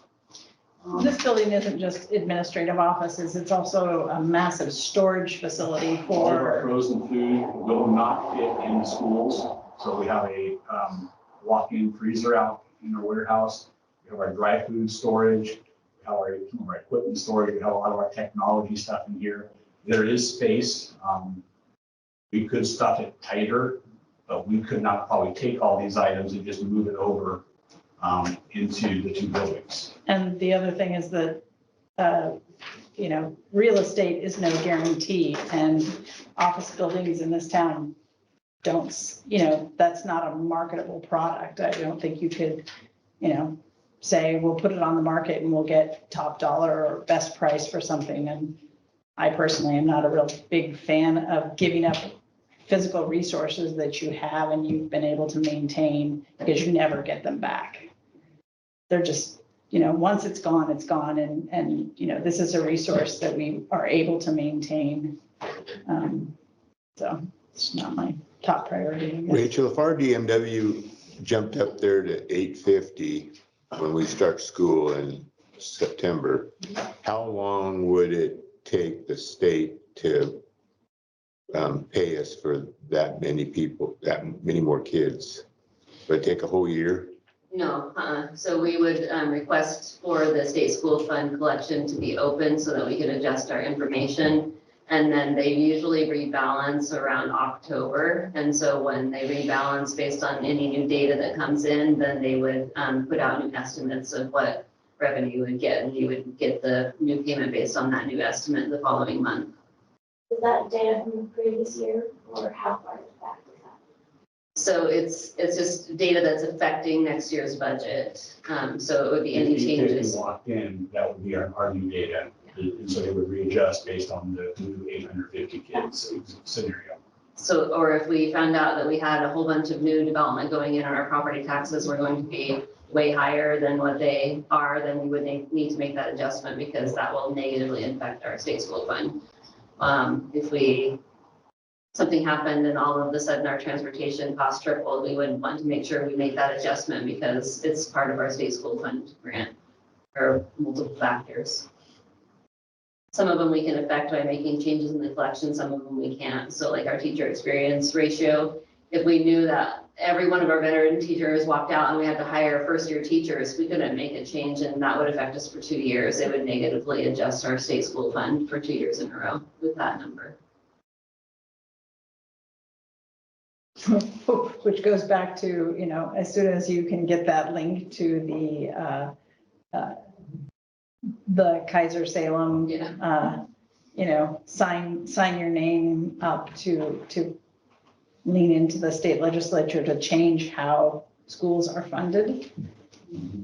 I mean, part of the madness of all of this is that, you know, the money's actually there. It's just the formula that has put us in this situation. And that is just madness. If you want me That to doesn't make cry, any sense to I will show me. you the graph of the last 20 years, what they've done in state school funding. I'm not gonna, it's too small a picture right now. I'm not gonna tell you that it 14% reduction in our slice of the pie as a state, in state schools, how they're funding us.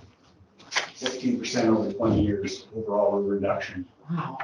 They just are squeezing us. Also, the Salem Kaiser, another good point that they're doing is adjusting what we get for our sped is, the state is 11%.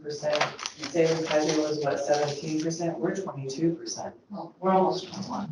So Yeah, it's huge. double, but we only get reimbursed for 11, so. How do they justify that? They don't. I want to say though, that we even have to be careful with that because when we say we get reimbursed for 11%, we get a double weight. So a weight is worth 10,000. So for a kid with special needs, we get an extra $10,000 a year for it. I mean, I'm gonna argue to say that still isn't even enough money to meet the needs of most of this critical population, so. And then high cost disability, yes, there is a grant for that, but the average of that you get reimbursed about $50,000 is only 50% of your actual costs. So there's a lot of brokenness with special education funding for sure. So if we, as a budget committee and the board, send Josh and Rachel back and look at cuts and whatnot. Mr. Ewing, Mrs. Russell, do you have a wish list to give to John to what you can get back? We would meet and discuss what the critical needs are because we still have to meet and discuss how we're going to reallocate staffing in the two buildings first, because we're aware of what we have here as layoff reduction in force, but we haven't even finalized how that's going to work.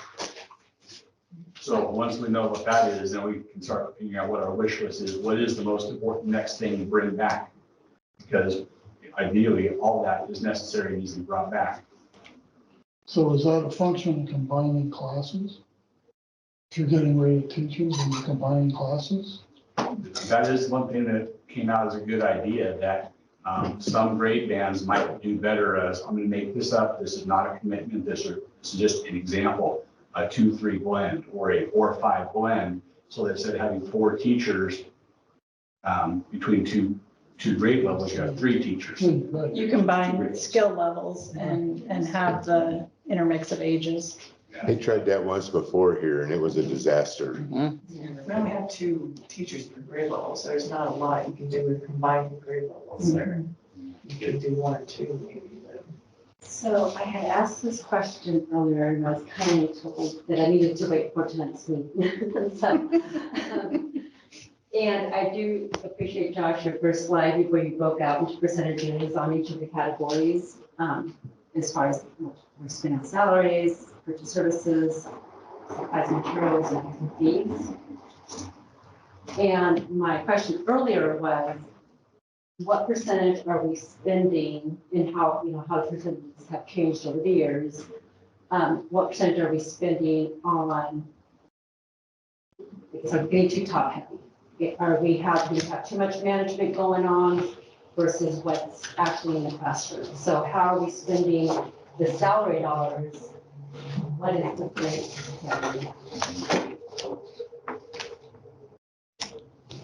So I want to address why I asked to wait for this tonight. So No, I understand. I did, because I'm not opposed to providing the information at all whatsoever. But again, going back to the budget committee doesn't make decisions on specific personnel. So really the budget committee needs to decide if this extra information will be helpful to the decisions that are going to be made tonight. I will tell you that I know that information and I have that information. I'd be happy to share that around and you can see where the significant increase in our FTE is related to, because it's not at the top. So, and I also want to just caution us on, yes, we have the opportunity to take one-time money in the budget and move it around to other areas, but that's not sustainable. So that's going to buy us some time in a one-year opportunity. This is the second, this budget is for the second year of the biennium, and that biennium budget is based on $10.2 billion. And even with the cuts for next year, the projection for the next biennium needed to operate schools in Oregon at this deficit budget across the state is $11.5 billion. And I really, really have a hard time believing that our state is going to jump up $1.3 billion just for the deficit budgets for the next biennium. So it's very important to share with anybody in the community that you need to talk to your legislators. We need to have advocacy for this, school funding now, and we need to keep pushing on it before the long session happens, because we need a lot of money to be able to build back what our students need and have it to be sustainable.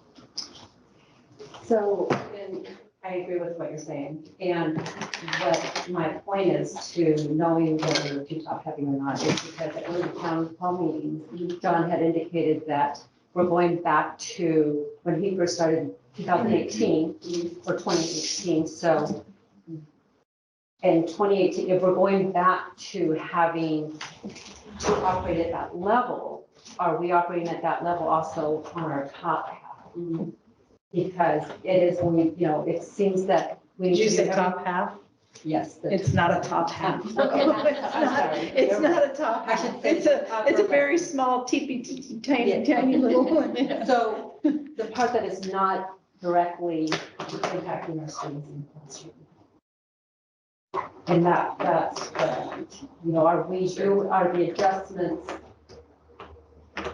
or we need to be basically, if we're going back to 2018, the percentages the same at that level. We're going to have to consider to get back to that. Yes, and I understand the question, and if the budget committee would like to see that information, I'd be happy to share it and remain confident. I'm not sure I really understand the question, because you're talking about percentage of salaries, and that's not really what we're dealing with. Does that make sense? Like, if we're going back to that, I mean, there's so many moving parts in that formula. I don't know how to, they're like apples and oranges to me. So I don't think, if we take a look at certain salaries and say, well, let's go back to this level. That makes sense. Well, it's not, it's going to be obviously with the inflation built into it. But you're looking at the percentage. So let's say that your overhead percentage was 10% in 2018. Are we still at 10% with the new proposed budget? That's what it. Do you understand the question? Yeah, but I would argue that looking at the change in FTE at every level is more valuable. and how the schools are running. Because the FTE at each level, Okay. because salary is not indicative of what the service that's being provided to the students. No, I understand. And, what FTE at each level we operated on in 2018, 2019, is drastically different than the FTE that we're operating on this year. No, I'm talking about in the current year. Yes. Right. So going next year, those FTEs are more reflective of what we were operating at 2018, 19. And at all levels. Yes. I mean, there are some upswings, but there's one level that's very significantly different. The current year versus 2018, 19. So I think that number is more important to be assessing. Okay. So, yeah, like I said, happy to provide that information and you can glean from it what you wish. But it's definitely something that we do not share out with the community because it will have an impact and we will be directly sharing information that can be pulled out for specific staff members. Carries a huge liability of us getting sued. Is that something that we can meet individually with you?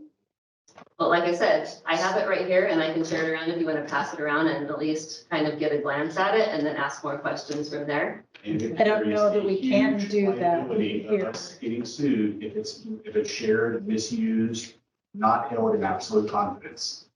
Because it is people's livelihoods also. Which makes it difficult since it's not an executive session. Right.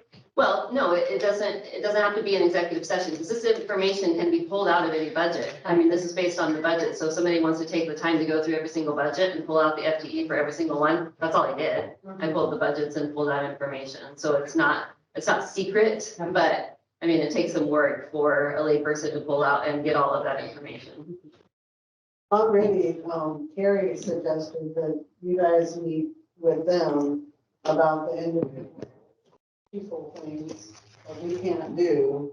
And so maybe we should turn that over to them and let them do that in another time.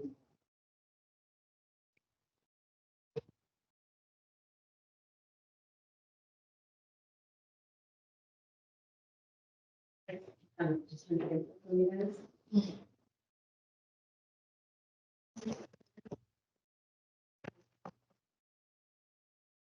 Yeah, I mean, I don't think it does us any good probably taking that out. But the board could do it. Okay. Thanks, man. And then What are friends for? did you just sign us up for executive session?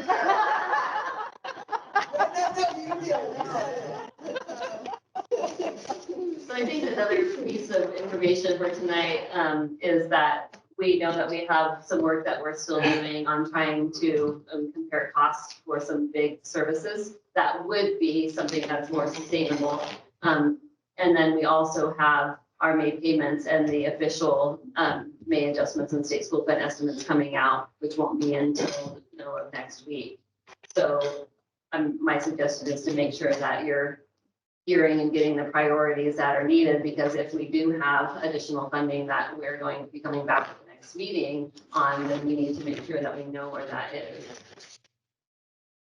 I think we heard loud and clear that libraries are important to the community, not as far as students. Anybody else have any input? On priorities? And just so you know, I'm not like, there's gonna be a bunch of revenue, by the way. I'm just a disclaimer, okay? I just want you guys to pay attention to special ed teacher numbers and special ed count. I'm concerned about the loans being too high and not sustainable, and it's hard to find licensed ed teachers as it is. And you have to be a licensed ed teacher, or you have to have someone there that is licensed to be at those meetings in order for it to be legal. And so that's a liability to think about, And so that's a concern I have right now with the proposed budget, it's 2 teachers. I think at minimum, 2.5, but it's, because the high school has like proposed of 49 kids next year instead. And putting that on one teacher who isn't even licensed yet, is just gonna kill them and not help our kids.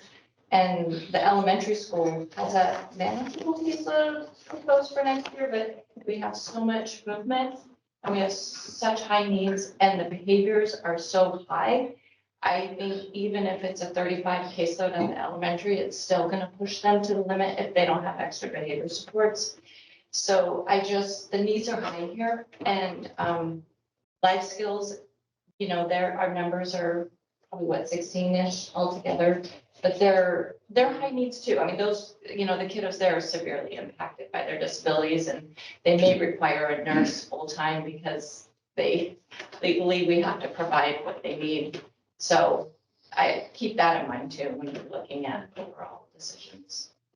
Well, the other concern behind that too is that as we're considering all the staffing shortage that we're looking towards, is that if you don't have the special education programs or staff, then a lot of that's going to fall into, it's going to have to be picked up by the teachers in the classrooms, and it's just going to put that much more taxation on them.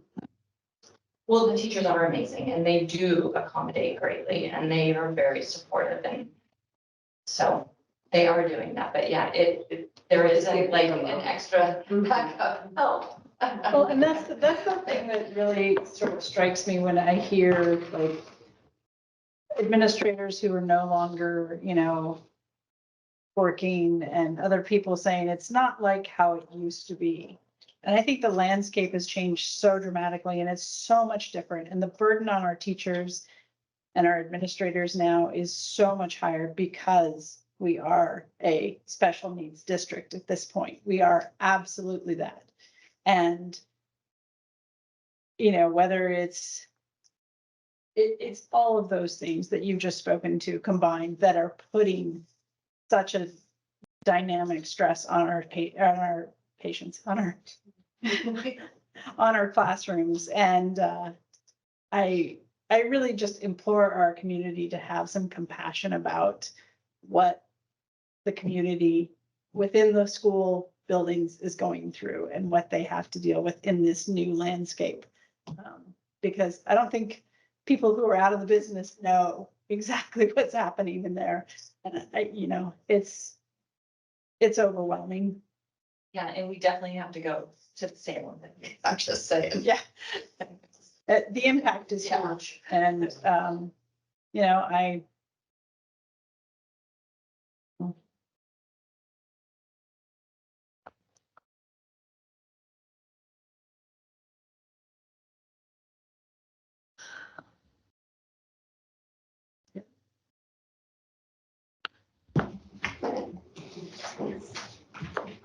Turn it back over to you, Mr. Jones. This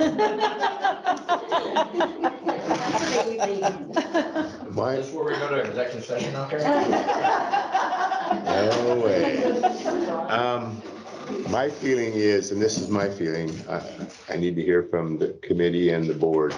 My feeling is we need to have another meeting. We need to have that meeting on the 29th. We need to give Josh and Rachel a chance and John a chance to further cut this budget and find more money so that we don't have to face the cuts we're facing right now. And I'm sorry, but that's just the way I feel. I think, we need to do more. We're gonna have to do more with less, but I think there's some foo-foo in there, and not much, but there's a little foo-foo in this budget right now where we can cut and get, some needed things back. But there's 9 more of us here, so I need to hear from all of you. oh, I thought it was a given. Sorry. We haven't made any decisions tonight. I don't think we're anywhere close to We're making not decisions. close to So, making a decision. yeah, I just right. assumed we were in it for the long haul. We're having an executive meeting sometime in between there. What's that? We're having an executive. No. John? 4 o'clock. 4 o'clock on the 29th, right? 4 o'clock.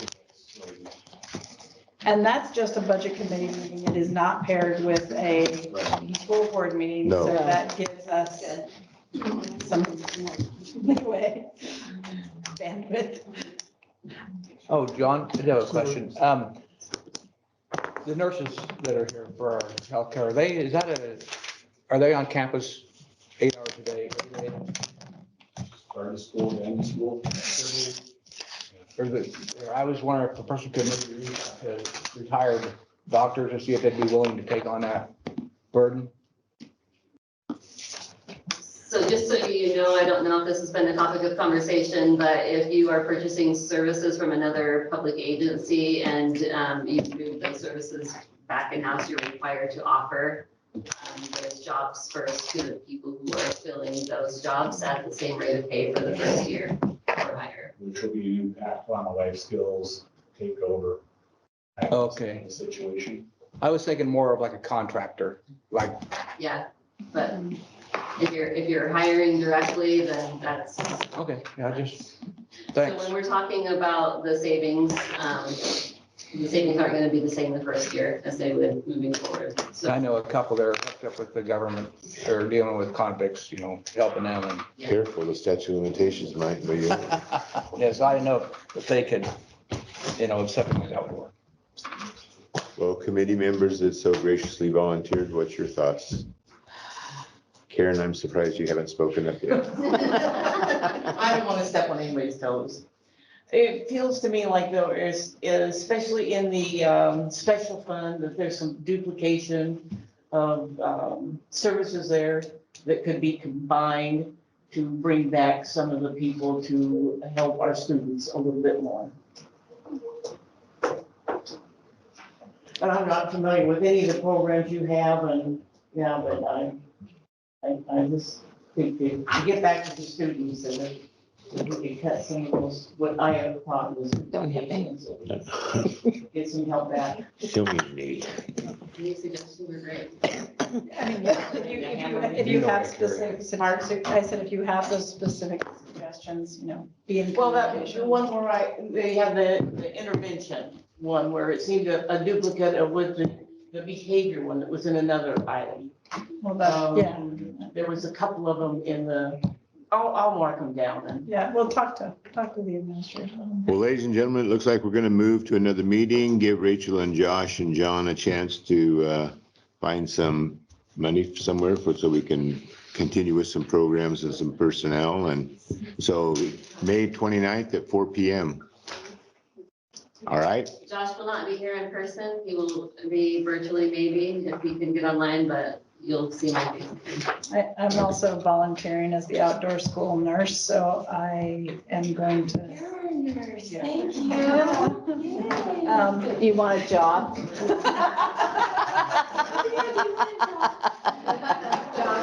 Thank you. But I will try and be here or be here virtually, one way or the other. Okay. Please continue to send questions my direction though, because I'm gonna work on the budget up until that point. It was kind of nice because out of my 33 questions, Bonnie asked 27 of the same ones, so I just got to listen. Okay, so I'm broken now, so it's up to you guys to ask Josh questions. All right, with that, I'm going to adjourn the meeting. Thank you very much. Drive safely going home. Thanks, everybody. Thank you. Oh, yeah. Give those to the powers that be.